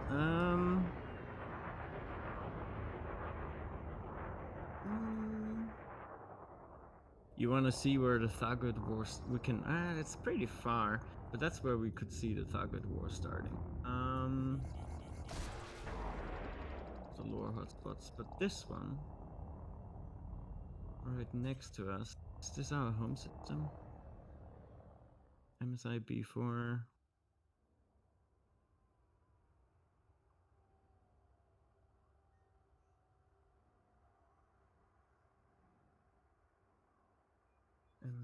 MS. Okay, this is our hunting ground, so this is where we go shooting Thagoids.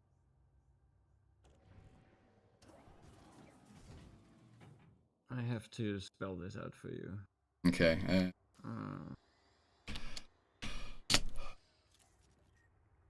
I'm putting it in chat.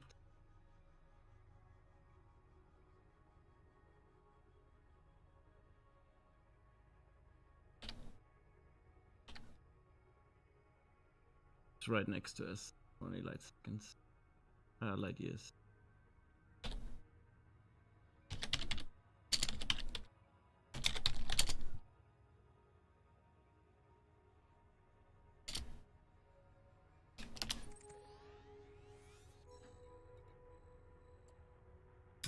Route unavailable.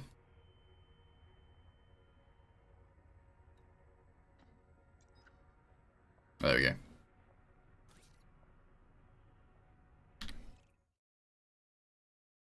Frameshift charge detected.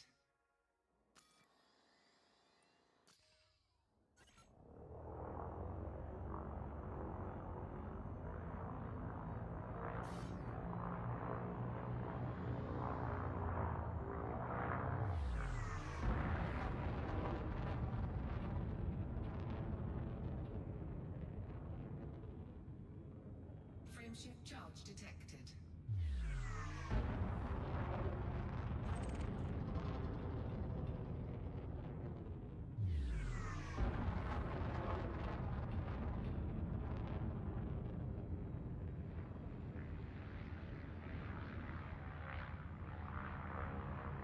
Frameshift drive charging.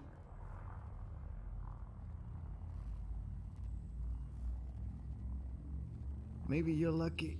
I can get one on the jump there already. 4, 3, 2. If we don't burn up. Oh yeah, you were way too close to the, to the black hole. Taking heat. Uh-oh. Yep, I'm yanked out. Fuel scooping.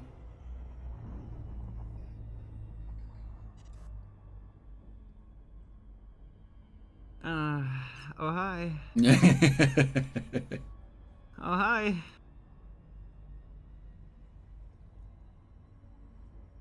And my power is gone. 2 interceptors.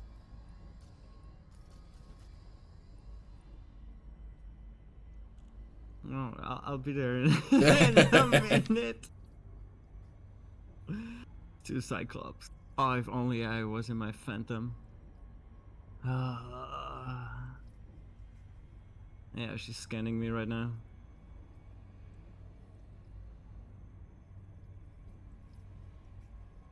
Oh, hi. Oh no, you're a Bassi. Oh, get away from me. No, no, no, no, no. I want nothing to do with you.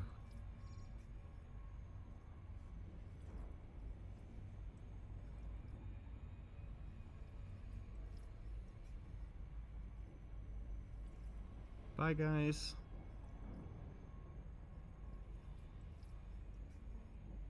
Girls, I should say, they're all female. Warning, temperature critical.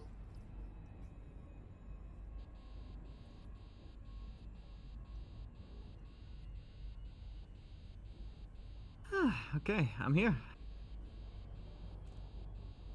Okay. Now we're gonna do some reconnaissance. I'm gonna fly a little bit away from the star and put on my spectrum analysis tool that everybody has on his ship. And I'm gonna look around in the system. We're gonna look for some ominous signals. Non-human signal source. Threat level 7. Threat level 8. How much longer we're playing? What time is it? Probably do another 7. hour, 2 hours, somewhere around there. 5 medium xeno hunting. How far? 18 light seconds. Yep. That's where we're going.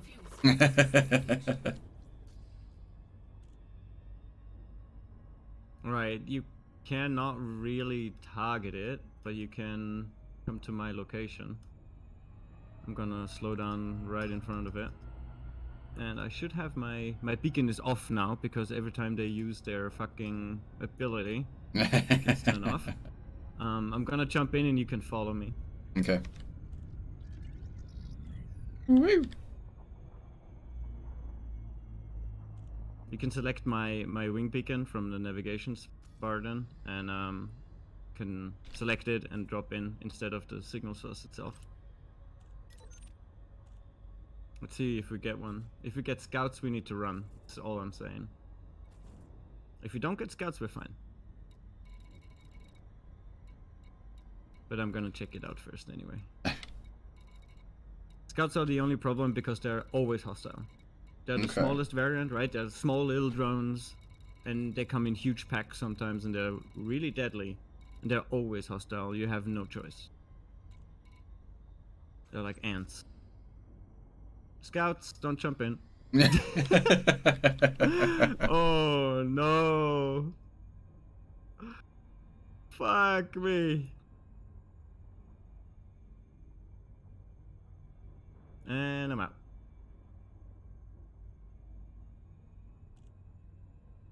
Those motherfuckers, caustic missiles as well, right behind me. Jesus Christ. Alright, we good. Looking for the next one. Yeah, scouts are really mean. If you're not prepared, if you don't know them, Yeah. they casually drop in like, yay, hi.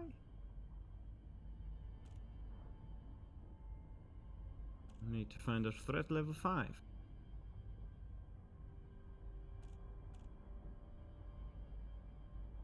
And just to give you an idea, I'm looking through the spectral analysis, and in this system I have like 300 alien signals. God, okay. So this system is the hotspot, and that's why it's our hunting ground.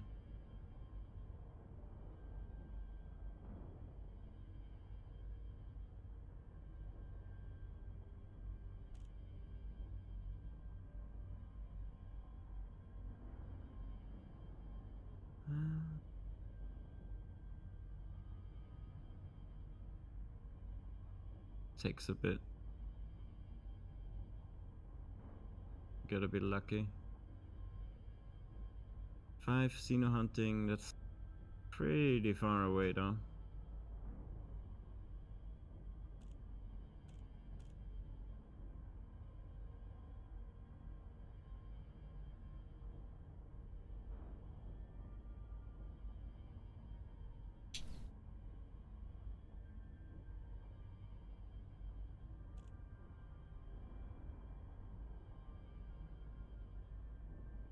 I mean, we can try it.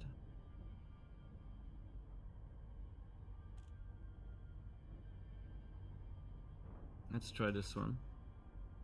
It's a threat 6. It has a method to it. In the system, you can look at the threat levels, and if it has specific mission sub-parameters, you can guarantee certain Thargoids to spawn inside. Right.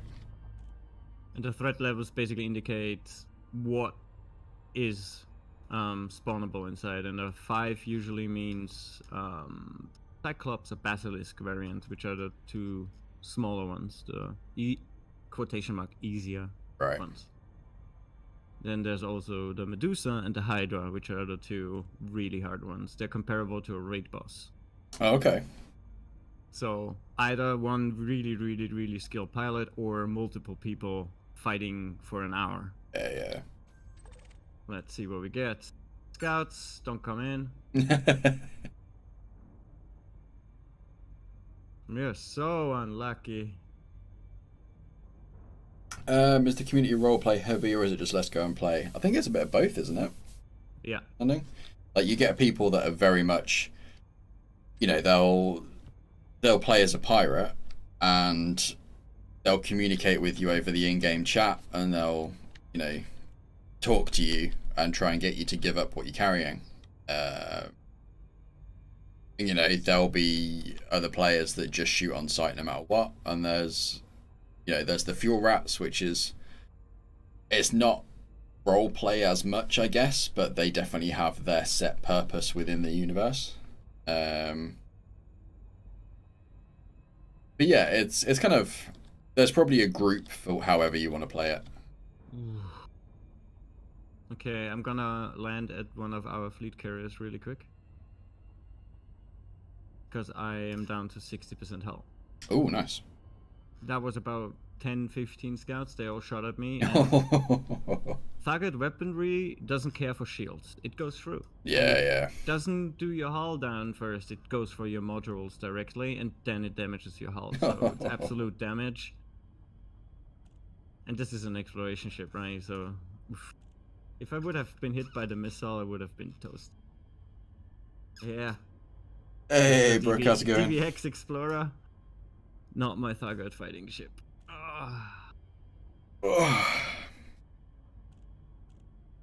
Jesus, that was close. I'm glad we have our carriers here.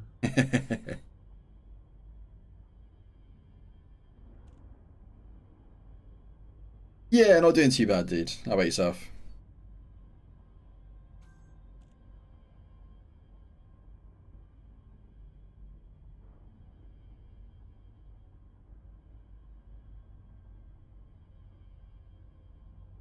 Oh, 7 Commander.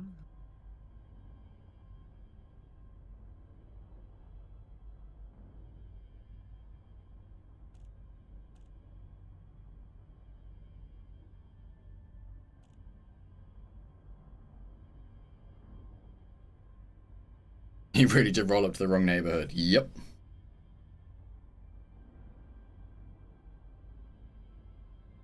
Have you ever used your full spectrum analysis tool? No.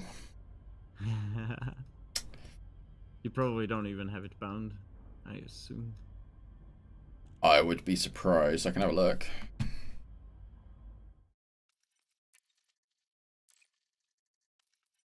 Alright, fully repaired, coming back.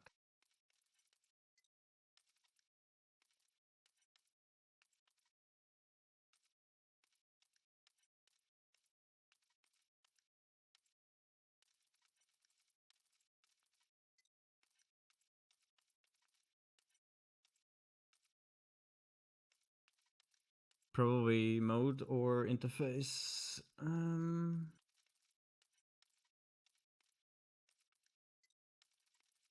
Discovery, enter FFS. FSS, there it is. It's a semicolon or something, it was.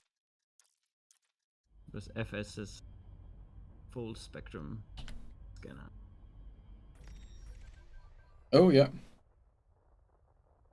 I'll still identify as various signals from scanning.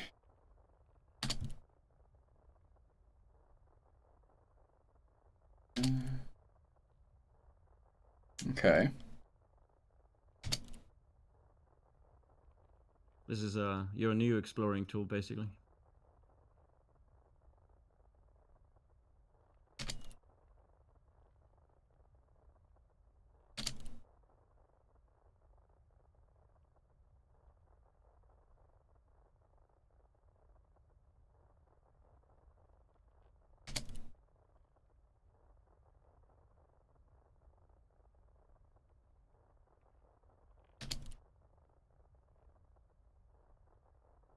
Okay.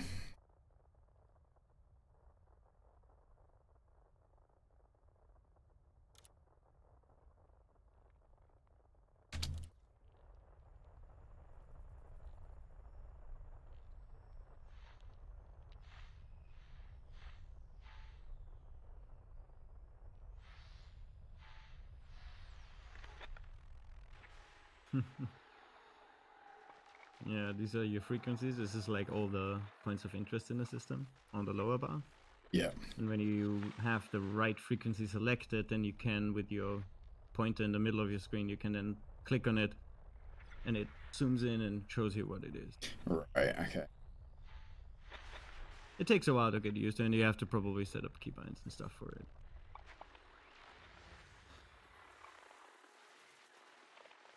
Yeah, these one at the end, the big blob, that's all the alien signals. Exactly. Non-human signal source, threat level 4. Hmm. You see how many there are? It's the system is crawling with aliens. But I got a threat level 5 here. It's not guaranteed. I'm gonna try and drop in, and if we have an interceptor, you can follow me in.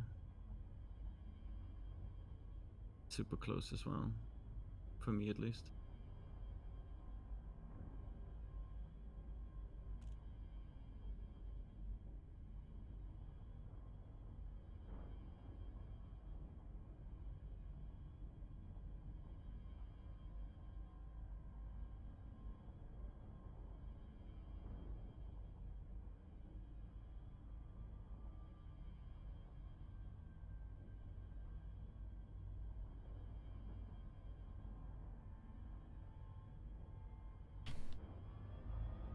Come on, Orange Jesus. Yeah, looks good, I think. Yeah, you can come in. Yay. That's a Cyclops. Hi, baby. Right, how am I doing this again? Just select my wing signal. Yeah, you're already on it. Just close in. No, on your left side panel, under contacts, you should see my wing signal.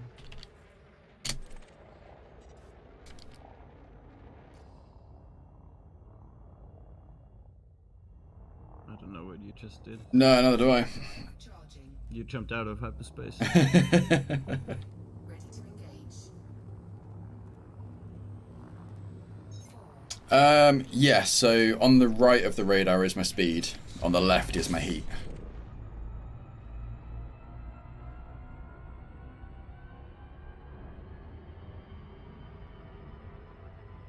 Yeah, now you see my signal. Now you can just towards it. Put it in the blue. Perfect. She's still interested in all the shit she's killed in here. She scanned me so far.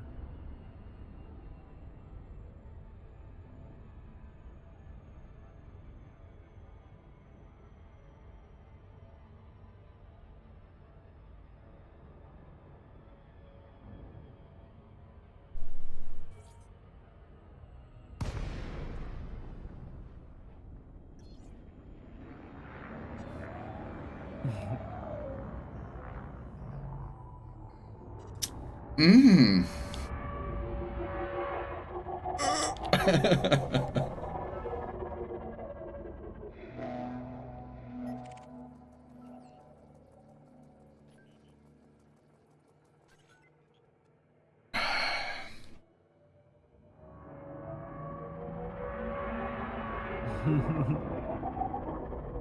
That's pretty cool.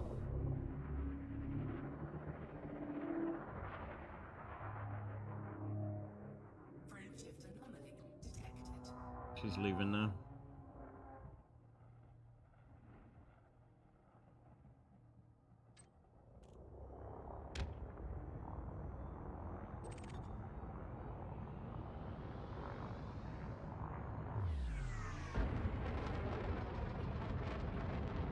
What the fuck is that? That's a Thargoid. That's the smallest version of their fighter craft, basically.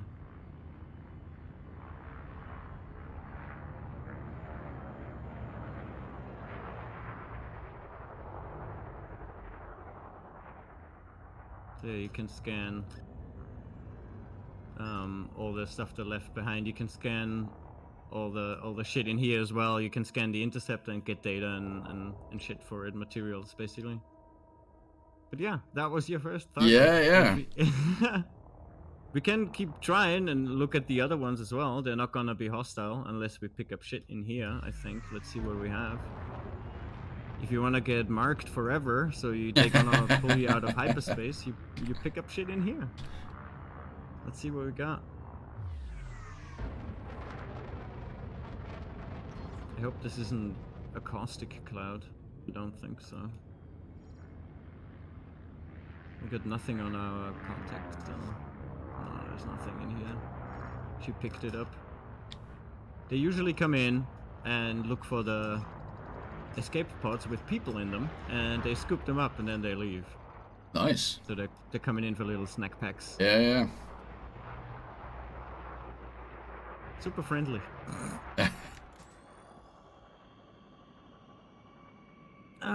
But yeah, that's your Thargoids. That was pretty cool. Maybe you get interdicted when we jump out again.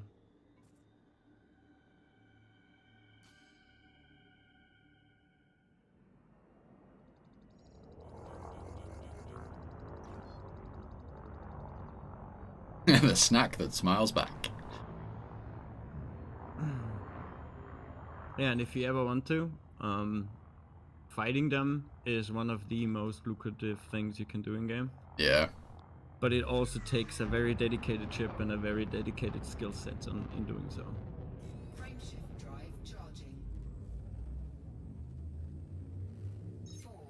But we have new people every Friday in one of our events, and they usually come home with 500 million Nice. and a lot of fun. Then they usually build their first real ship for it. Yeah. Right, what time is it? 10 to 4.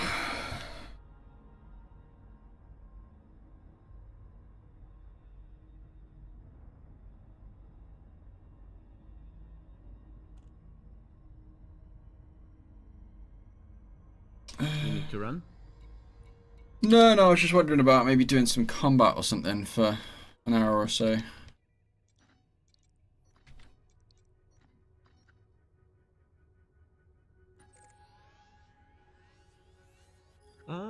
Where did you start? Where did you have your vault? Over there. I don't remember. Seos. Seos. Yeah. Which is 10 jumps. I don't have anything out there, Okay. so I don't have a fighting ship because my DBX is just for jumping Yeah. and landing on planets. You did never land on planets as well, right? Yeah, I haven't landed on planets yet. Do you have a SRV module on your ship? I don't believe so. Because you can do combat in your Vulture. I just can't I can't help you. out. Yeah. But we could on Zeus maybe if there is something to land on, we could SRV around on the planet. Yeah. Let's see, there is one moon to land on, multiple moons to land on in Zeus as well. Let's see, Brunel Hub, what do you have? Brunel Hub. Facilities, it has outfitting, so it should have an SRV bank. Let me check that on Enar. Might be worth earning cash for a new ship and upgrades. Yeah. I'm not sure what the next step up would be. Depends on what you want to do. Yeah. There's lots of options, right? If your next step up would be a medium-sized chip. Yeah. That's something you could aim for, and depending on what you want to do with it. Like what I did when I came back to the game, I made myself, the first thing I made is a mission runner. Yeah. So I can do material farming with it, I can do missions with it, which includes PvE combat, and I can jump decently inside the bubble, because that's what I want to do with it. Yeah. And in that regard, you have many options. I personally love the Crate Mark II, but it will cost you a little bit. Yeah. See, I think that's the thing. I need to stick with what I've got, but find a way of earning money. Not necessarily quickly, but... What you can do is AspX is a good starter for mining, and if you do core mining, it takes a little bit of time at the beginning, but you can make millions. Yeah. If you go for the right material, it's $1 million per ton. You can stack like 50 tons in your ship. Okay. That's like 50 mil an hour. So Drive charging. Steve says, ding, my fave ship. you do that a full day with 4 hours, you should have like 200 mil, and that's easy, a Crate Mark II. Yeah. With some stuff on it. Maybe that's what I need to look at doing then. Head in that direction. You have so many options, and if you have any questions, just let me know. Yeah. I think the big thing I need at the minute is more credits. So if the quickest way of earning those for effort per hour is going to be mining, then I'll look at setting up for mining. It's mining or combat, depending on what you prefer, and what your skill set is. Bounty hunting is usually not that lucrative, but you have to have people with you in a wing, and then you stack certain mission types, and then you'll profit off each other's missions. So Drive charging. more solo oriented, probably mining. And what I can also offer is visit or take part in Finance Friday with our group. Just go in the instance, hit the Thargoid once, and then stay away 20 kilometers so you don't blow up. And for each Cyclops we kill you, I think you get 12 or 16 million for each. Okay. And we kill them in a matter of minutes. Because there will be 15 people in there, and just insta killing the Thargoid. Not insta killing, but we're very efficient. Taking them out quickly. Yeah. If you get a Medusa, it's 30, 40 million a pop. Yeah. Right? A lot of money made in a few hours. Alright, I should jump as well. Frameshift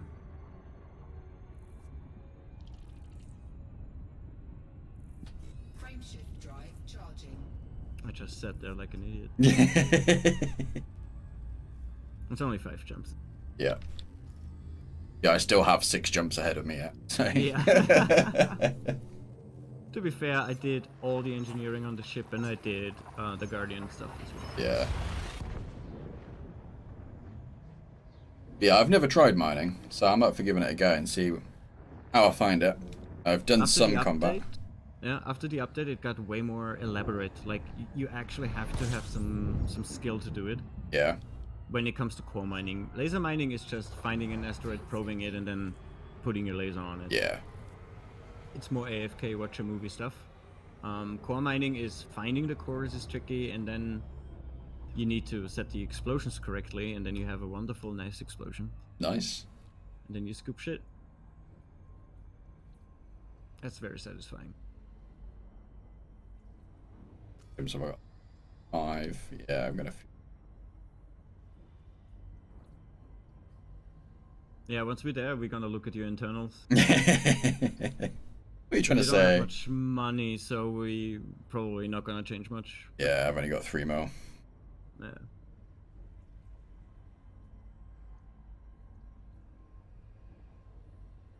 Unless I can sell some of this exploration data, but that's not going to give me much, really.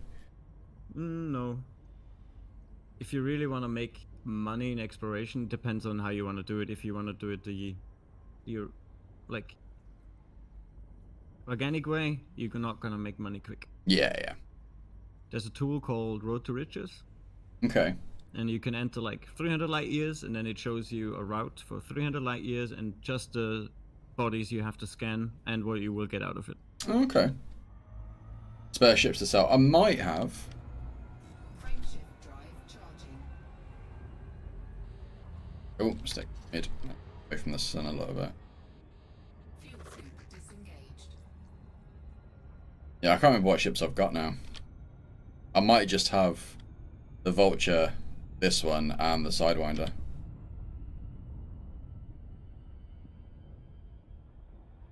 Frameshift drive charging.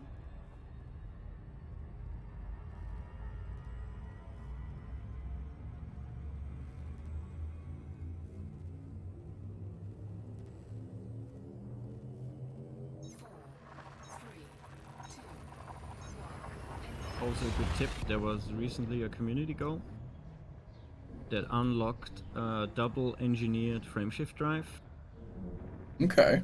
size 5, so that fits on your asp, I think. Yeah.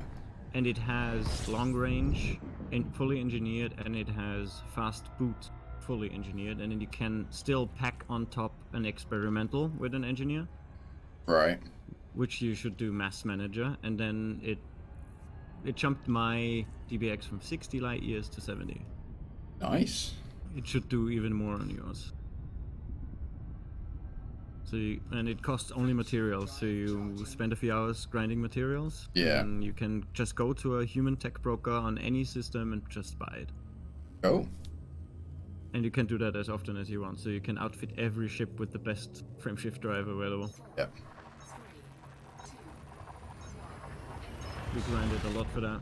So the community goals, I don't know if you have done a few of them.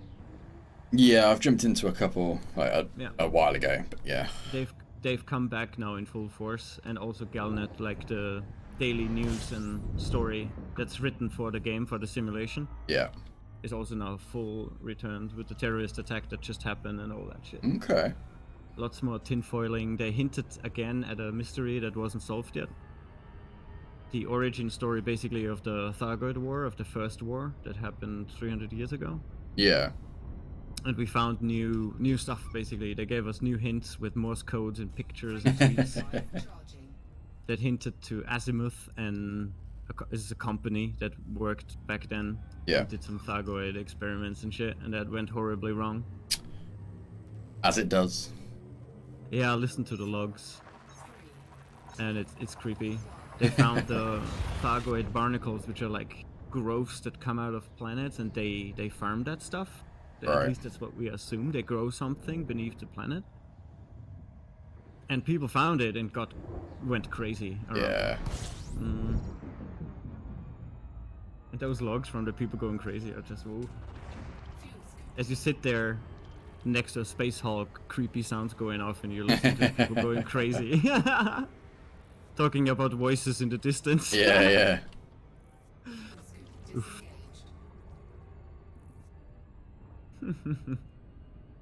Tinfoil had to really. Drive charging. Alright, I'm almost there. Yeah, I got Oh, 2 more I am jumps. there, I say.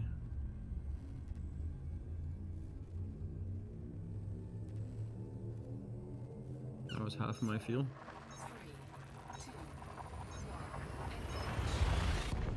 I think I should just be able to make it back. Ooh, you're low, yeah. I'm risking it a little bit.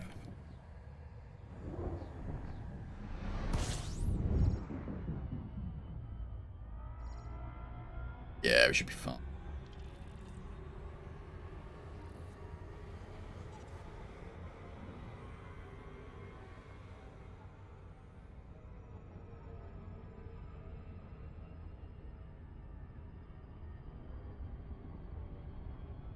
Zoom. Frameshift drive charging.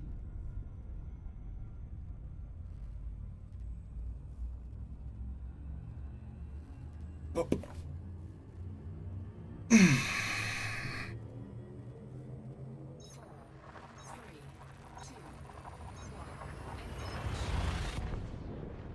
Loads of fuel left. You're worrying about.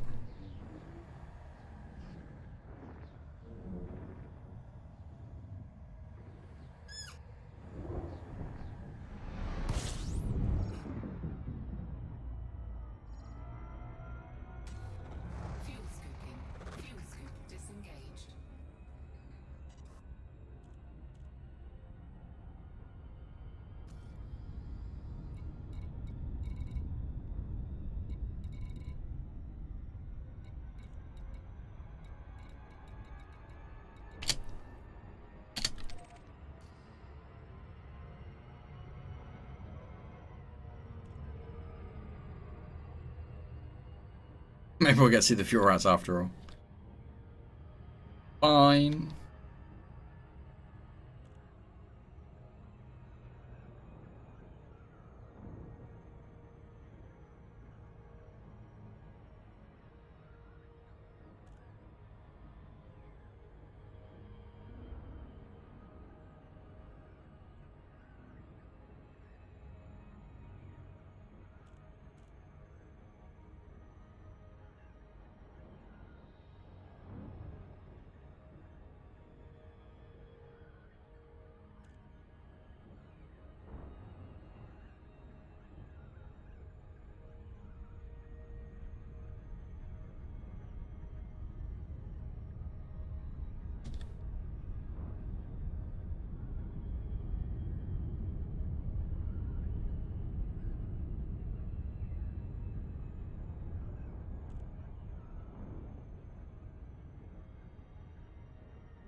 It's orbiting a moon. I have no idea how far out we are from Sol. Oh, actually, quite a bit. Yeah. You're like 300 or something away, I would say.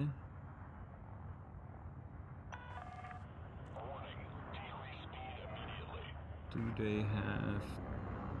They have planetary vehicle hangars. Yeah. Scan detected. So you could equip one. They're not too expensive. Landing pad 20. Landing gear deployed.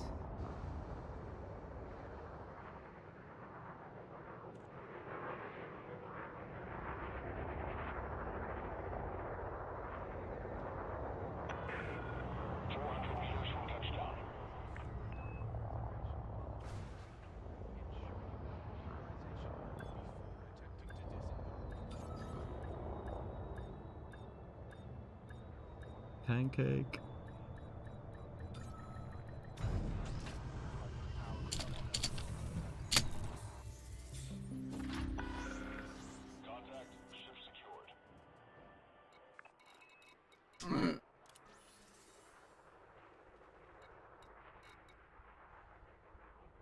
There we go. So, yeah, Max, this is all the stuff. So all those systems that I flew through, and it just scanned as I was fuel scooping. That's all stacked up. This is the system I'm in still, so I can't sell that one here. But, like, the rest of them, some are only a couple of thousand, like 118,000 there. So that's 532,000 credits. For just, like, flying from point A to point B. It's not enough to kind of live off as a way of earning credits, but for whilst doing something else. 500,000 for no extra effort.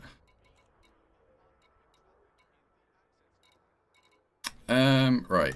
Shipyard. Yeah, outfitting. Yeah, so I've only got the two. I've got the Sidewinder and the Vulture. And then obviously the Asp that I'm in at the minute.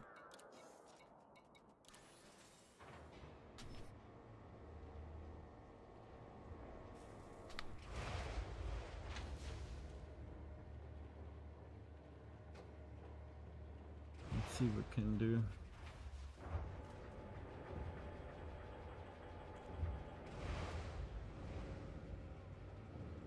You could definitely sell the weapons unless you feel uncomfortable without them.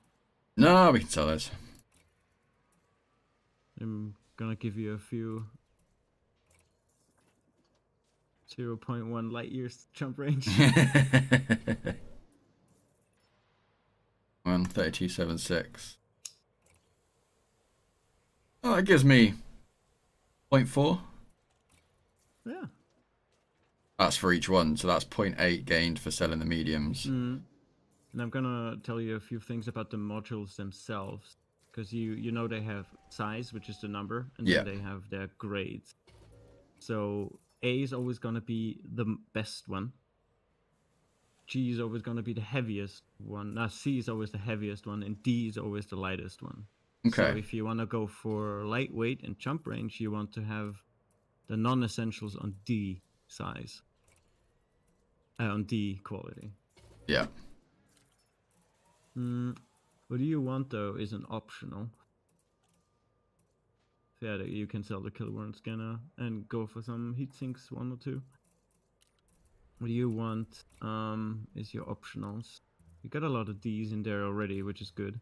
Power plant and everything else is A. Grab some heat sinks. Mm-hmm. 2 heat sinks. Yeah, I would pack 2. Okay. Core internal.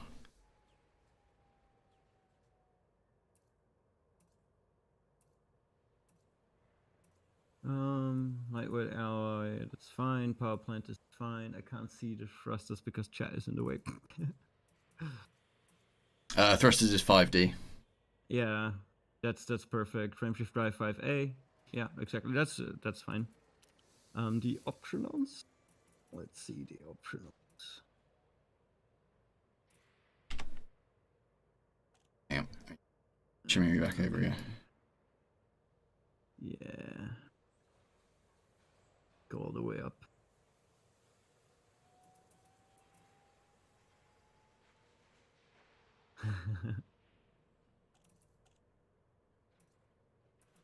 Okay. Yeah. So what I would do in this case, the 6A would be your fuel scoop. The slot 6. That you probably can't afford it, and they probably don't have it here. But in the first slot, you would put the 6A fuel scoop, and the 5 slots you would put the Guardian booster. Yeah, you can't afford that one. Yeah. That's a no. But that's the one you want, because this one is almost a star sucker, right? Okay. So you have 4 seconds and you're full. Right. With your current thing. This one would be your Guardian frame shift drive booster. You have to unlock that. Yeah. That would give you a huge bump to your jump range. What you can do is on your slot 3, yeah, on this one, you could do SRV bay. On the empty 3 on one of them. The hangar. Yeah, planetary vehicle hangars. Let's see. Should have 1 SRV, I think. The 2H or 2G. One has. The 2H, I think, has. No, the 2G, I think, has 2 vehicles, right? No, they both have 1. They're both just 1, yeah. Okay, yeah, take one of them. Doesn't really matter. But that's the one that allows you to land on a planet and then drive your SRV. Yeah.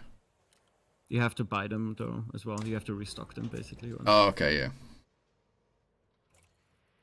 If you want multiple SRVs, like if you kill one, or you have to suicide, you can have a bigger one, and then you can pack 2 SRVs.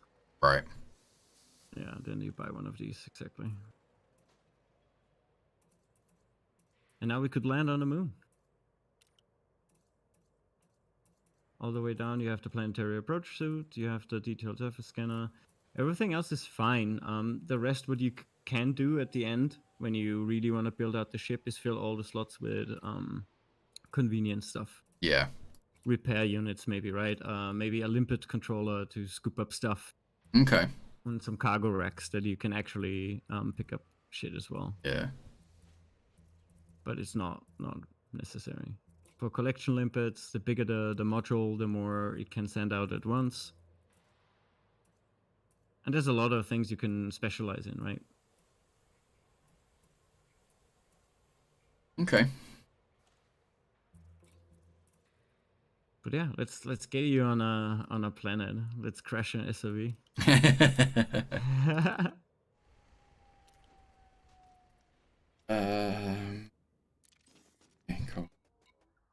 let's just launch.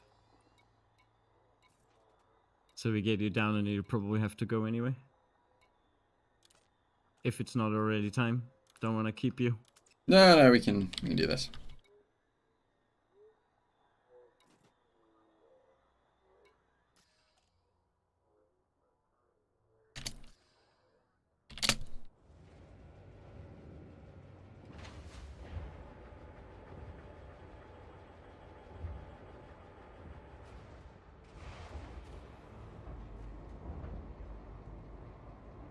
Alright, system map. The moon is right next to us. Landing gear retracted. Ship released. You are clear for egress.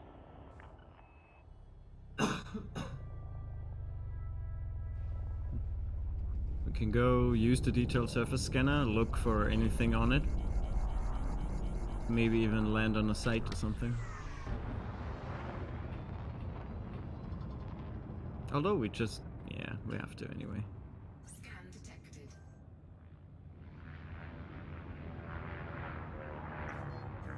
Frameshift drive charging.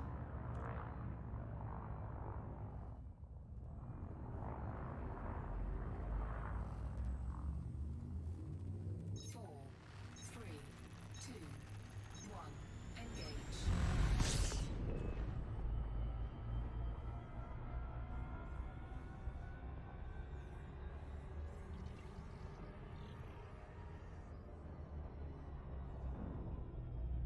Surface scanned by 50%. Okay, surface scanned. Complete. See what we got. Nothing. That's fine. Let's just land then. So when you get close to a planet, all the planets and everything has a blue line around it. That's your exclusion zone or your gravity pull zone. When you put your cursor inside that blue line and skim along it, not directly at the planet, you will get into orbital mode and your HUD will change actually. Okay. And you will get into orbital cruise. And then you get your degrees on the HUD. Oh, You yeah, can yeah. Find. Yeah. And you can slowly go down. Orbital flight engaged.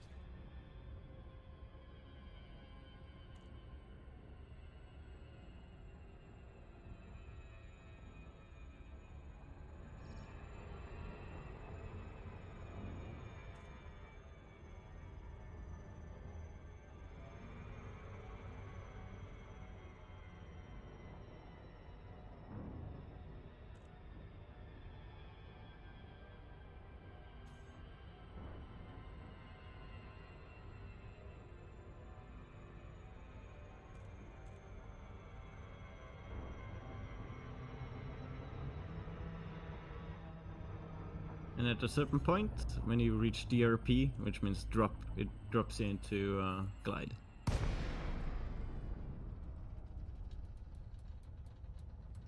At the bottom right of the HUD, you see all these little numbers. The bottom one is the gravity, so we're on a moon with 0.24 G. Oh, okay, yeah. Very helpful if you drop down and it has more than 1 G.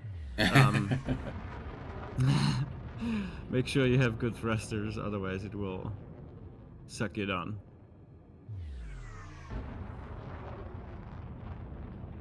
Alright, let's get down there. Looks like a nice open space.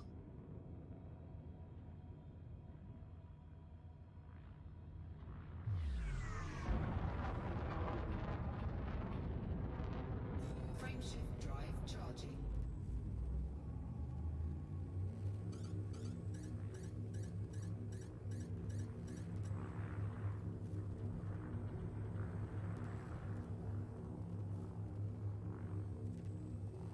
Four, three, two, one. Yeah, did you drop? I dropped a bit early, yeah. Don't worry about it.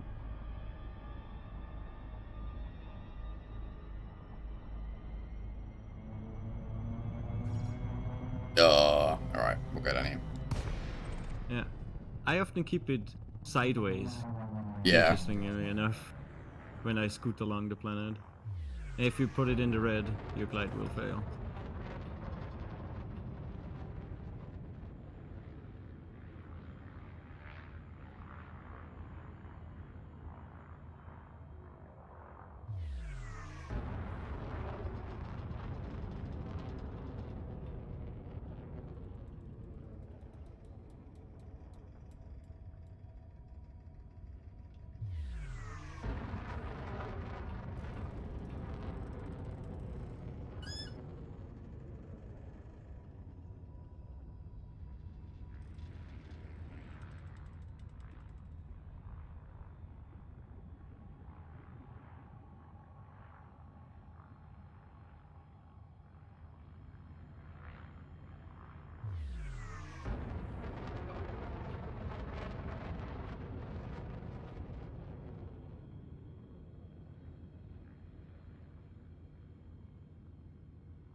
Yeah, that's gonna take you forever.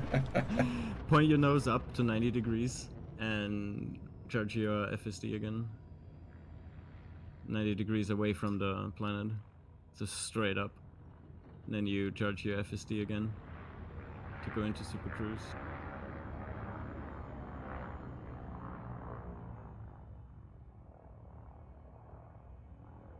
Exactly.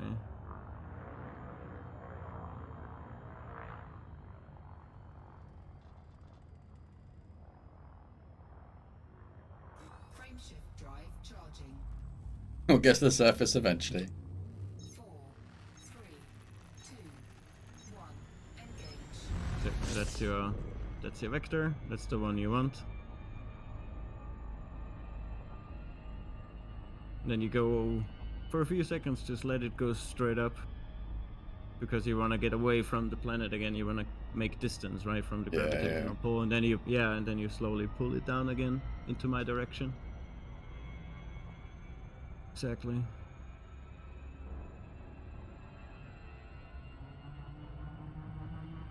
Just slowly, easy. Exactly. You can keep it in that area, and it will make you speed you up. That's your ideal. You're skimming through the atmosphere, basically. You can get closer, and then when you point it down again, underneath it, you will now drop. Somewhere around that. Yeah, and now you will drop into cruise. Don't worry. Don't worry. Slows you down. And now you're in glide, exactly. Don't turn, just... you will black out.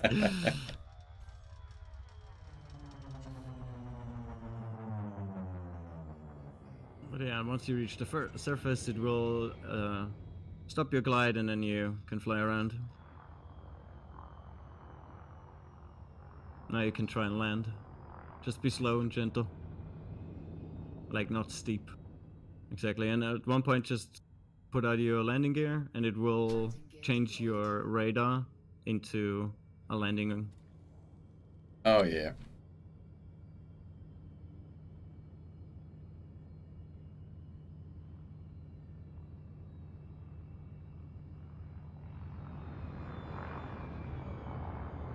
I'm heading over to you now. It's easier.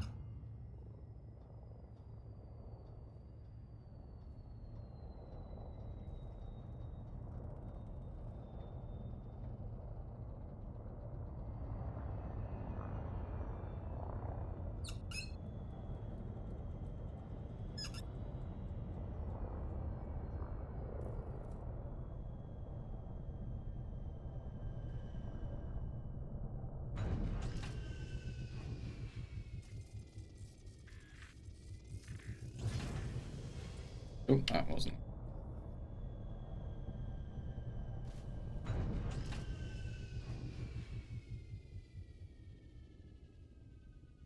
Okay. Down. Mm-hmm. I need to get away from the planet a little bit. And now I can get over to you. So how do I start driving around? You have to look to your feet, to the down panel. And that's where you have your SOV. Oh, yeah. Then you can deploy. Hey, Gilks, how's it going? Drive assist on. Low gravity warning.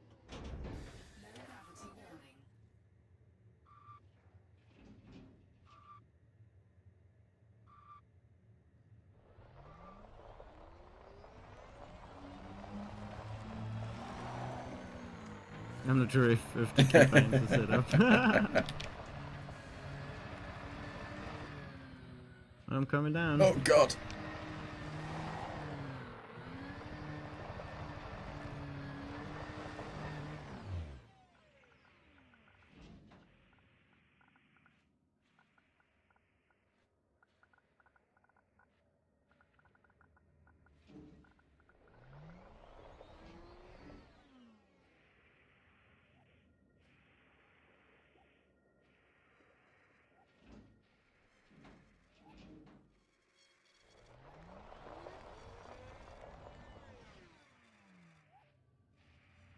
So you're spoiling it. No, just having a wander around. This is the first time I've landed on a planet, so we're just kind of playing around with that.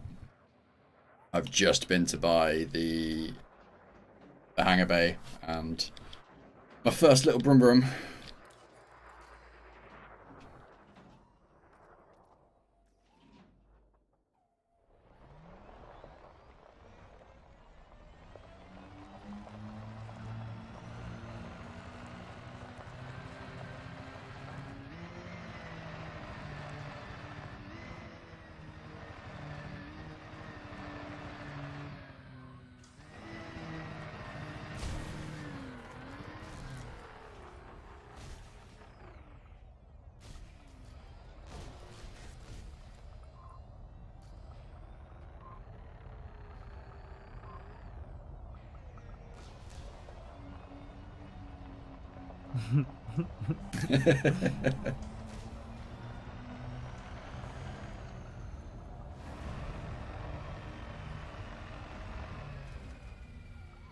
Oh, God.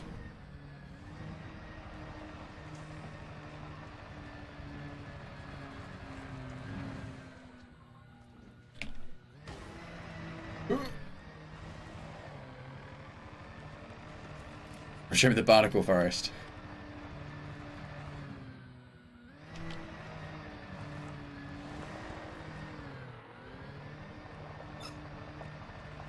On today's episode of Chris and his big shiny toys.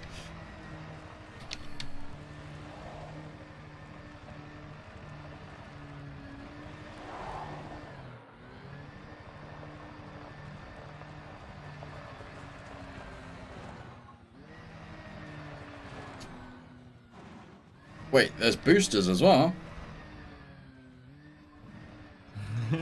Oh, that changes things.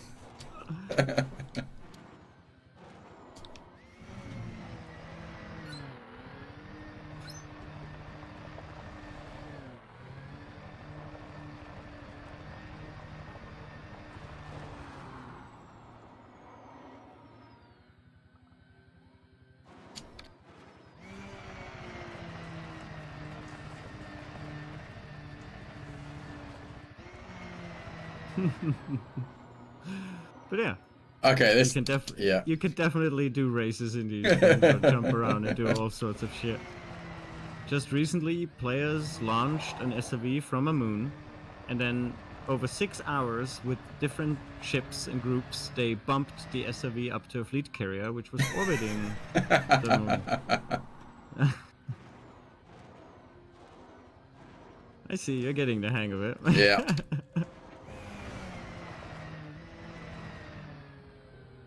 Yeah, with this you do all the Guardian stuff that I mentioned earlier. With this you can go and visit the Thargoid bases and do all the sensor stuff and drive inside the bases and shit. Yeah.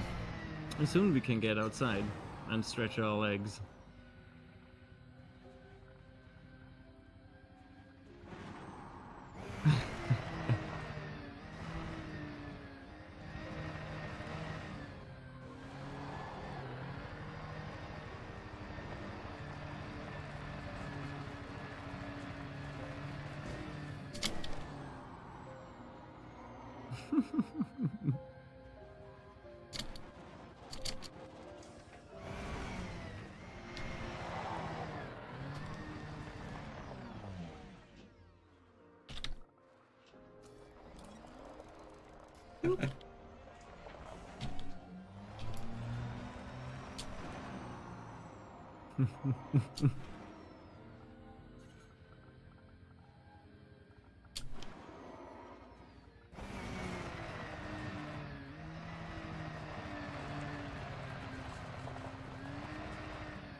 Rovers. Exploratory vehicles intended to explore new and strange planets. Chris, go fast! Yeah?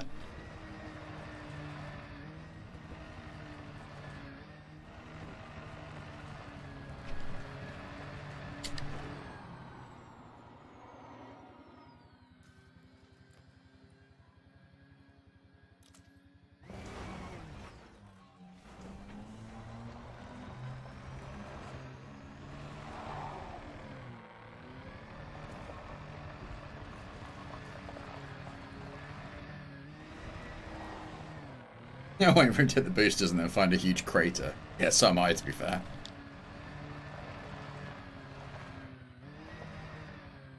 Ooh. I'm damaged. Ooh. Alright, inventory. Same thing. SRV repair. I got 108 of these. So let's repair. Back to 100. But yeah, you can definitely go for. There's a canyon jump race league. Okay. Who specifically go for planets who have huge canyons, and then they just try to go from point A to point B, and in their way are only canyons. So they try to jump everything. Okay.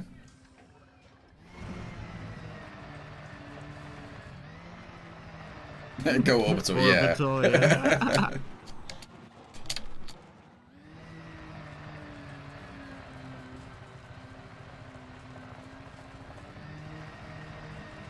A lot of mats farming is done through the ESRV these days. Yeah. So you go to geological and biological resource sites and just farm the materials there, shoot them off and scoop them up. Okay. Which is a lot of fun. Because you have pew-pews on this SRV as well. Oops, I just missed my ship. Bye! Your ship's off. Whee! There it goes. It will come back in Autoland though, when you want.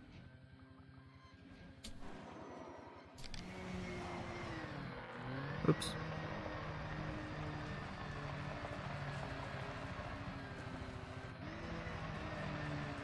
I may have accidentally landed on your ship.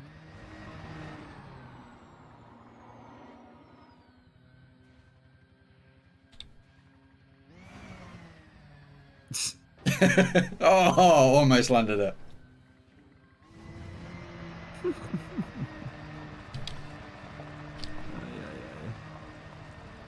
Yeah, this is quite fun. I like this.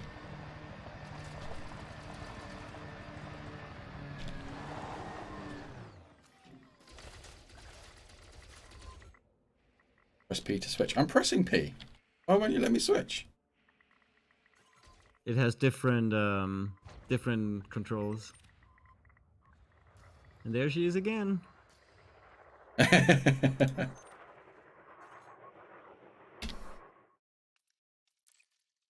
Controls.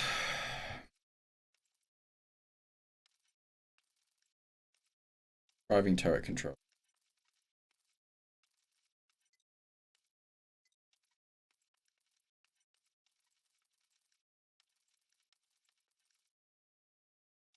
Brake is X.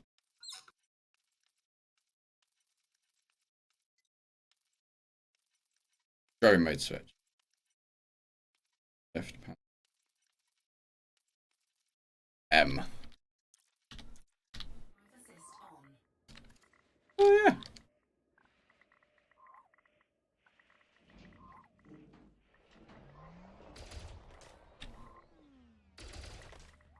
Ow.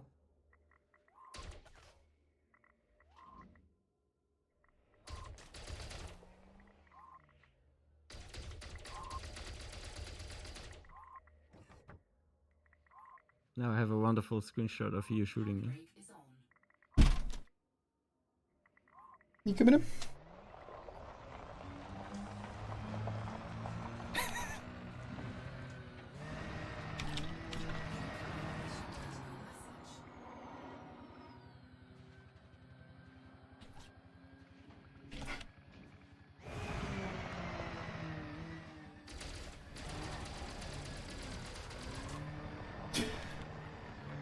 That's pretty cool. I like that.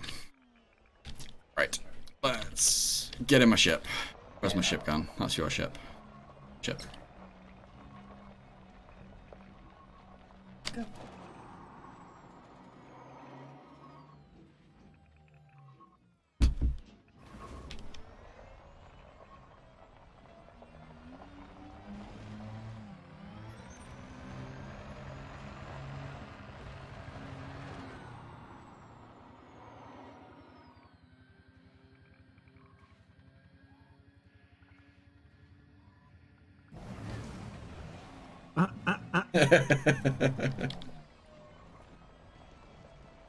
Wow, nice. That wasn't far off. Nice.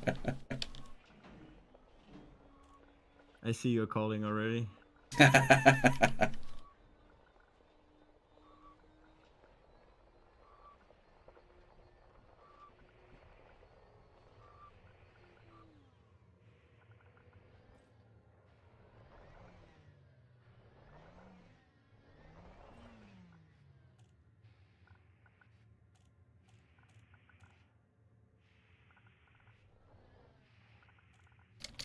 And that's how Chris got into racing.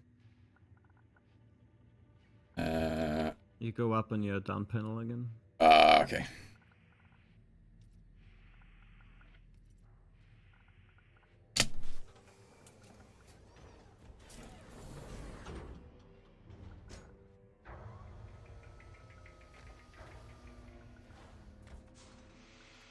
Nice. I like that. That's cool. Right? It's super fun. Yeah. And you'll have to do it for a few things, as I said. Yeah. Once you get into engineering and other things, you're gonna start to need materials. There's like a shitload of ways you can go about it. There's some very dull, repetitive, boring ways of doing it, but they're the most efficient and fastest. Okay. Or there are what I do, the organic ones, like, hey, I jump into a system, I scan a planet, I see that there's biologicals, I go down, I grab some, right? And then I fuck off again. Yeah, yeah. And that's how I grab materials, because the other way would be landing right like we did right now, scooping around with the SRV, relogging. Like closing Right. the game, opening the game, doing the loop again, closing the game, opening the game. It's not an exploit, it's meant to be that way for people who want to farm fast, but Yeah. after 30 minutes my brain shuts off, so I'm not gonna do it.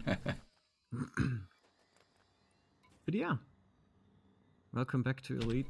Yeah, yeah. That was good. I heard that. And yeah, I'll definitely try and check out the Friday night thing. Give you a shout. Yeah, no worries. Whenever you want to play or just hang out, just follow me, because I'm usually playing the game non-stop these days. Yeah, yeah.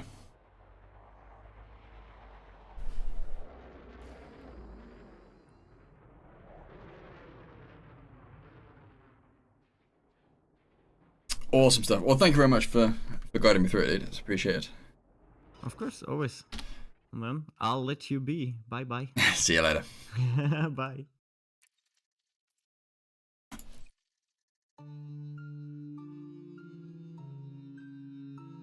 Oh.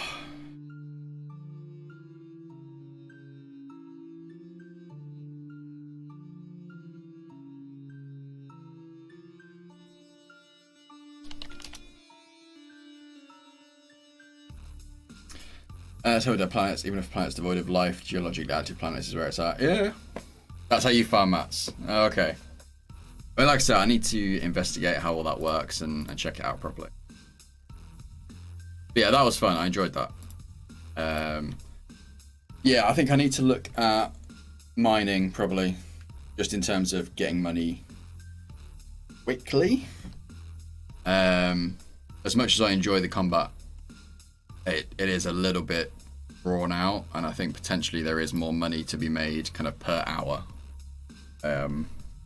in mining. So I think for the sake of getting built up a bit, yeah, I mean that ASP is now as upgraded explorer wise as it can be until I get more money.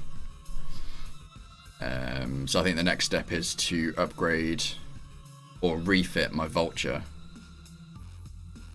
or even upgrade my vulture for combat and get it as spec'd up as I can for my current position, and then look at combat for a little bit until I can properly get out a mining ship. Potentially. I'll do some investigating. But yeah, that was a lot of fun. I enjoyed that. So thank you, Scum, for joining me in game. Max, hopefully you enjoyed that.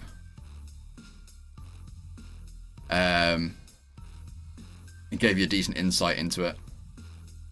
But yeah, it is currently... Cash from mining has been nerfed. Combat's getting cash buffed. Oh, okay. So maybe, yeah, just go straight for the vulture, refit it, get it as top spec as I can, and then just combat for a while. I see wishes for short. Nice. It's an awesome game. If you liked what you saw, because that's pretty much it, you know. But there's a lot of depth to it. What is it? £20 for the base game.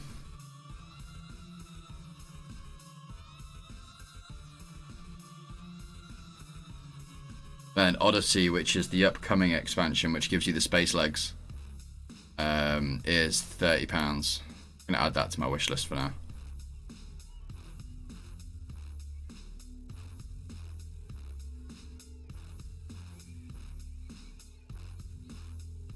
Yeah, I think it goes on sale a fair bit as well. You probably pick it up quite a bit cheaper. But even so, £20 for the base game is a really good price.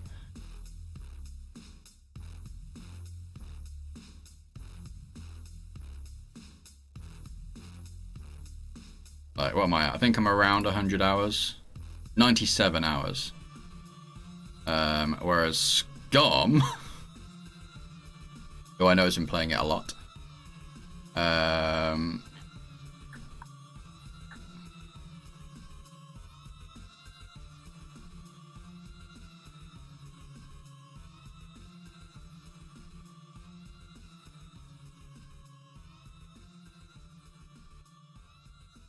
oh, it's not on your list.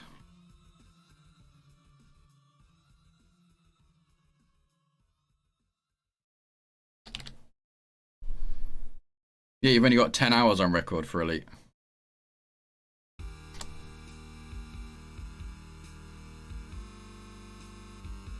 Don't play through Steam. Ah, that's cheating.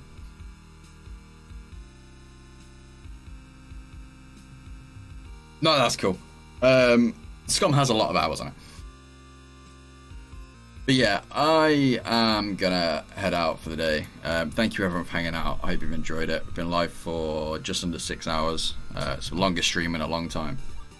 So yeah, thank you everyone for coming. Yeah, I appreciate it.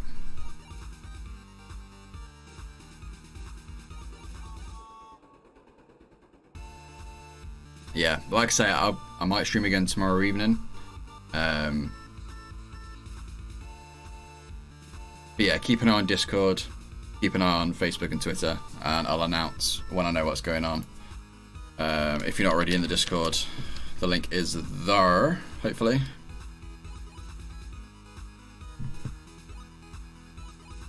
There we go. And I don't know if anyone currently in here is subbed over on Patreon, but Patreon is still running. We reset it up middle of last year. I'm planning on getting back into it. I need to rejig the perks and stuff, but it does exist. Obviously, we're not partnered or affiliate on Twitch anymore. We are currently multi-streaming to Twitch, YouTube, and DLive all together.